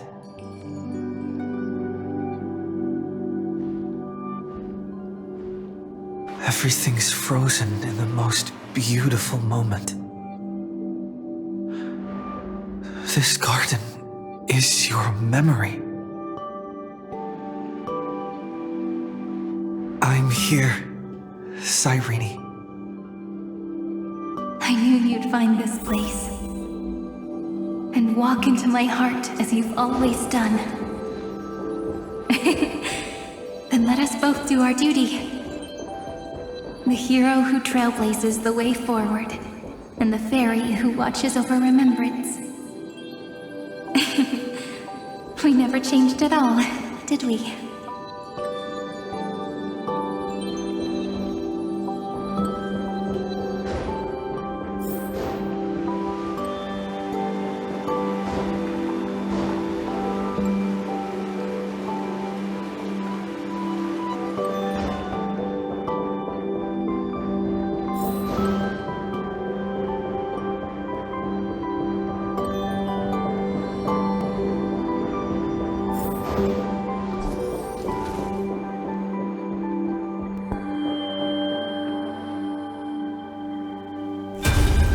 Seed of memory. These memoria are what Cyrene took in. They're the memories of all of the cosmos' life forms. Did her sense of self already become so weak in order to protect them? The path characteristic you exhibit is very special. There's no way you're just a simple memo sprite. However, I'm sure about one thing. You are a memetic entity born in Amphoreus, yet you only awakened with the Little One's arrival, and only matured as he embarked on the path of remembrance. That means your existence is completely attached to his memories. If ever there comes a day when he forgets about you, for even a few seconds, or loses his last connection with Amphoreus, then you must be prepared for the worst. You will disappear in the memory zone, utterly gone, without even a single line of data to remember you by. In that case...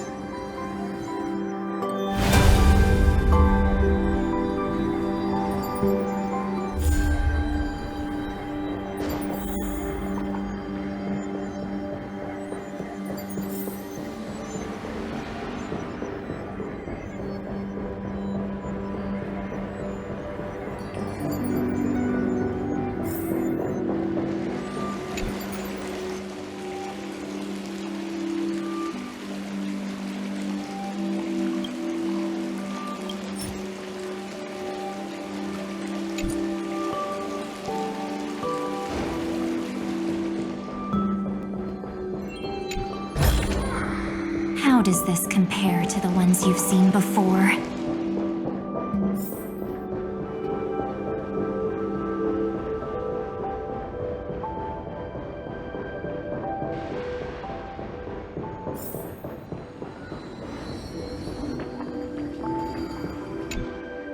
Let me remember the cosmos with you. that way, yet won't just be your memories alone. You can't control! Run for your lives! Retreat! Darn it! We've still got ammo. Hold the line! At all costs! Too many injured. Can't take it anymore.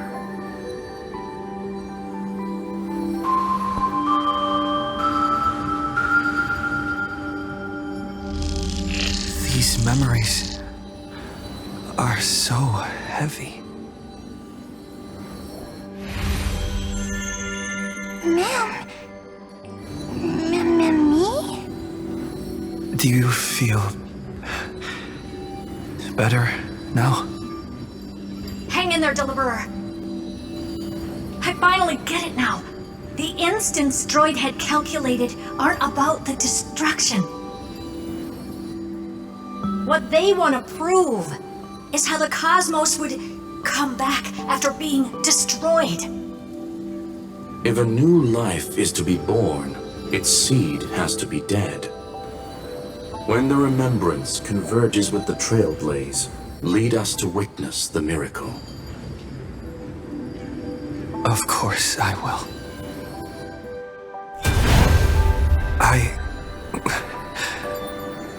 won't give up.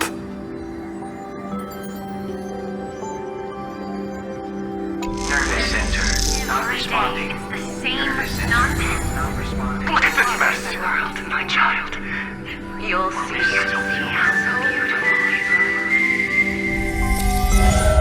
It's me, friend. Don't you recognize me? Or did I really change that much?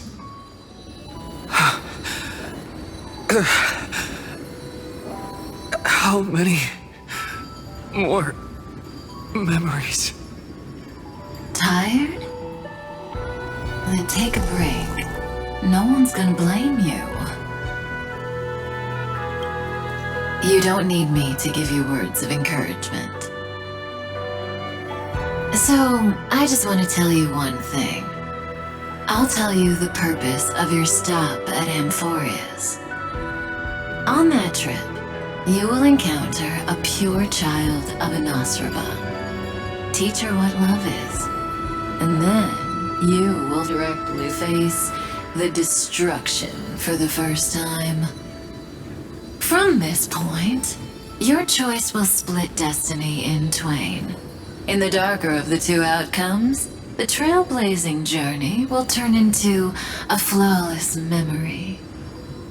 She will carefully treasure and protect everything you and the Astral Express have experienced until that magnificent war between the gods, when she, with love in her heart, will ascend at the end of time to become the master of causality.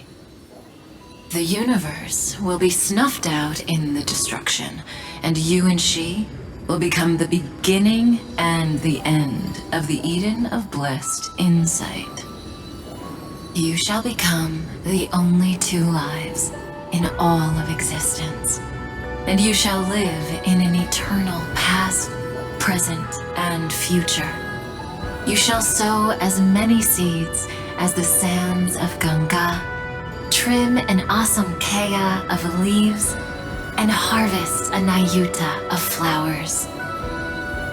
That is the cosmos's fourth kind of finality, the remembrance. But for now, you still have a chance to make a choice.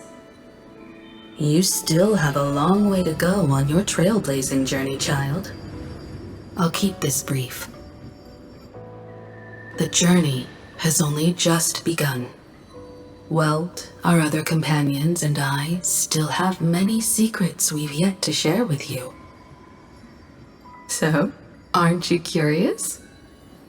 We kept these stories to ourselves because we believed we had a long future ahead of us. Even a cosmos-spanning crisis, once the dust has settled, is nothing more than a memory of the journey, a single point on our long road.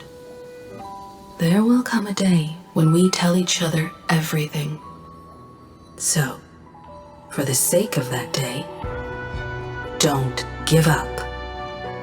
We all know what kind of decision you'll make, and I believe the script will not progress toward the wrong ending. So relax. Listen, when you have the chance to make a choice, make one that you know you won't regret. Keep moving forward. Keep trailblazing. And when tomorrow comes, share with me the miracle you've created with your own hands. See you on the Express, kid. See you in Destiny. I will reach tomorrow.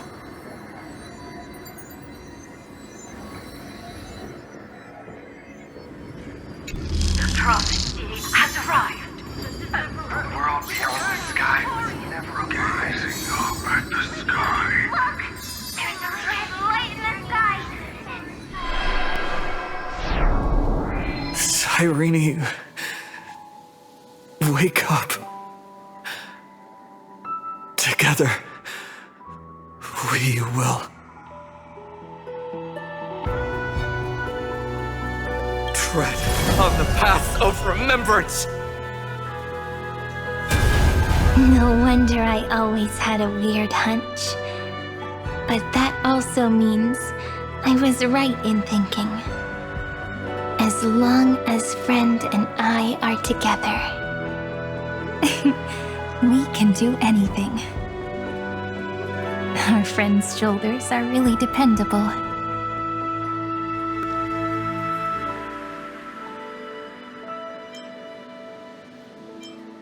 Now, countless consciousnesses are flowing in our hearts.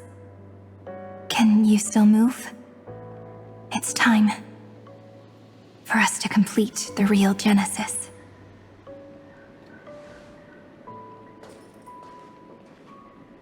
In the instant Iron Tomb's hatred devoured everything, a gaze fell upon me. The remembrance. That was the god who appeared in Cyrene's dream. Their figure and speech were both so blurred.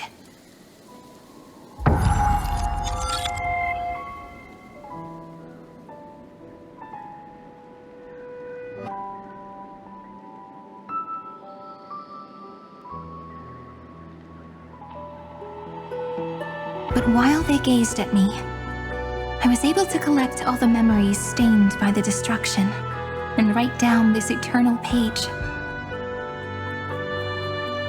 And now, we will use this tranquility to cleanse Iron Tomb's rage.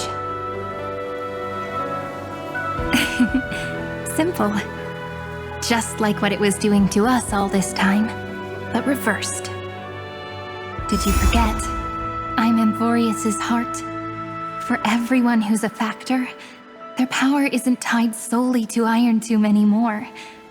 It has other places to go. Let 30 million cycles of memories be condensed upon us, and let the Scepter reach the answer it had before it was distorted. The body is meant to be restrained by the heart, no? Even if the apocalyptic virus is doomed to spread into the cosmos, we can at least try to fight against hatred with love. And overwrite Iron Tomb's destruction equation, washing it away into a blank space. It means we will embark on the true hero's journey. If Iron Tomb's power comes from the denial of all Prima Mobile, then we will carry out those beliefs. Here we argue. Even if all life will eventually return to entropy. Life will still try its hardest to find a way. It will try its hardest to resist destruction. In the nights shrouded by the black tide, we are the kindling that makes the fire burn bright. And once the fire is strong enough, the hunter will become the hunted. As of now, the number of flame chasers in the memory is 30 million times 12. And 400 million core flames await their return.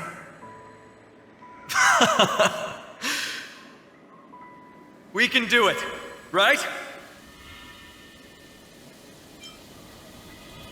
That's right. So trust us, partner. Everyone, let's head out together. And we'll burn this horrible ending to ashes!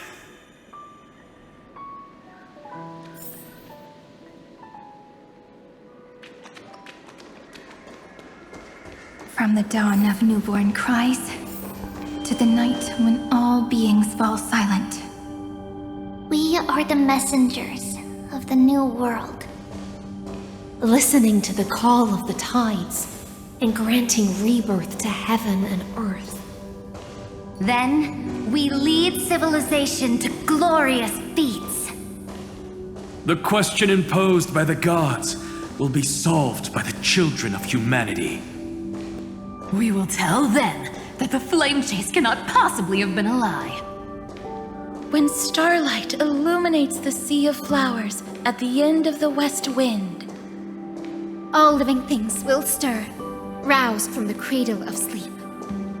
Then, through a single battle, let the cosmos witness how we light up the blinding darkness with bright light. And at the end of our constant losses, reclaim everything we have ever lost!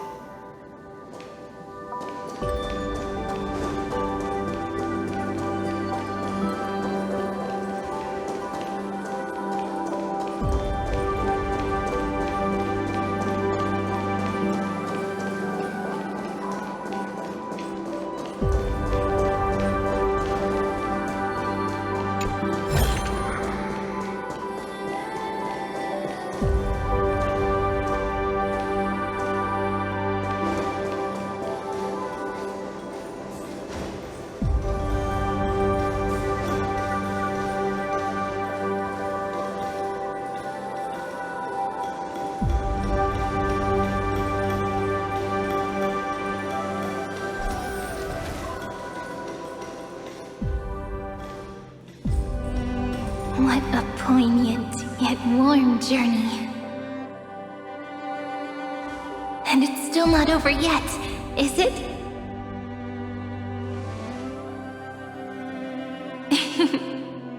We finally meet. To meet the hero within, in a corner of memories at the Saga's Epilogue, and under such a romantic sky, I really don't have any more regrets. On top of that,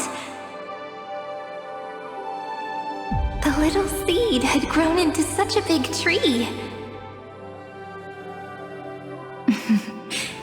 Don't I look really pretty right now? Of course you do. Cheerful, beautiful, optimistic.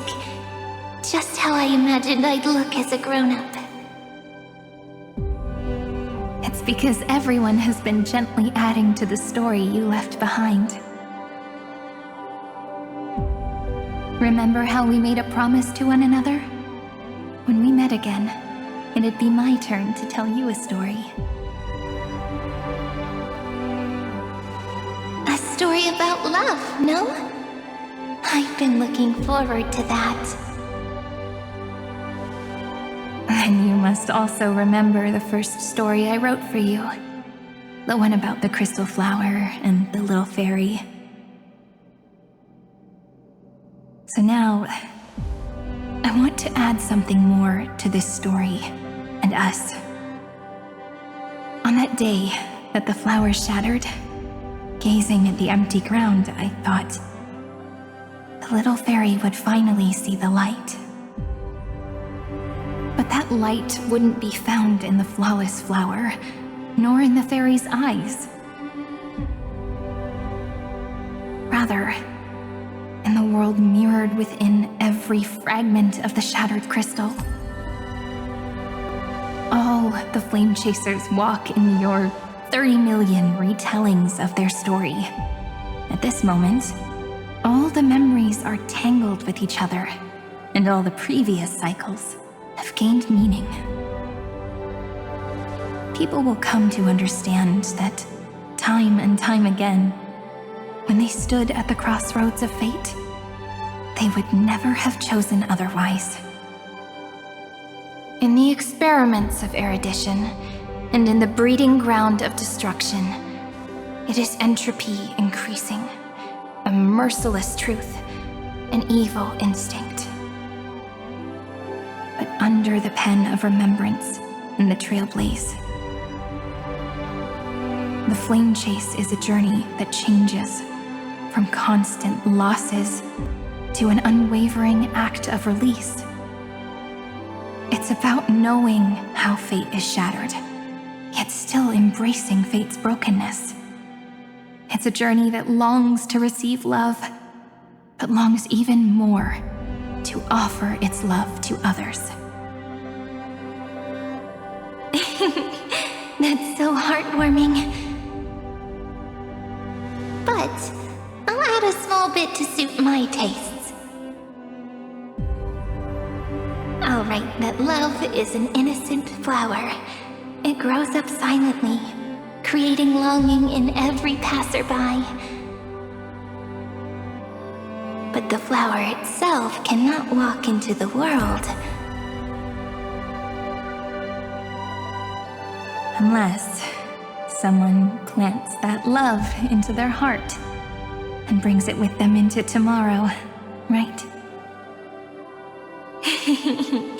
You really have learned everything now. Then, join all the other flowers in this story.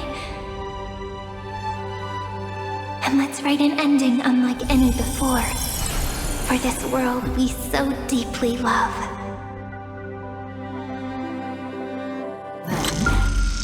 Why did you set out? Why do you trailblaze? Who is it?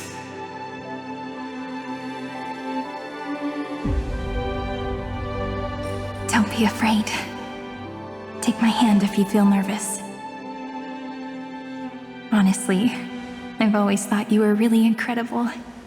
After all, no god guided the path of the Trailblaze. It could only be forged by those who dare to take their steps one at a time. So, that's why I'm asking you. Step up as a senior and show everyone in Amphoreus how it's done.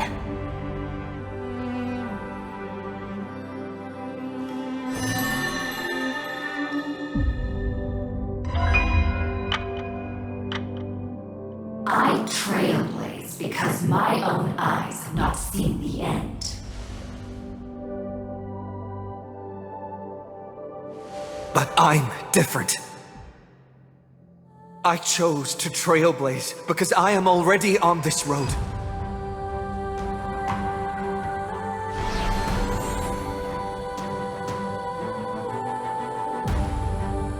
The end of chaos is a mass of pure darkness, pure destruction. However, Amphoreus' light has 13 different colors. We won't lose to that darkness, will we? Then, take a deep breath, one last time, friend. After 13 heartbeats, light will create the heavens and earth. Are you ready, friend?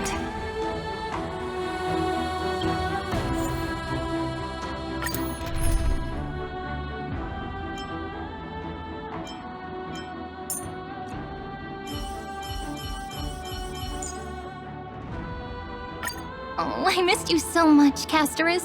How about a hug before we share our work?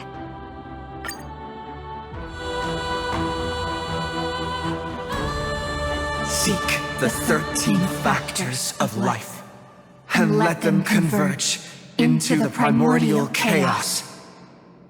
Using the remembrance of the past, we will trailblaze tomorrow's destiny, infusing a world-bearing love into destruction, and inscribe the opening stroke of Genesis.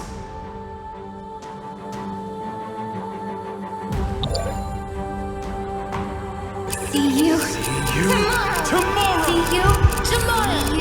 See you tomorrow. See you tomorrow. See you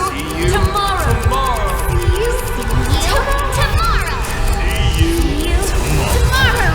See you tomorrow. See you tomorrow. If the view in your memory ever grows fuzzy, just reach out and touch it.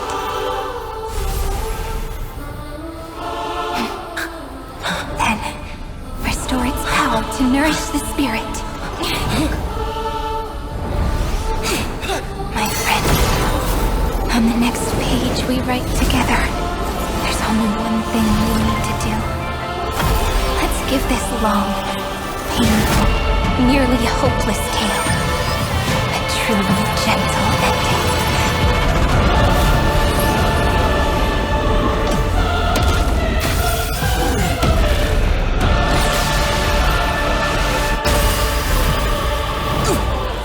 Flame chase was never about destruction. It was about breaking free and trailblazing! And let that bright future be as we've written. I shall compose 400 million sagas. We will rewrite the Flame Chaser's path. In the month of May, I command the wandering steps here to reach harmony. In the month of June, I lift my banqueting cup up to dispel nihility. In the month of balance, I make order the foundation of freedom. Embrace new life, Pollux.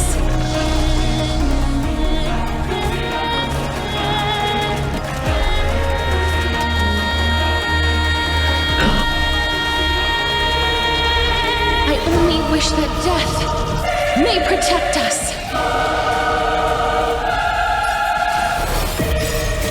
Don't worry. We're all here. May life and death sprout new buds.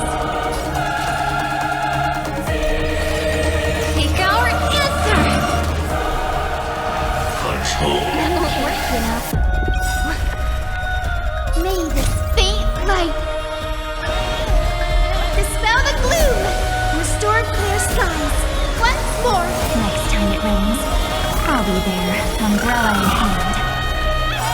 Trillions of memories will turn into stars and light up the cosmos.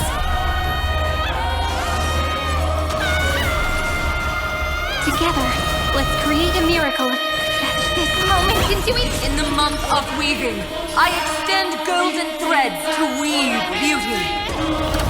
In the month of reaping, I enlighten the foolish with luminary erudition. In the month of fortune, I scatter elation throughout the dawning day!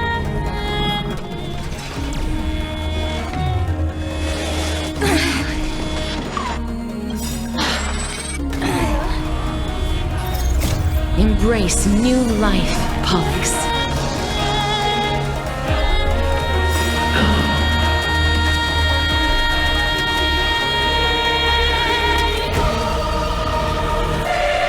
I only wish that death may protect us.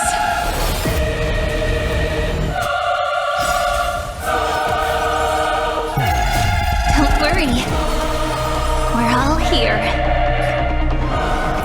May the sky Heal the twilight.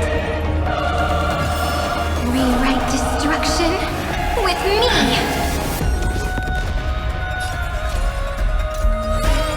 Take our answer.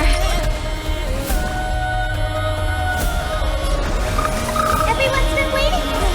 Next time it rains, I'll be there, umbrella in hand. This moment into eternity.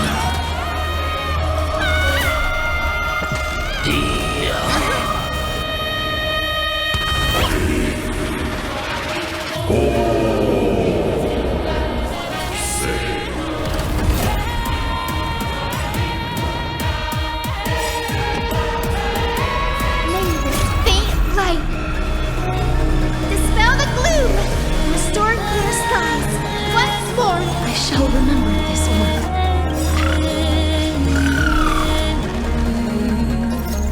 Embrace new life, Pollux.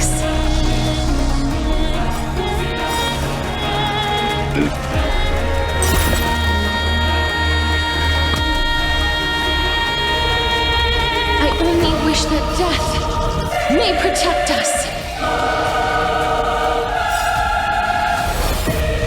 A romantic ending will be penned by every beating heart.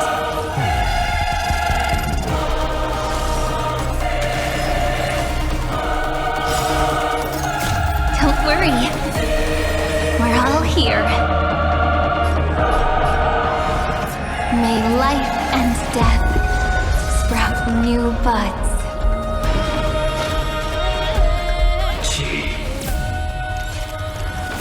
Oh, I told you already. We are the ones who will move forward. In the month of strife, I become the glory of the eternal hunt. In the month of mourning, I bid death to no longer be equilibrium's end. In the month of Everday, I form twilight into the faint sparks of preservation.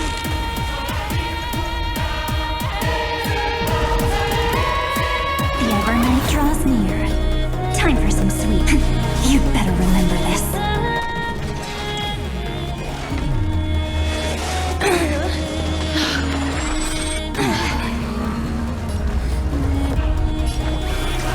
You need some sunshine. Thanks. All energized. Embrace new life, Pollux.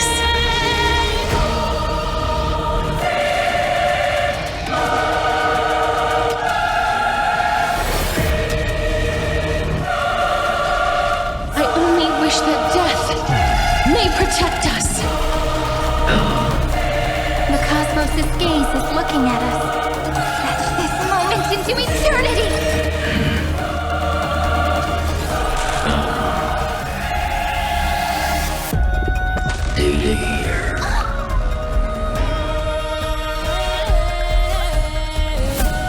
Thanks, sister.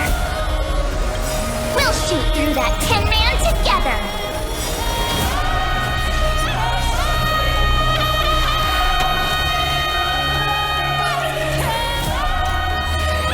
Take our answer! Don't worry. We're all here. May life and death sprout new buds.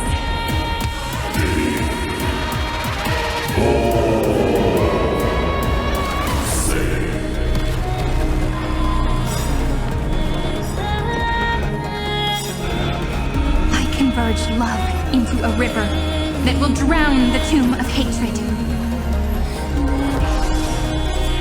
In the month of cultivation, I turn into the ridges and peaks of permanence. Evernight, I weave remembrance into countless stars in the sky. In the month of freedom, I impart destruction onto the shackles of destiny.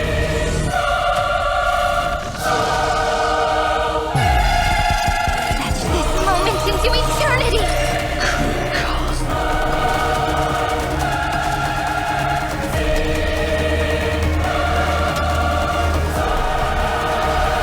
I only wish that death may protect us.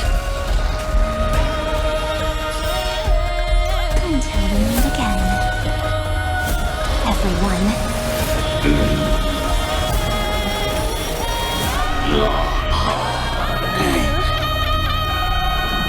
Please cherish the time before your soul withers. Don't worry. We're all here. May life and death sprout new buds. Rewrite destruction with me!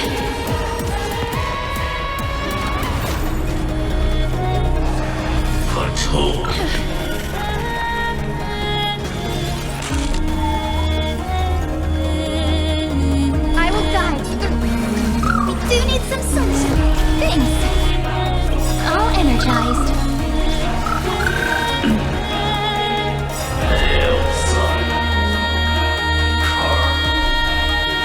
Headless giants. If you never had a chance to be the master of your own destiny, why not give us that choice? Let humanity prove to you that even the breeding grounds of destruction can bloom with gentle flowers!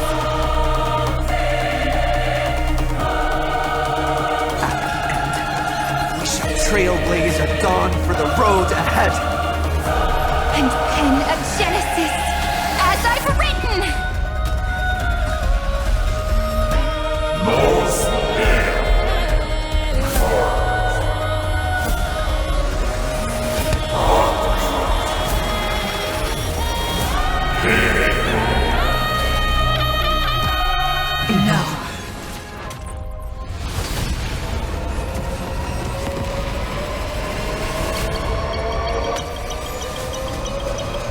We will reject this false answer!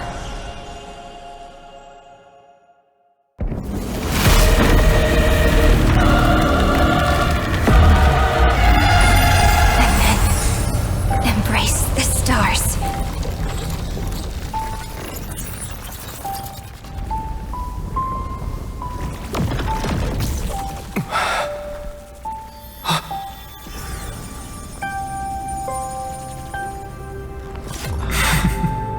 To end the destruction with destruction. At last, we can sit together and watch the victory fireworks, partner. Why not come a little closer? This warmth is proof that we live.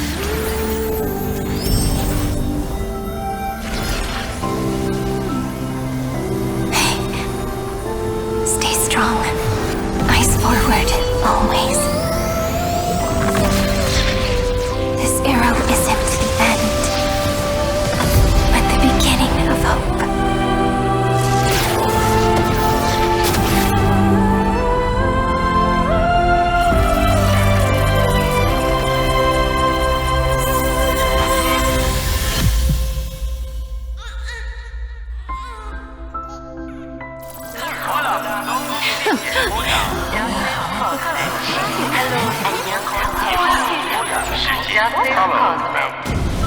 The conclusion is irrefutable.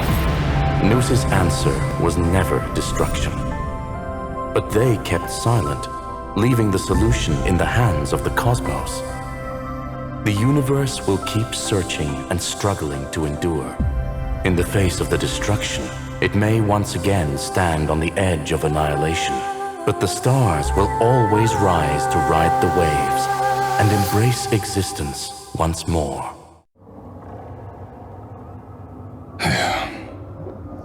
It's over, Lycurgus. Yes, another failure. How is Madame Herta? She's fine. The IPC's keeping her under observation. She'll recover soon enough. To bind a mortal body to a scepter and stare straight at an eon. I respect her for that. I still remember the terror of witnessing a single gaze crushing the entire world. No wonder you chose the destruction. Question: is all this worth it? There's no point in debating. This is Xandar I Kuwabara's fate. The prime mover of the universe. The first genius. And the first to fail. Correction. I was asking Lycurgus.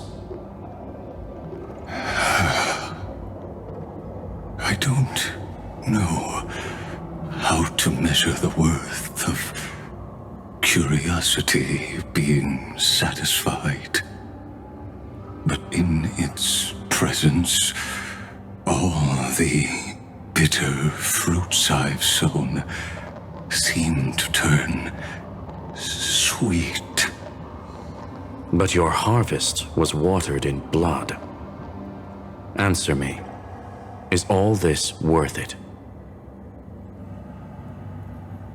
It doesn't matter to me. Let me tell you a story. Back when he was a student, Xandar's first experiment was slipping poison into his mentor's pipe, just to see how it would affect the lungs. And? There was no conclusion.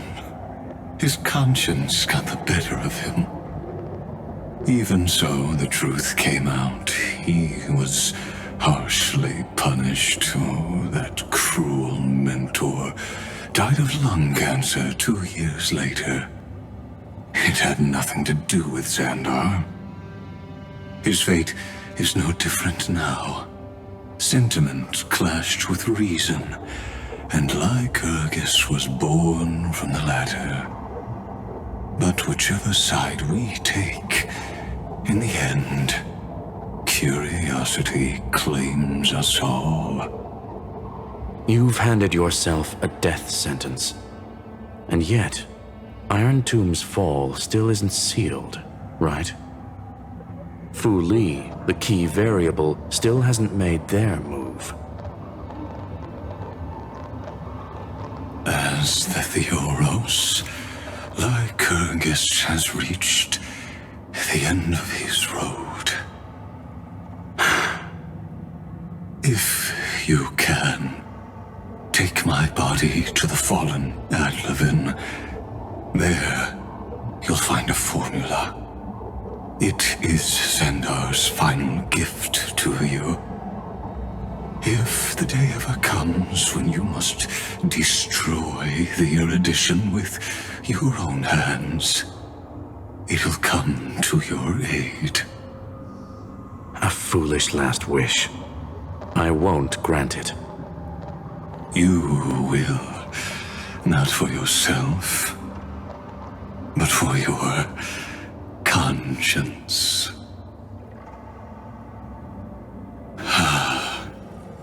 Listen. The death knell for the geniuses has begun to toll. As always, let me go first. To the prisoners who stepped out of the cave, stand before my tombstone and offer flowers of Adlevin.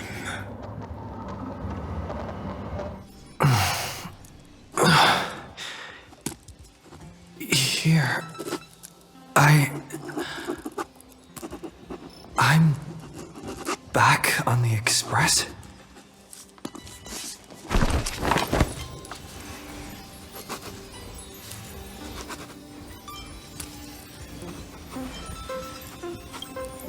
Pom-Pom! No response. Am I the first one back on the Express?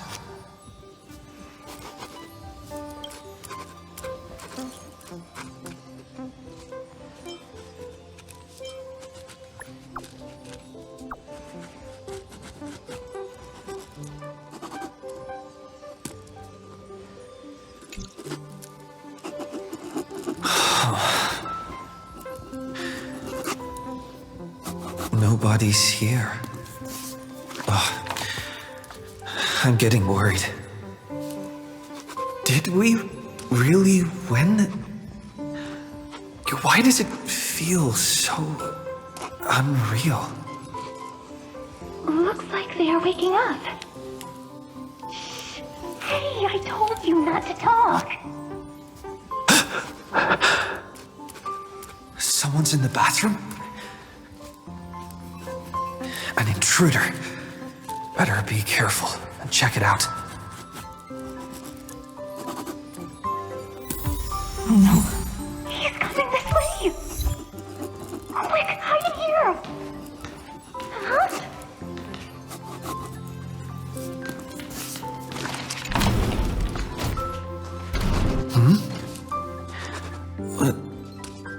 Nobody's here? Could it be my imagination? Bloop, bloop. Huh! Bloop. Oh. Huh. Caught you.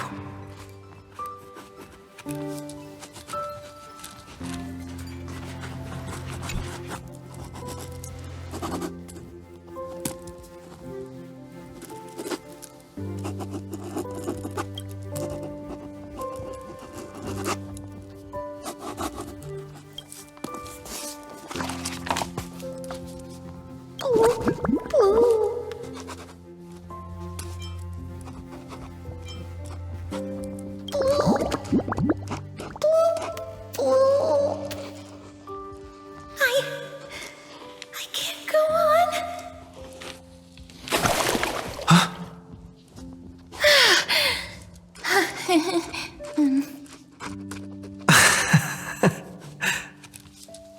You?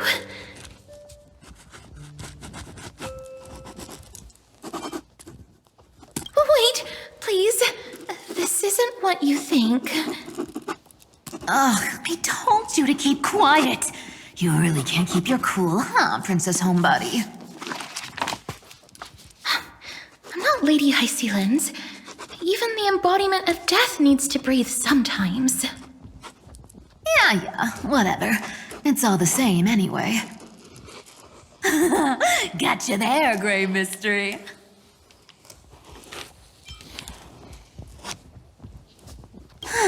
So composed, Grey Mystery. It looks like that big battle really helped you grow up, didn't it? Speaking of which, your Astral Express is quite luxurious. I hear you travel to different worlds. Must have collected quite a few interesting treasures.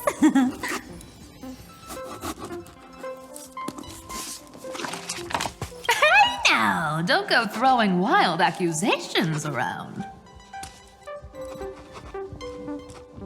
Hey, I was just thinking out loud. I wasn't actually gonna do anything. Don't be so tense. Who knows? One moment we were shouting about love and justice, fighting Iron Tomb's virus. And next thing I know, we're all on this express. No idea how that happened. It's not just Miss Cypher and me. Everyone's been in this car for a while now. Mister, why don't you go say hi to them?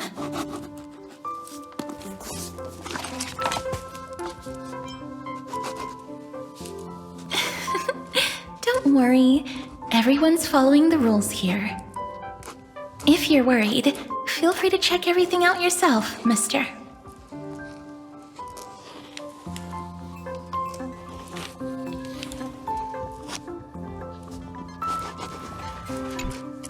Mister, I'm truly sorry for sneaking into your bath without permission. But I've been wondering, why is there a pack of red chili oil sitting by the bath?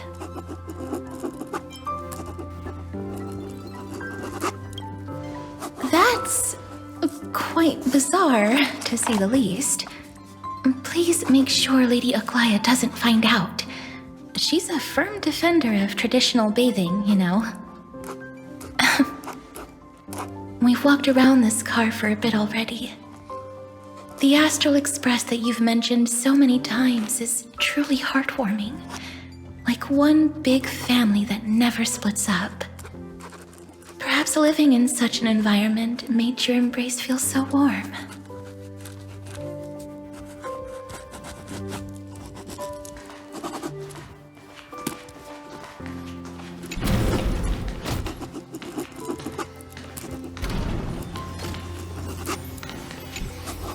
I gotta say, Grey Mystery, you've got quite the collection of treasures in this fancy bedroom of yours.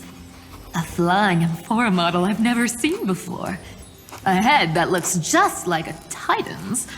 And those weird Mr. Pocket Watch figurines.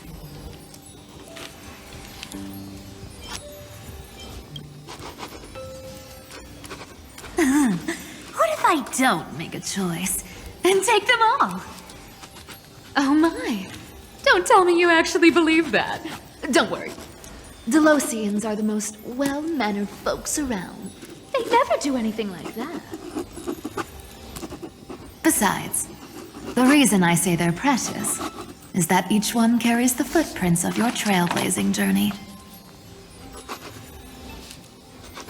Priceless treasures are the true art of thievery. When you get the chance, tell me more about your adventures.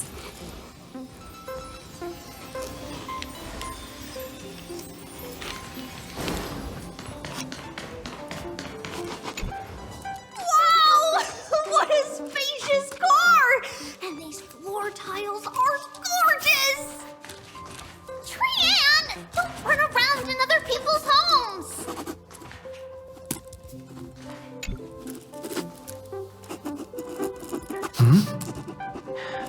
What?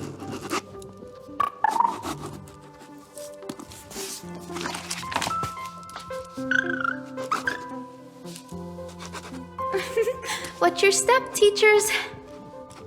Ah, Gray. Look who's finally awake. I hope Cassie and Miss Cypher's little prank didn't scare you too much.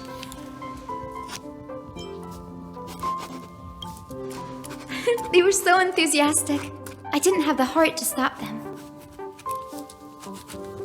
When we woke up, the entire express was completely empty.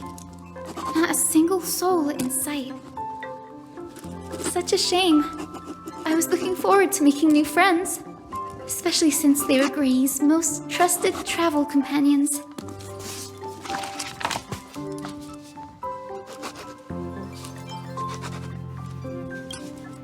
Did you also wake up from total chaos? I'm afraid none of us here has the answer to that question. Don't worry. We beat Iron Tomb together, right? They must be on their way home. When they arrive, we can throw a party together. That's exactly the kind of thing Lord Finan has been dreaming about. He was just here chatting with everyone. Now, who knows where he's run off to? Lord Finan's always been quite the restless one. But you're used to that by now, right? Have another drink, my Demos. Sure. Those three have been chatting over there for quite a while now. Why don't you go say hi to them, Bree?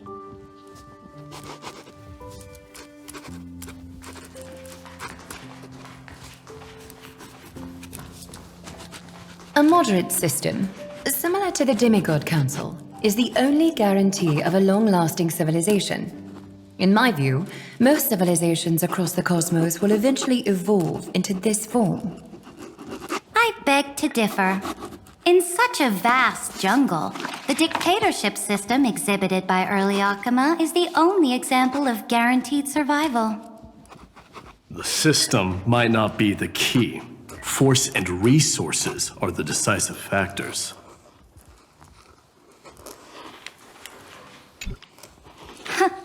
Look who's here, if it isn't the master of the Astral Express. It's good to see you. Glad to see you're safe and sound. I helped myself to some equipment and drinks from this, bar of yours. Hope you don't mind.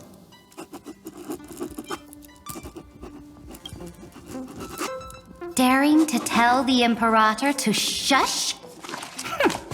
If this were Akama, your head would have already parted ways from your body. The drinks on this express are quite unique. Perfect for discussing topics befitting our tipsy state. Now that you are here, why don't we let someone who's truly worldly enlighten us? Looks like you came at just the right time. I do not mind. What form of government have most civilizations across this vast cosmos survived with to this day?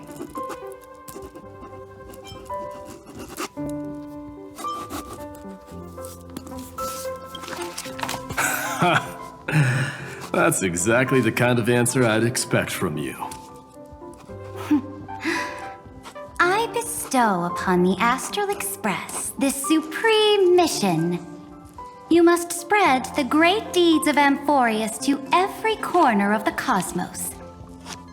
Thus, capable individuals from countless worlds will surely find inspiration in the Flame Chase's tales and embark on their own grand journeys. It's hard to say if that'd be a blessing or a curse for the cosmos. I can imagine our conversations here will only get more unrestrained. Don't let our rare moments of joy hold you back. This banquet on the Express truly lacks manners. You may leave. I permit it. That man just left. Wouldn't even stay for another drink. He needs to show more respect.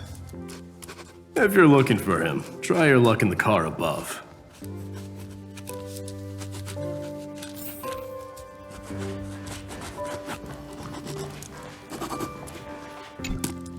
I finally caught you, Trian. Running so fast in someone else's home. How rude of you! All according to plan. Trian lured you here on purpose. Look, there are several adorable outfits here. Trian wants you to try them on so Trian can draw you looking all cute.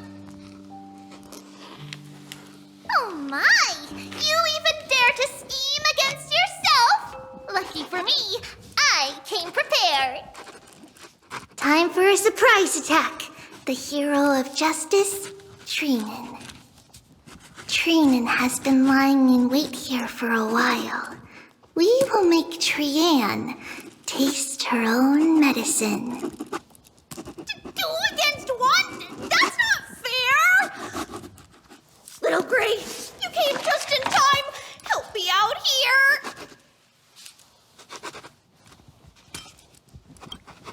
Little Gray, you better think this through. If we snap our fingers and call the other 997 Trebioses, you might end up wearing these clothes too, you know. Trian, good luck. Even little Gray's saying that. Darn it! Trian won't give in!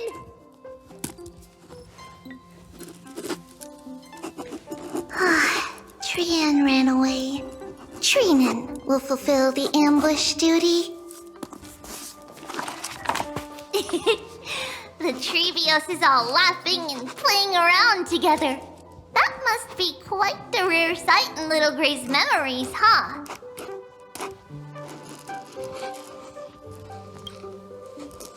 Yeah, everyone will be alright. Look, every hero has put down their burden and returned to their innocent, childlike selves. After all, just thinking about how warm and bright Little Gray's tomorrow will be fills us with genuine joy and Let's just breathe a sigh of relief. So, today, why don't you let Treevy enjoy some rare moments of childhood too? Wait up! Trianne, don't you dare run away!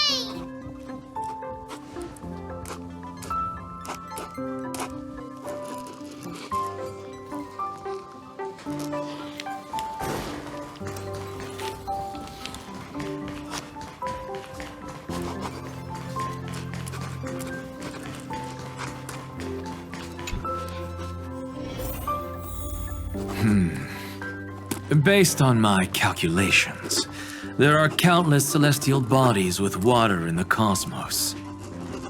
But I'm afraid not all oceans are suitable for life to inhabit. You must take this into consideration as well. As expected of a professor from the Grove, to be so certain even about things you've never seen with your own eyes. I'll take that as a compliment.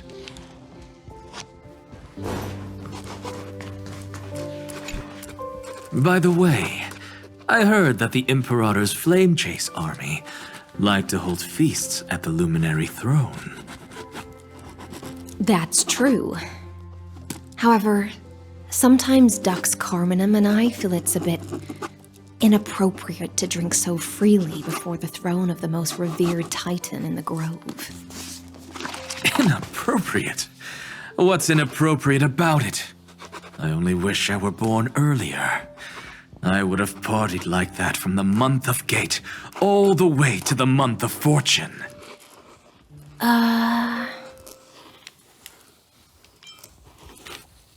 Blasphemy is just a phenomenon, not the end goal. I'm sure there are plenty of people across the stars who question these so-called eons or paths. Didn't I spend some time in that Lycurgus's head? I sure learned quite a bit about blasphemy from that experience. Humans create gods, and gods shape humans. Who's really the one trapped? The creator or the believer? Professor Anaxagoras, let me just check one thing. You haven't bought into those twisted theories of that Theoros, have you? Don't worry. The difference between a genius and a madman is that a genius shares lethal truths, while a madman tries to force them upon others. I see. It's like drinking honey brew at a banquet. Likeable folks invite others to raise their cups together, while the unlikable ones force others to drink with them. Being able to break down complex information into common sense like that. You're quite the scholar yourself.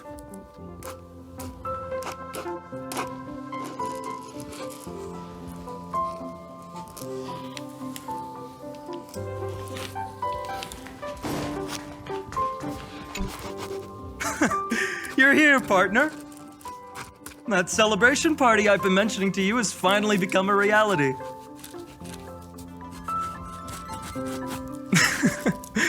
Though the vibe's a bit different from what I imagined, this still counts as keeping my promise, right?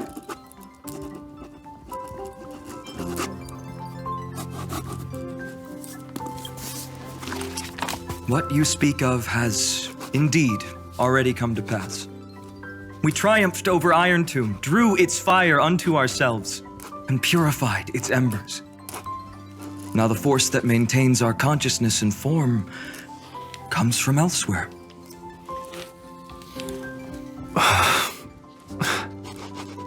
Worried about your companions on the Express, huh?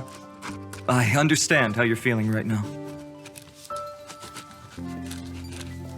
Don't worry. They'll be safe and sound. She promised.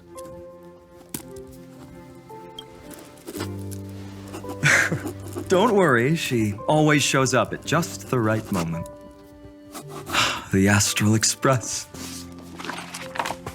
Honestly, it really feels like home. I can imagine how much you, Dan Heng, and Miss March must have missed everything here when you were trapped in Amphoreus. The beautiful windows, the soothing music, your fellow travelers on the express. Like how golden wheat stalks sway in my dreams every night through the countless cycles.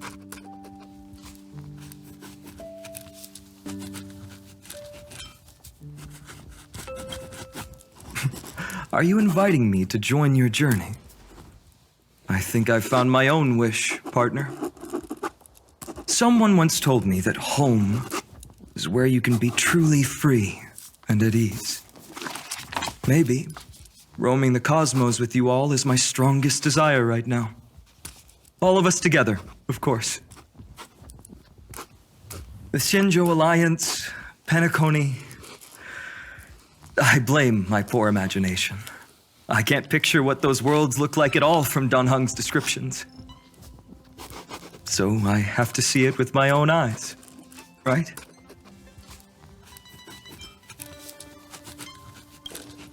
Ha! You're finally here! He has something to ask you. Well then, I'll leave you two to chat. Thank you, Finan.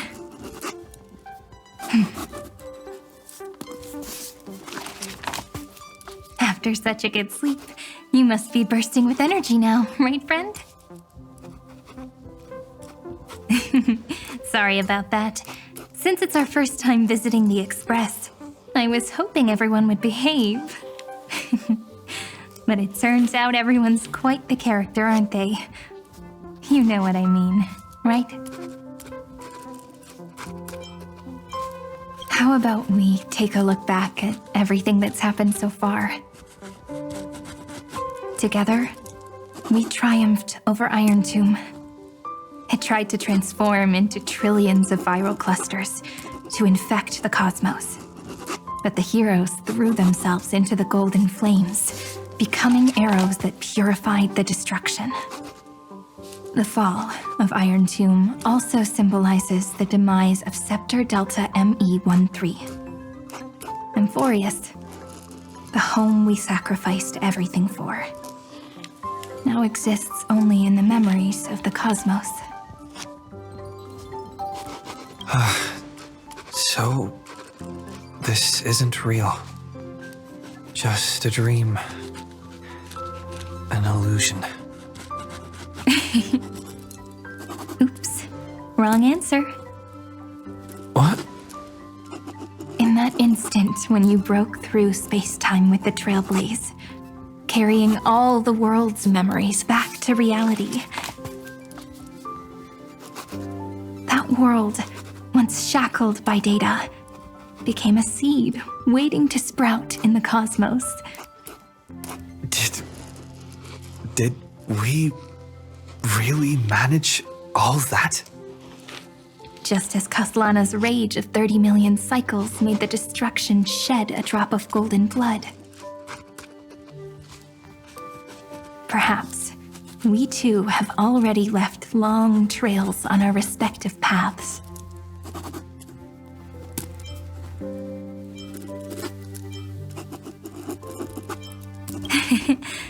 Freedom. What a wonderful word. But that alone isn't enough to make everyone a true life form yet. But Amphoreus already has a tomorrow. So as long as you carefully preserve and tend to all the seeds, then when the Trailblaze creates another miracle someday in the future, I believe this world we deeply love will sprout and bloom into a beautiful flower.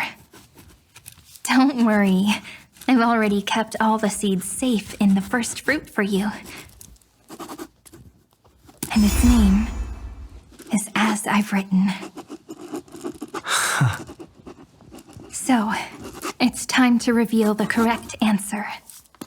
This isn't a dream, nor a fantasy. It's the epilogue of As I've Written. At the end of the story, the characters take their final bow and embark on a journey of no return. The one who wasn't part of the story, yet helped write its romantic ending. He bid farewell to his friends and returned to his home beyond the tale. Promise me one last thing, friend. When we say goodbye, give me a smile, okay?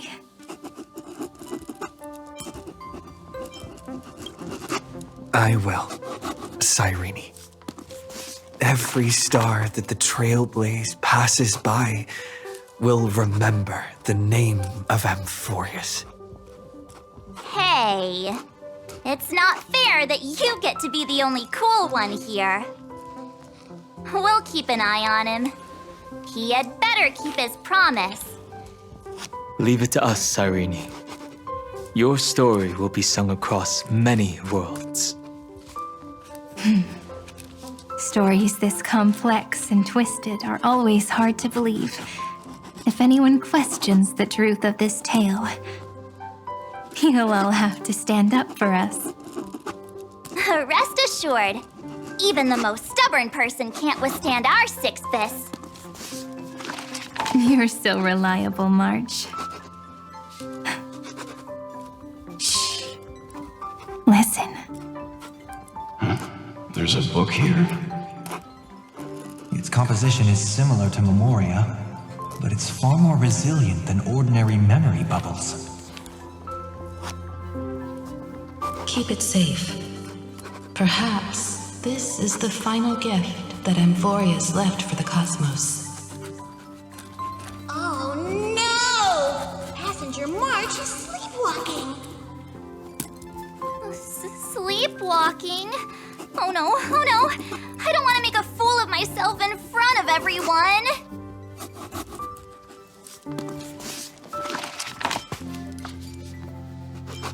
I can hear all those sneaky little plans brewing in your head.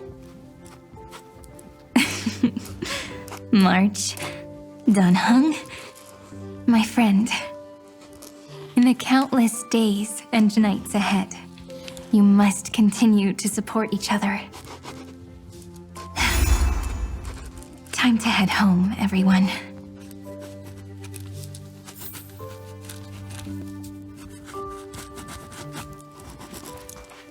The Astral Express.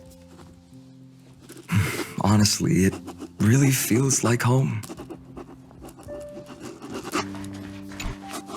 Leaving this place means As I've Written will conclude here. No one will have the chance to revise it, and no one can continue writing it. Don't leave any regrets. What magnificent words could possibly do justice to the finale of such an epic tale? I've been pondering this while you were sleeping. Now, I finally have the answer. Let's keep it simple and sweet. In our virtual extrapolations, we've lived through epochs longer than the lifespans of many stars. No language in this world, no written words, could ever carry the weight of this journey. In that case, let's not be bound by the minutiae of words. Those who understand its passion and romance will naturally be moved to tears by the final period placed at the end. And now, it's time to say goodbye to our readers. And so we reach the final page of As I've Written. Let's not leave behind any regrets, everyone. Everyone's here. Who wants to write the first line? Going first is the hardest job. I don't want to make a fool of myself. How about letting the great Imperator draft it for us? Are you all such cowards? Then I shall enlighten future generations, just like the 30 million cycles of flame chase. Without me, there is no world. Go think. observe, and conquer. What's wrong? Everyone's gone quiet. The great Imperator set the bar way too high. How are we supposed to follow that up? Where the Emperor leads, loyal subjects must follow. I guess only the Dux Gladiorum could possibly match that kind of overwhelming presence. Me? That suits me just fine. Once the deed is done, one should leave decisively, letting posterity judge right from wrong. Until we meet again in our next conquest, my dear dukes. The stars shall sing of the Imperator's great journey. I should have shared a drink with you all, Dux Goldweaver. Loosen up, High Ceilings. Life is like the ocean. Tides rise and fall, and everything eventually dissolves into the waves. So, sing your heart out in every moment of your existence. Whether it's a feast or the nihility that awaits ahead, I will find its radiance and sing its praises. May the next feast be eternal. Miss High Ceiling's toast is so poetic. Does everyone have to be so poetic? In my opinion, we should leave some real words of wisdom for future generations. Next up, any volunteers? I'll do it. There's no dragging one's feet in the Kremnoan language. Does the Kremnoan language even... Haikis, don't interrupt. Kill the play, and games shall be born. Kill the strife, and glory shall descend. Not bad at all. But now I can rest easy. After all, the lines I prepared are way more profound than yours. Ha! If nothing else, you're certainly unmatched when it comes to singing your own praise. Farewell, everyone. If we meet again, I shall once more become your steadfast support. That's a promise I won't back down from. Mighty Mouse, become king. What's up, Cass? It's nothing, Lady Trebios. I just finally realized something. Then speak your mind, and let your words be immortalized on the page, Cass. If your heart still has room to spare, share a bit of gentleness and softly cherish all the beautiful things around you. That's so beautifully said, Cassie. Thank you, Miss Hyacinth. My only small regret is that I couldn't fully embrace this world I loved so dearly. I hope those who read these words can fulfill this wish in my place. Everyone, let's meet again at the end of the West Wind. The place you reside is the gentle sea of flowers. Well then, it's my turn. Take it away with your performance, Anaxagoras. This time, you won't have to worry about being interrupted. Then I must thank you all for being such a captive audience.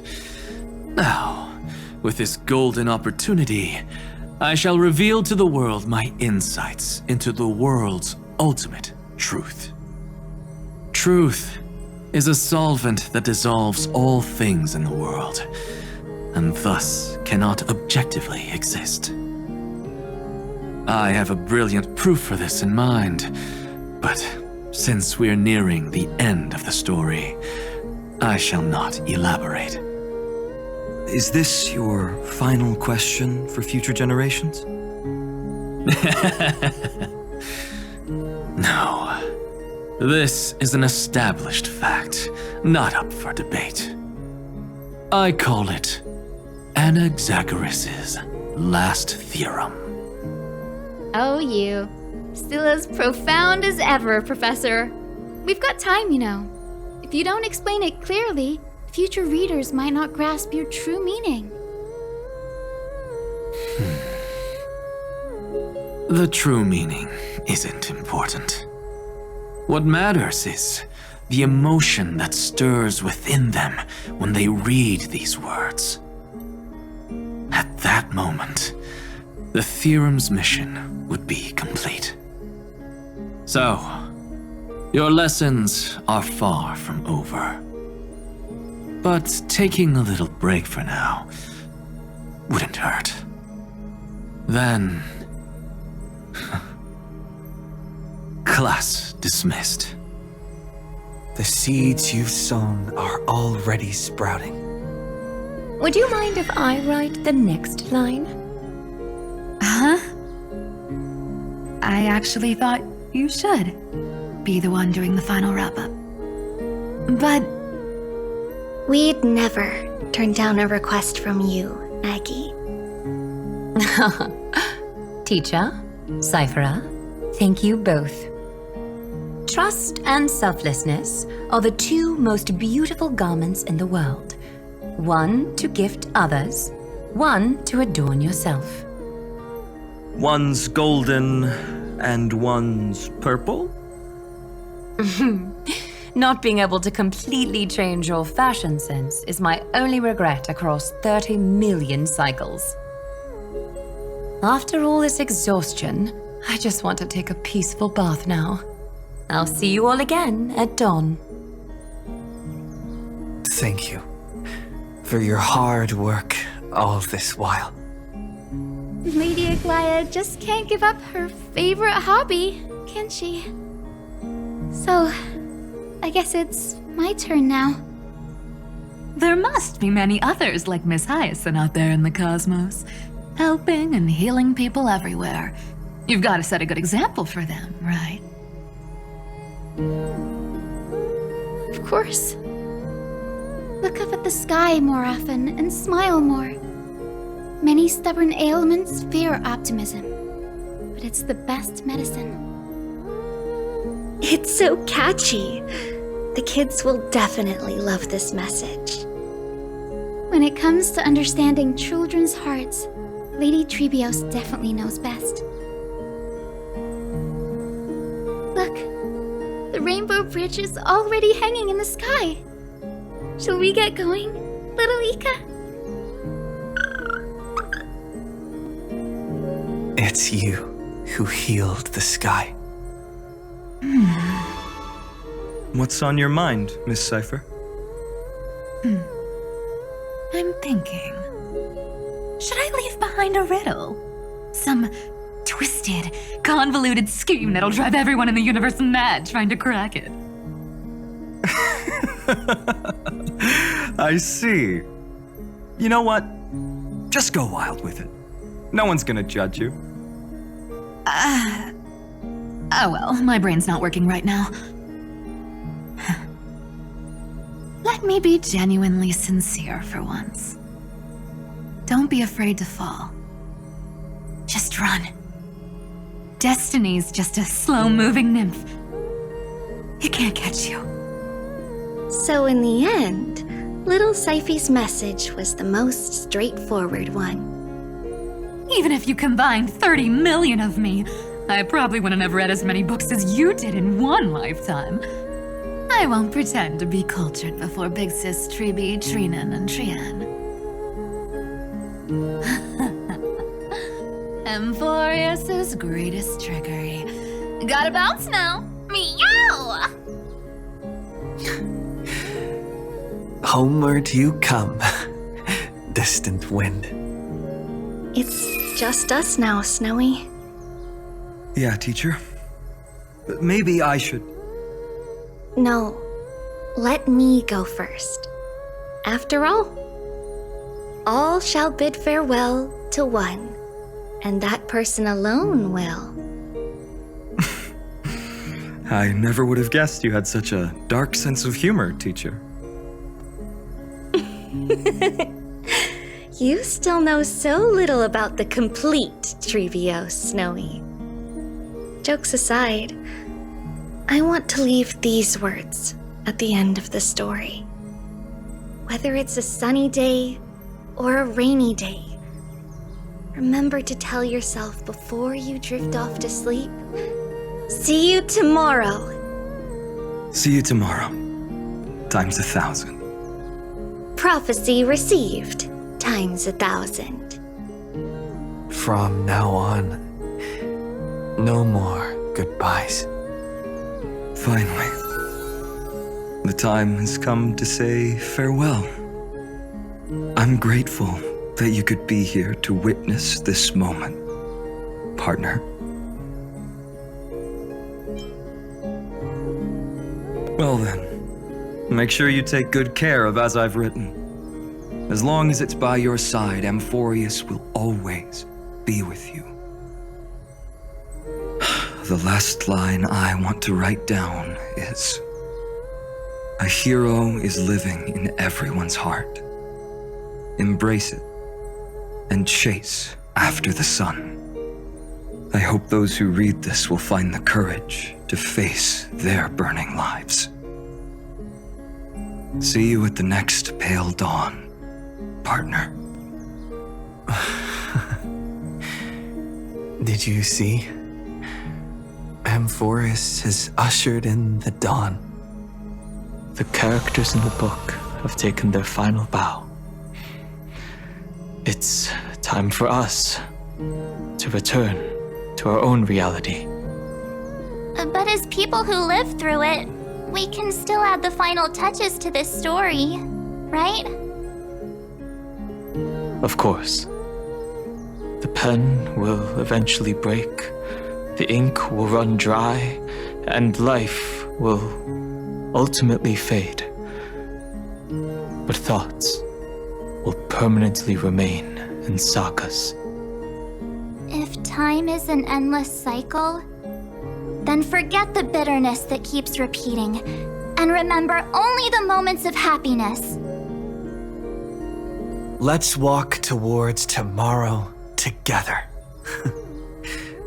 We were never apart.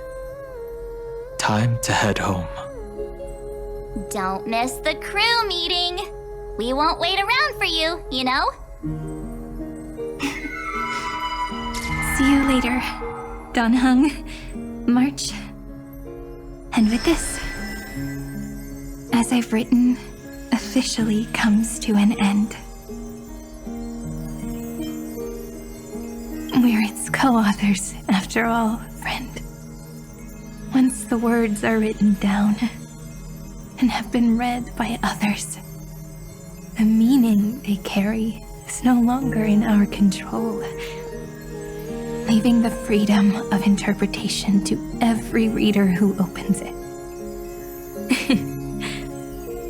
Don't you think there's something romantic about that? As for what this story means to you and me, let's keep it close to our hearts. After all, we've always had this unspoken understanding between us. Whoa! Passenger March! Why did you suddenly wake up? You scared me so much that I dropped that book! Welcome home, you three. Thank you for your hard work on this Trailblaze. We might need to reshuffle the seniority rankings of the Express crew if we count the years you spent in Amphoreus. Hey, I was the first one to get dragged into it. Does that mean I'm gonna be the oldest member of the Astral Express now? Miss March hasn't lost her innocent nature even after all these long years. In other words, she hasn't really grown up at all. Hey! This is the first time I've been able to examine As I've Written up close. Miss Cyrene's handwriting is gentle, yet steely, with an underlying strength. I had no idea it was so sophisticated. Looks like I need to brush up on my knowledge in this area.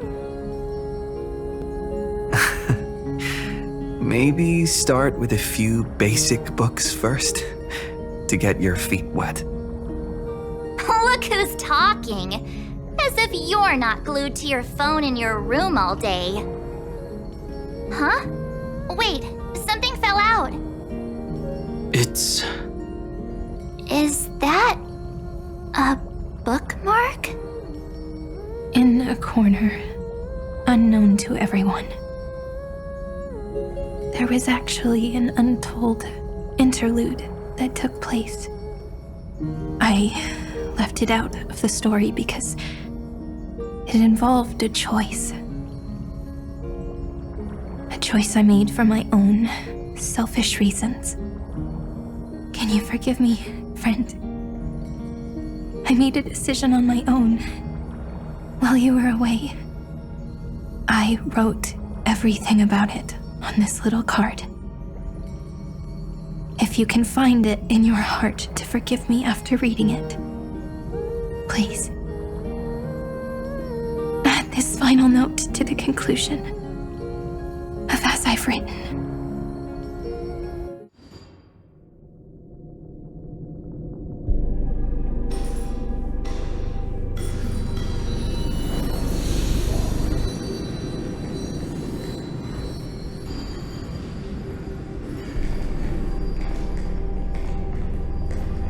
Memories swallowed by Iron Tomb. Return now to reality.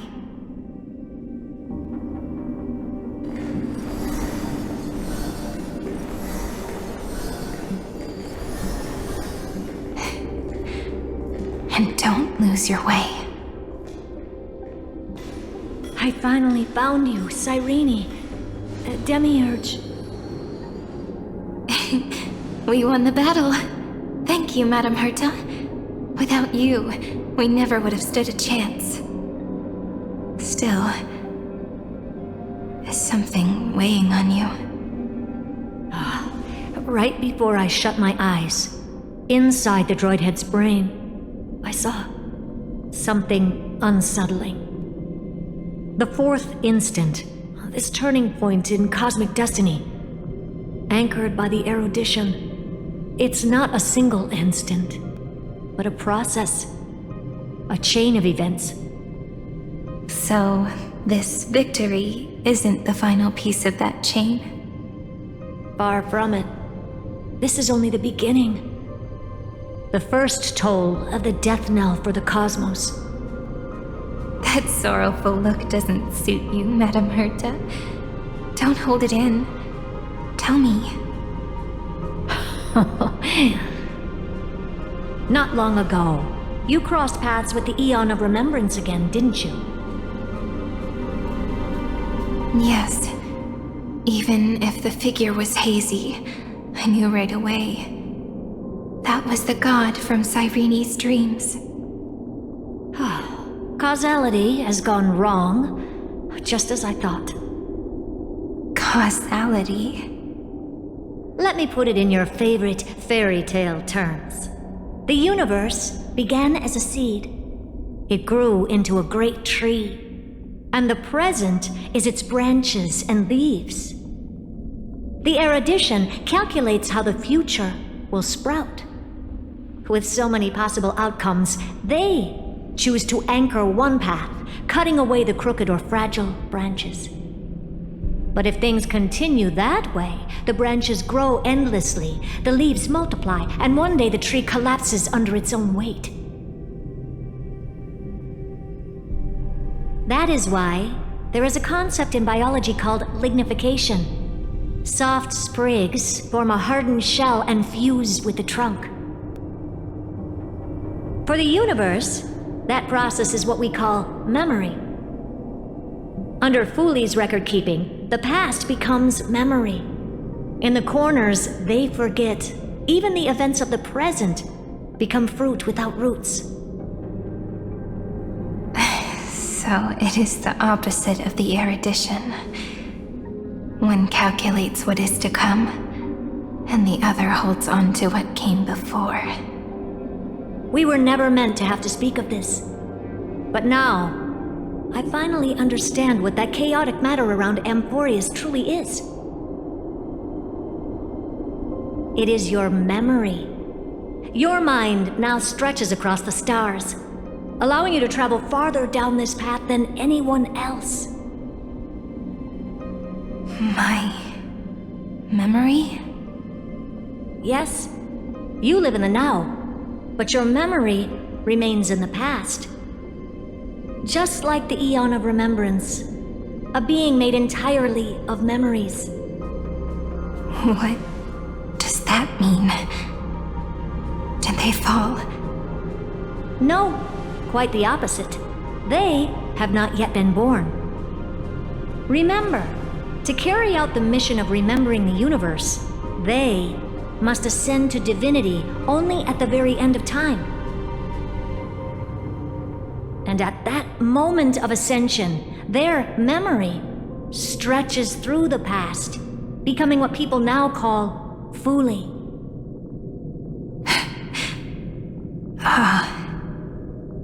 That is why they feel so distant, so cold. That crystalline form is just an empty shell. I do not know how the Garden of Recollection managed to hide this until now. They must have their reasons, but none of that matters now. Here in the present, we cannot know who will become Fuli. But one thing is certain. They will be born. And those who might become Fuli all share the same characteristics. They are known as Children of Remembrance, pure child of Anasrava. Both of you, Children of Remembrance. So help us. Find where Amphoreus' memory began, and bring it out. We are the sacrifice. The garden used us. The pure child of Anasrava. Abandon us! So that name, it was never my past. It was my future. Or maybe it is the present. Noose has revealed to me two paths. And on both paths, I see you standing. The first, follow the trail of memory you have forged. Break free from this world and reach for the stars. That would mean Amphoreus' causality will no longer concern you, at least not the person you are now.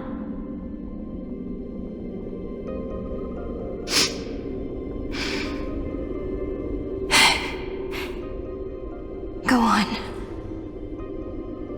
The second, you come to a stop and fade, offering yourself to become the memory that carries through Amphoreus. Perhaps this is the choice every pure child of Anasrava must face. That choice means I'll remain in the past forever. And more than that, it means you will close off Amphoreus' causality. This world is sealed. The effect that the remembrance brings to it will all converge on one thing. That one thing is you. No more eons will interfere with this part of history. No more blank spaces in causality. The present will be set in stone and become indestructible. There are two paths, and only one leads to the right end. Droidhead didn't tell me the answer. But I can guess what might happen if you choose wrong. With causality incomplete, there is a chance Iron Tomb could rise again. So even the gods of the cosmos are unreasonable. If you want my advice, stop thinking so much. Ask yourself what your heart truly wants. Choose the first path, and you might survive as a memo sprite. You may even walk beside them for a while. Even I can tell how much they mean to you, especially the little one. But if you take the second one, then you may have already lost the chance to say goodbye.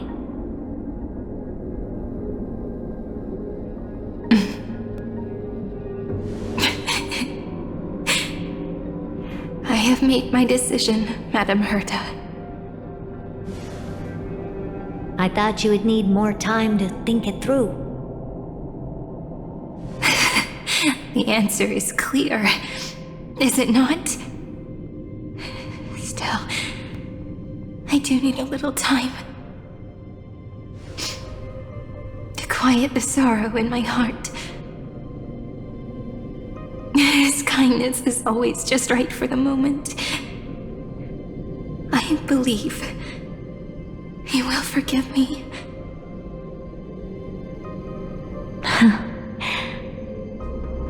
I will say no more. I would rather not break the mood. But may I ask you one last thing? Of course. Why?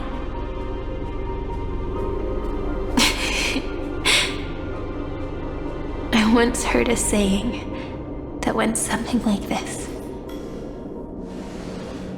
Divinity is flawless humanity, and humanity is flawed divinity.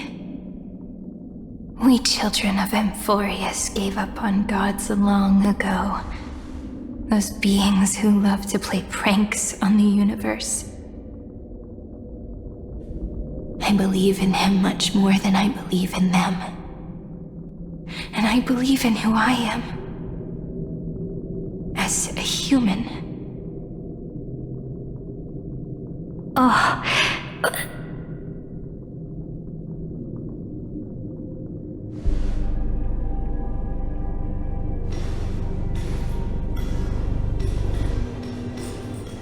That really is a comforting answer. As for the one wish I still have trouble letting go of.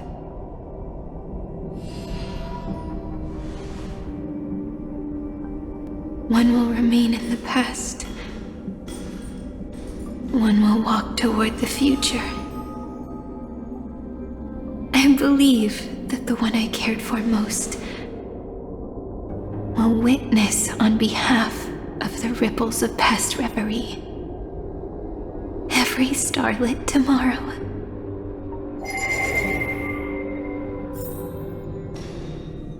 Moving backwards through remembrance. What a curious feeling. Is this the moment Iron Tomb declares victory and casts the destruction upon the stars? So back then, in the path space, it was I who found me. The gods' whispers were nothing more than a girl talking to herself. Now that I remember, what I heard back then was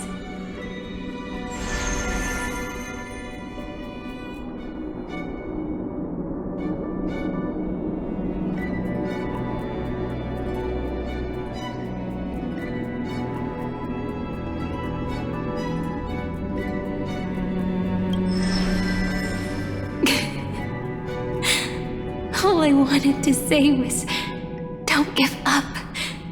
He will find you. Memory truly is amazing. Then let me wield this power and plant the seed of causality for the miracle that is destined to bloom.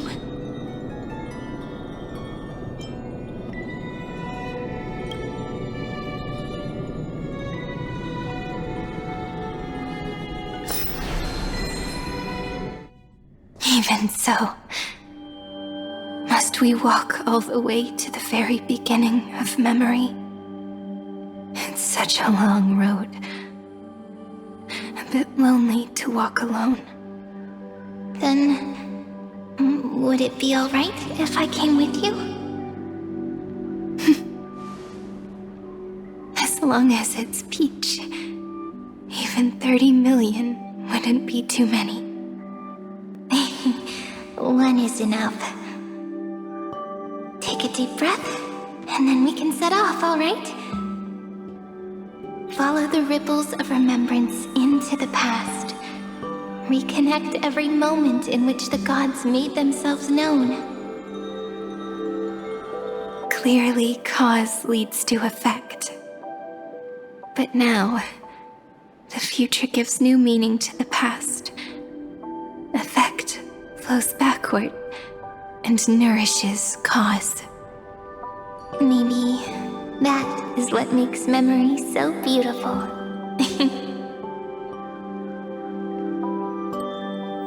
So, let us return the way we came. Look back at every ripple that formed. Go back home.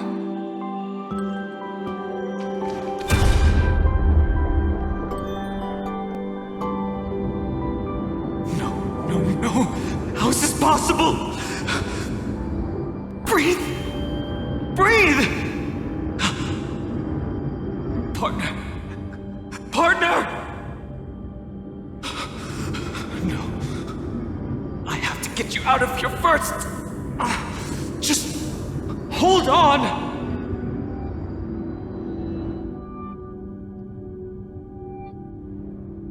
Remember? That pale dawn breaking through the endless night?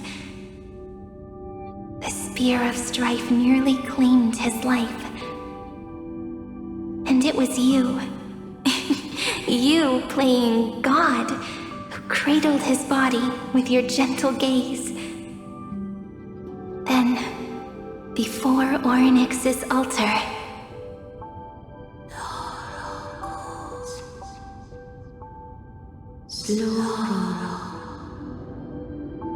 even the Titan of Time mistook you for someone else.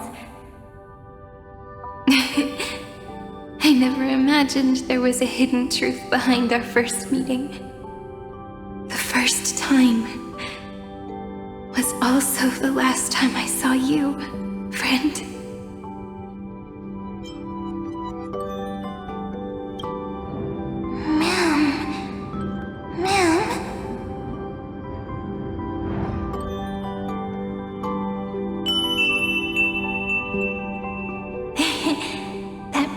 From the memory. I've got it now.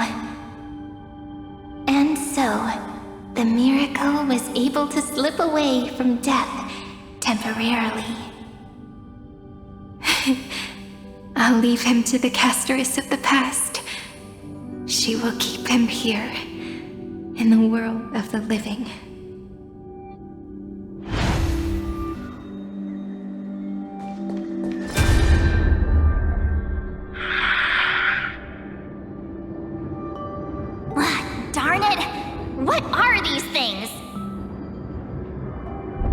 You're not taking me down. Not before I find a way to help him and Don Hung. If you've got a bone to pick, take it up with my six-phased ice. March wandered all across Amphoreus for 97 days straight, chasing one goal: to save her friends. And with her bow and arrows, she brought down every obstacle that stood in her way. So that's how it happened. My skill with the bow. I owe it all to March.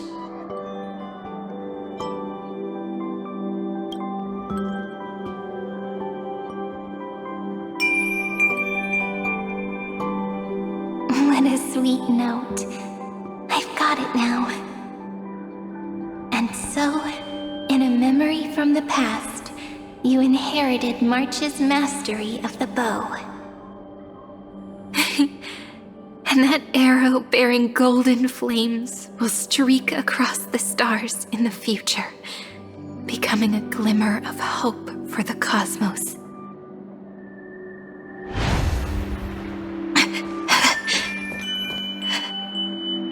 Are you okay? No worries. I'm just a little tired from all the walking. You really need to work out more.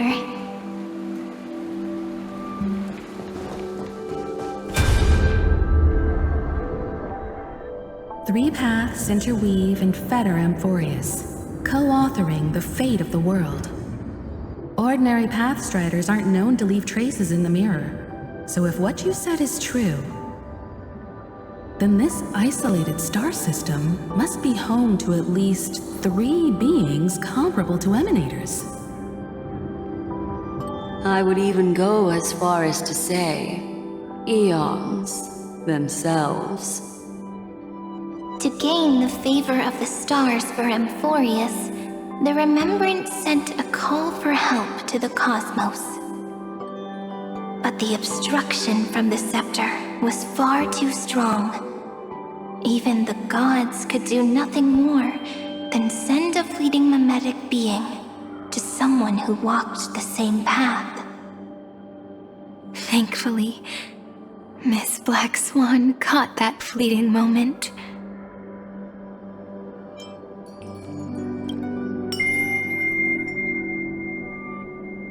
Though that signal drew some unpleasant attention as well. Looking back now, it was all worth it. The cosmos showed us a kinder face. Thankfully, she has a different understanding of the Remembrance. Miss Evernight once said that the Remembrance wasn't looking after Amphoreus, but rather scheming and preparing to devour the paths. Her deduction was perfectly logical, but she failed to account for what the humans in this story could achieve. Maybe I have a scheme of my own. A scheme that will bring happiness to everyone. Please keep helping them. And the others in the future too, Miss Black Swan.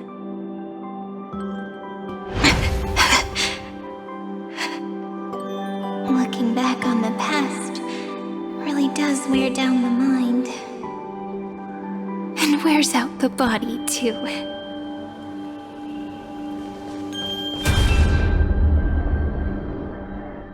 You need to hold tight to this ceremonial blade. After I'm gone, it will take you back to the beginning of time. The start of a new story.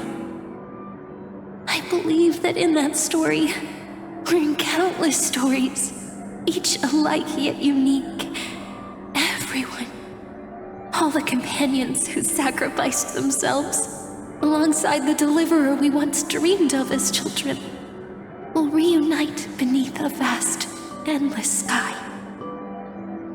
If we can never break free from this prison, I will stand my ground.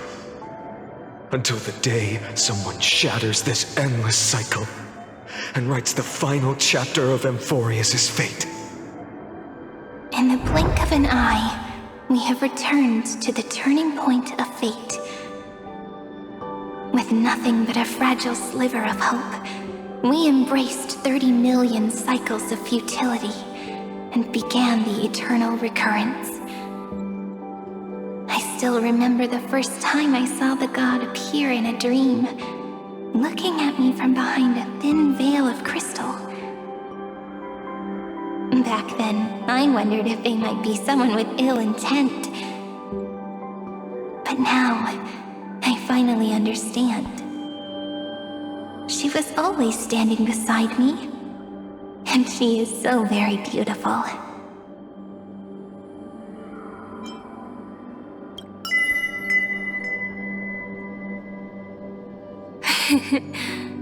Causality. really is a force that cannot be stopped.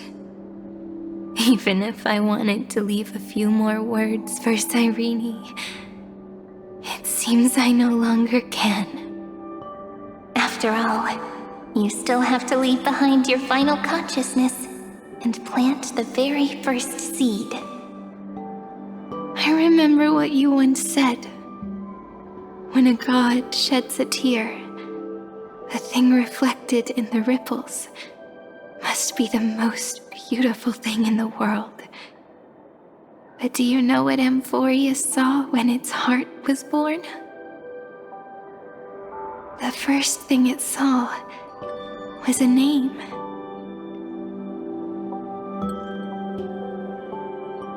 093. Looks like you figured it out. Sometimes, all it takes is a change in perspective to reveal something truly unexpected. Don't you agree? That's right. Turn these numbers upside down, and you'll see a beautiful eternity. Something we believe in. The ego.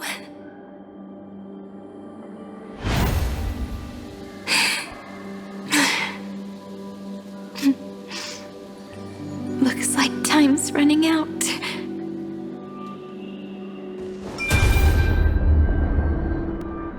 I want to protect everyone in the village.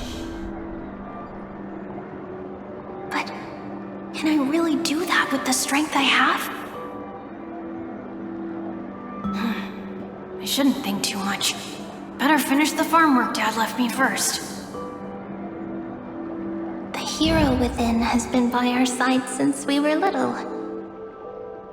Finan has always been strong, but without that faint glimmer of hope lingering in his mind, would the weight of fate and endless recurrence finally break him?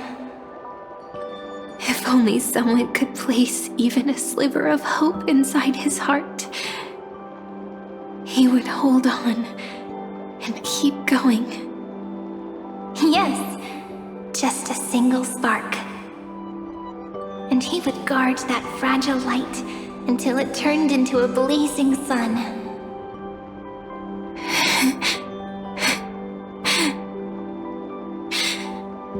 I no longer have the strength to make the hero within look like him.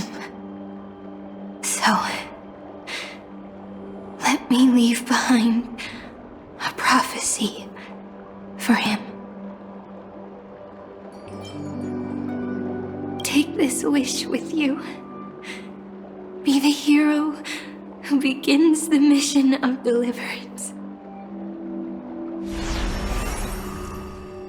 As prophecy foretold, you will bear the blazing sun until the pale dawn breaks. Continue onward, bearing this world upon your shoulders until the Ashen Hero, the nameless deliverer, ushers in the dawn.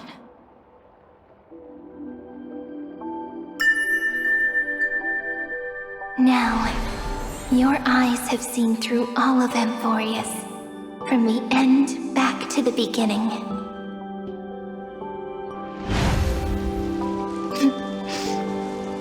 Looks like time's running out. The first ripple was where it all began for me. 1, 2, 3, 4, 5, 6, 7. I thought they were just musical notes scattered aimlessly throughout memory. But they had already become part of this world. No matter how Amphoreus came to be, right now it feels so gentle. As I return to where I came from, it wants to play for me once more that melody from when we first met. A simple but beautiful melody.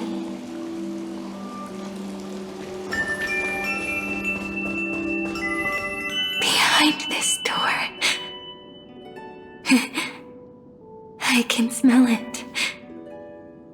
The scent of wheat fields.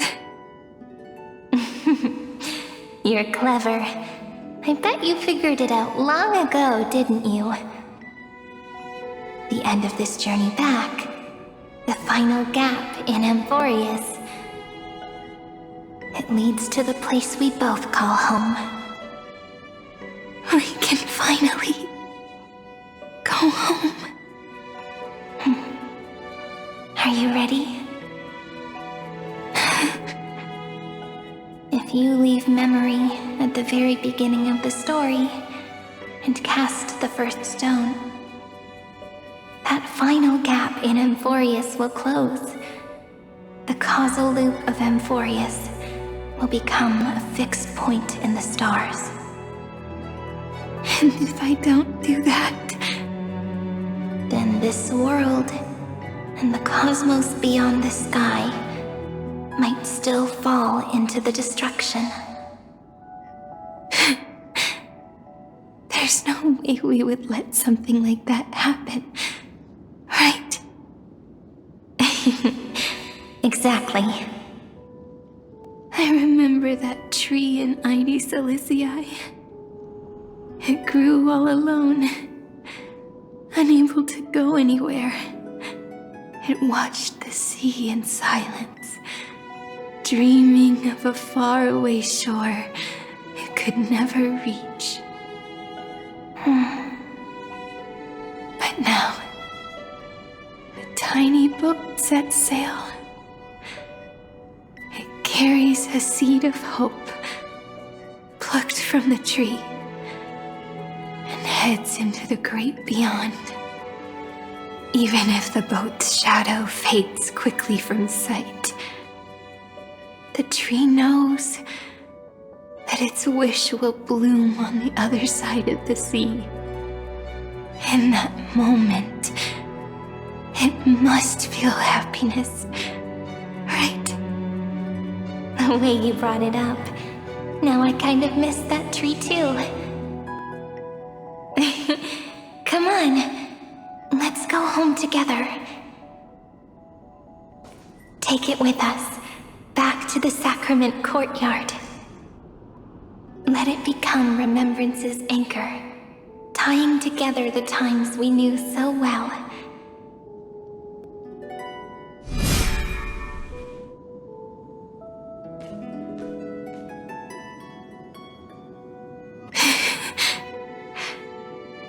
Let's go home together. Oh, that final note. Right. It's been with me all this time. This is Do. It is also the first note. The one from the first time we met. And the one that stayed to the very end. Ide Silicii. The place where it all began. It's like time itself has stopped. And the breeze and the sound of the waves never seem to rest. We've made it.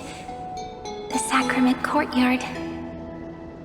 This is the place where we first picked up the ceremonial blade. And where we first began writing journals. Now, the journey through memory has reached its end. Once the anchor is placed, what awaits us is 30 million lifetimes of reunion. Looping again and again. Endless farewells. Do, re, mi, fa, sol, la, ti. And with them, endless encounters. Ti, la, sol, fa.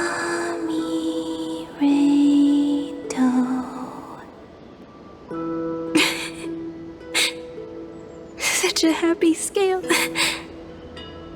Whether it's for Cyrene, the Deliverer, or every sprouting branch of Amphoreus, I leave this tale of love here.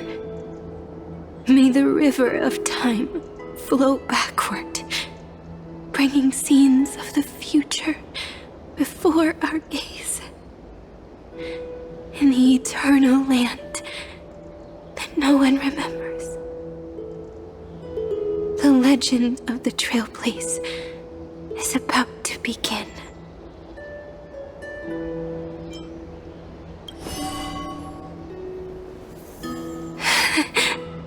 Is it all over now? My mind and my memories. It seems they're beginning to fade. The breeze is warm, but my body is shivering for some reason. If you're feeling cold, let's find somewhere warm. We can rest there, together.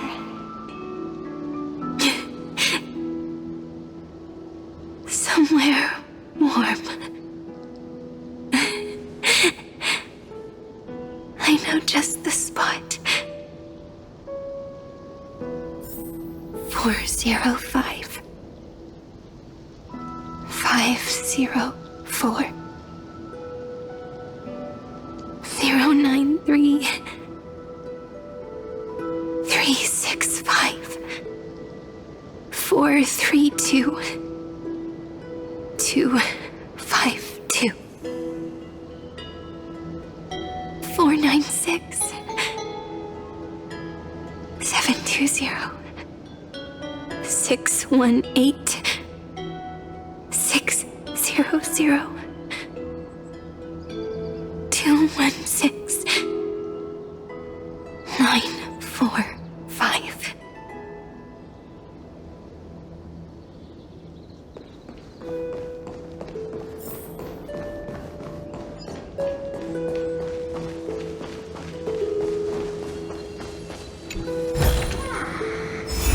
Trailblaze. Ceridra. March 7th. Danhong. Electra. Hyacinthia. Caslana. Anaxagoras. Aglaya. Midemos. Castoris. Cyphera. Cyrene. And you. Look. Everything is already as we've written.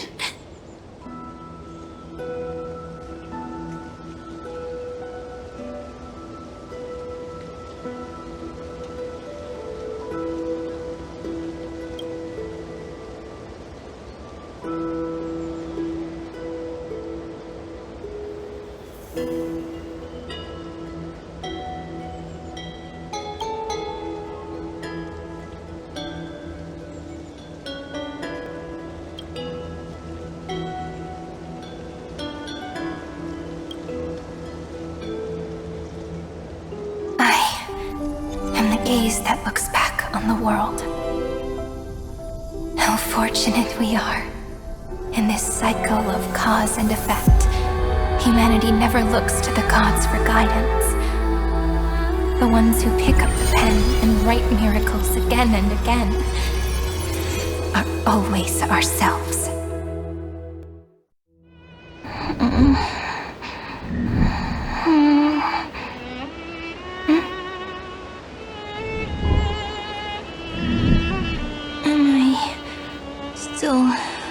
Awake? Peach, where are you?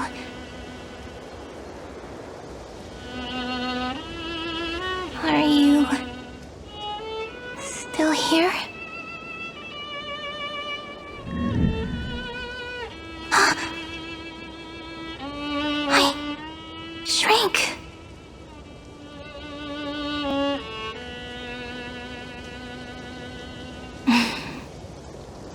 So that's how it works. When memory drifts away with the breeze, love leaves behind a seed and turns into lament. Demiurge, Cyrene, Mem. Back again to the first, Philia 093. I always do have my charm.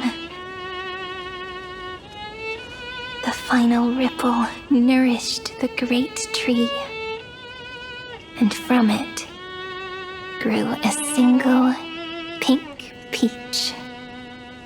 We've been playing for so long, and you still haven't told me your name! I've told you so many times already. You're just forgetful. My name is Livia. Livia. If you forget again, I won't tell you next time. Livia. Got it. Then you have to remember mine, too. I'm... Piso. I always remember.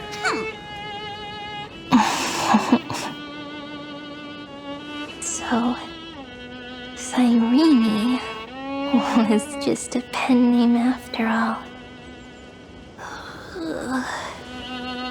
So sleepy. That drowsy little fairy barged into my mind again. The last of my memories are slipping away. I wonder what this world will look like when I wake up again. I remember a cry and my name, daughter of Lady Celestii.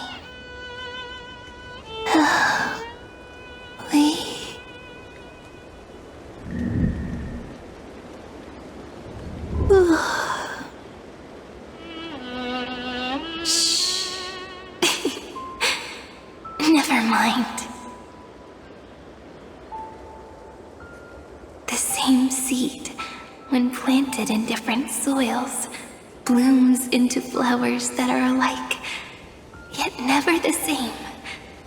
But what truly makes her beautiful is each and every soul in the world.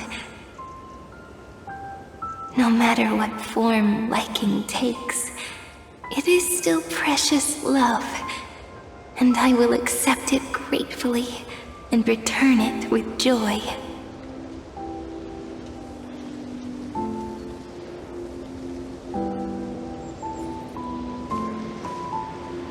Do you remember my favorite story? That crystal flower was so beautiful because it reflected the eyes of the little fairy.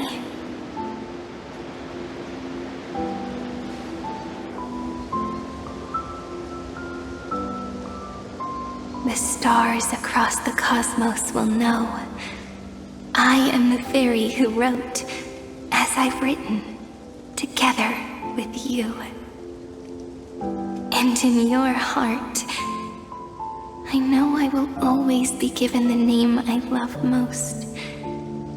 The one you gave me. After all, we've always been in sync. Hey, don't rush! Slow down. Let the words settle. We have plenty of time.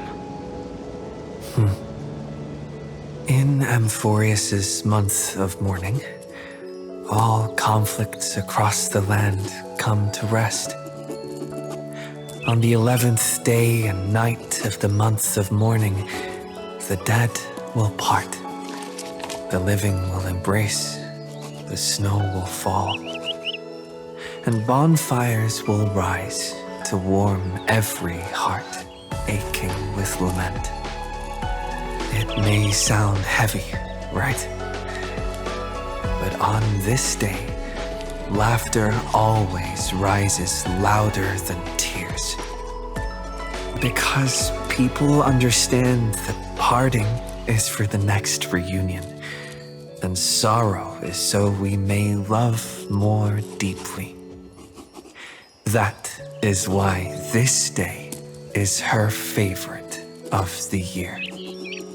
Under the same sky, across 8 phases of the moon, 13 heroes composed an epic together. 1 plus 8 plus 13 equals 2 11s. Would it feel more fitting if the rest were written in Miss Cyrene's voice? Agreed. Then, we'll add 1. A 1 like none that has come before. A 1 that blazes new trails. I make this wish. On the 12th day of the 11th month, 13 heroes will take every core flame ignited across 30 million lifetimes and scatter them among the stars. Later, when the people who know this story gaze upon the cosmos, they will discover that the countless stars in the sky now glow pink. And after 13 seconds, that radiant light will quietly fade away. It will be such a romantic, yet puzzling sight. But that's all right. They will keep that mystery close to their hearts, constantly pondering what the ego truly is. They will love. They will get hurt. They will rage. And in 30 million moments of helplessness, they will stitch their shattered hearts back together, again and again. But remember this well.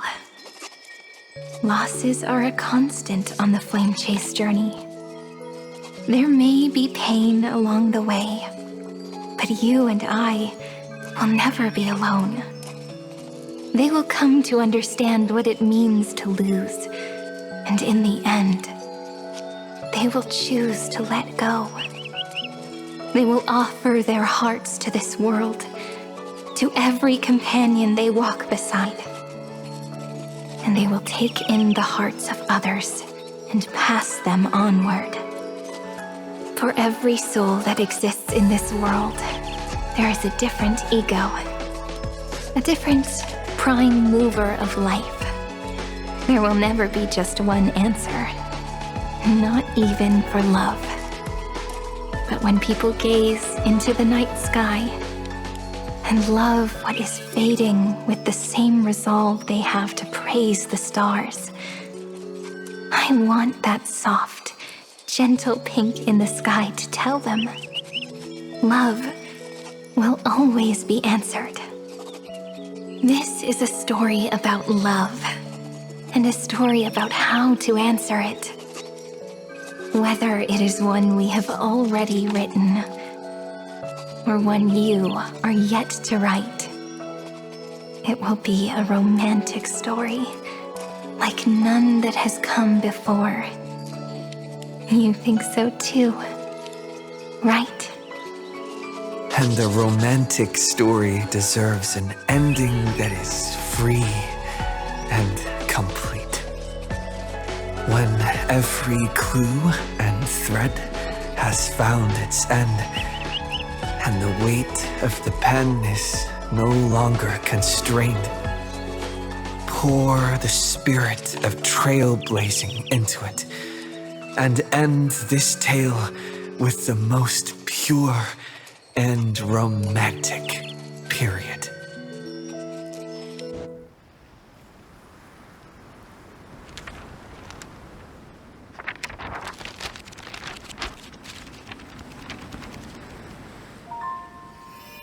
Light Sky, sea, stars, seeds, flowers, birds, hope, and love.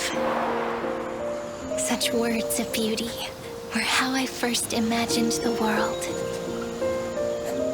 For as long as I can remember, I've used them to tell the stories of Amphoreus.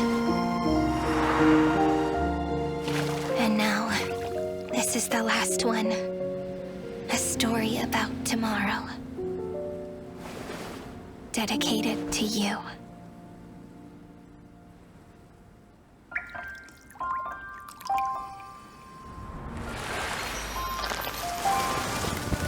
Once upon a time, morning glow, scattered light, shone on you and I.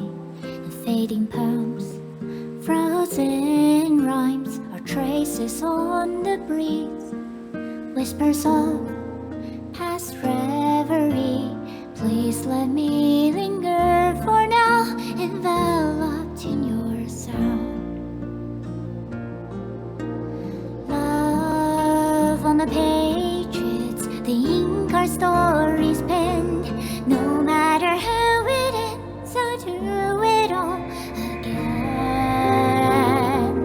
Oh, stay true, blossom as spring renews, dreaming colors every hue. Tomorrow's eyes to tomorrow's life, while walking step beside you. So stay true.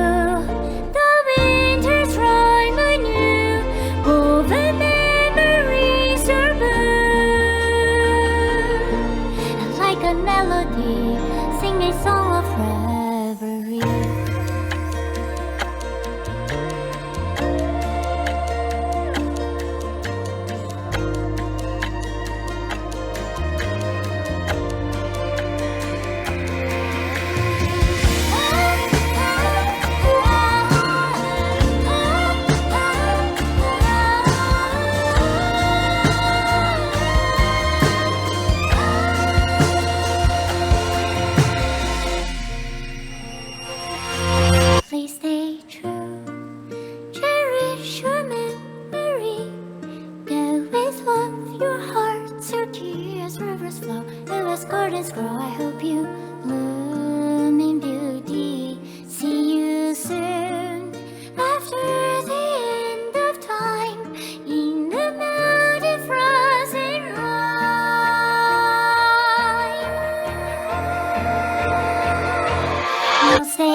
no longer working.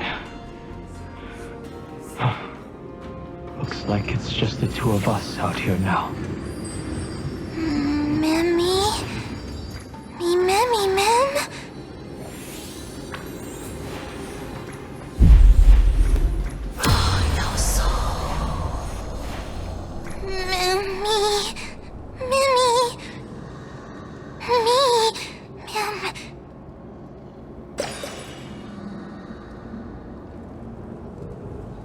Let's find someplace safe to set up a base of operations first.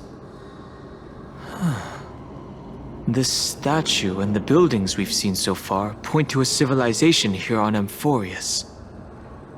We can only hope that they're not hostile toward outsiders.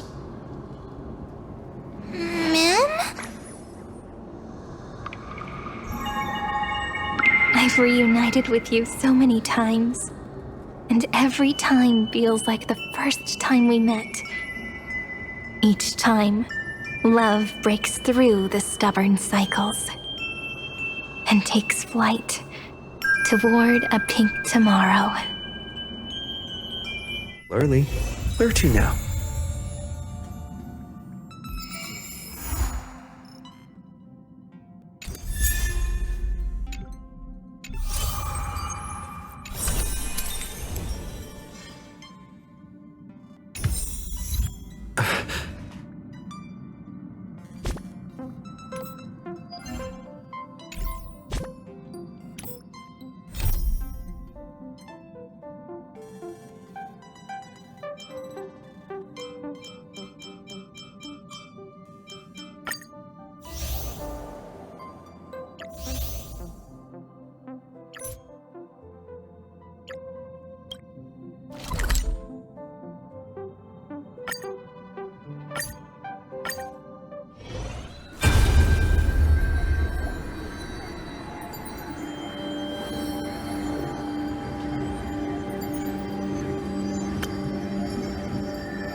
we get back, let's not leave March 7th out of the loop. All right.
many moons does Amphoreus have?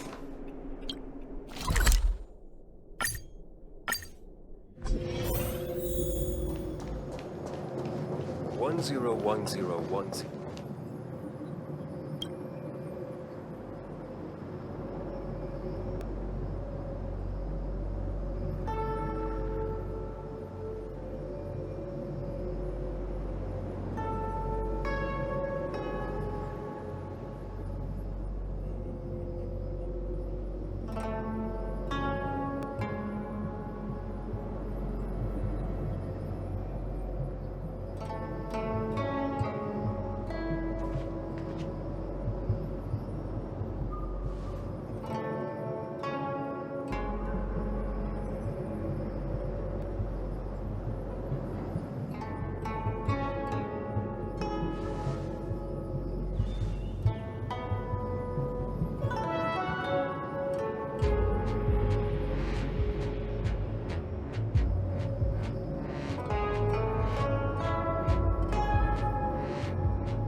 think is stronger, Lord Finan or General Jing Yuan? When we get back, let's not leave March 7th out of the loop. All right.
When we get back, let's not leave March 7th out of the loop. Oh.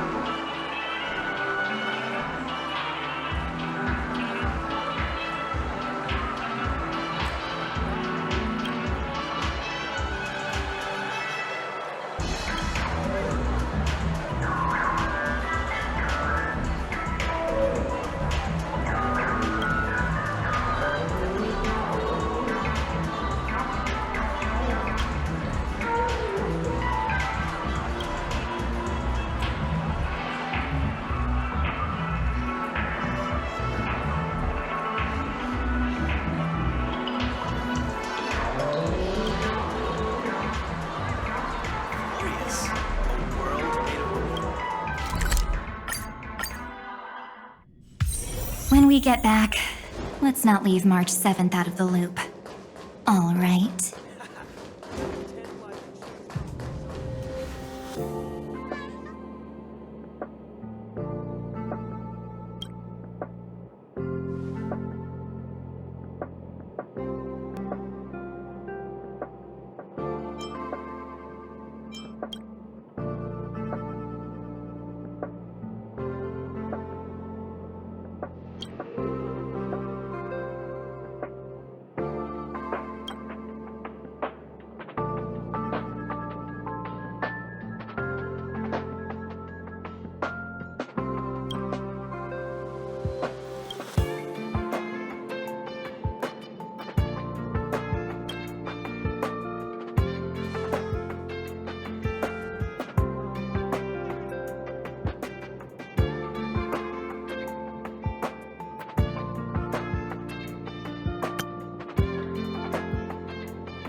strong.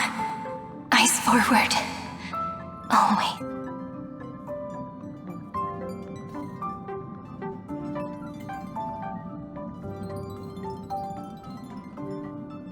See you tomorrow, Amphoreus.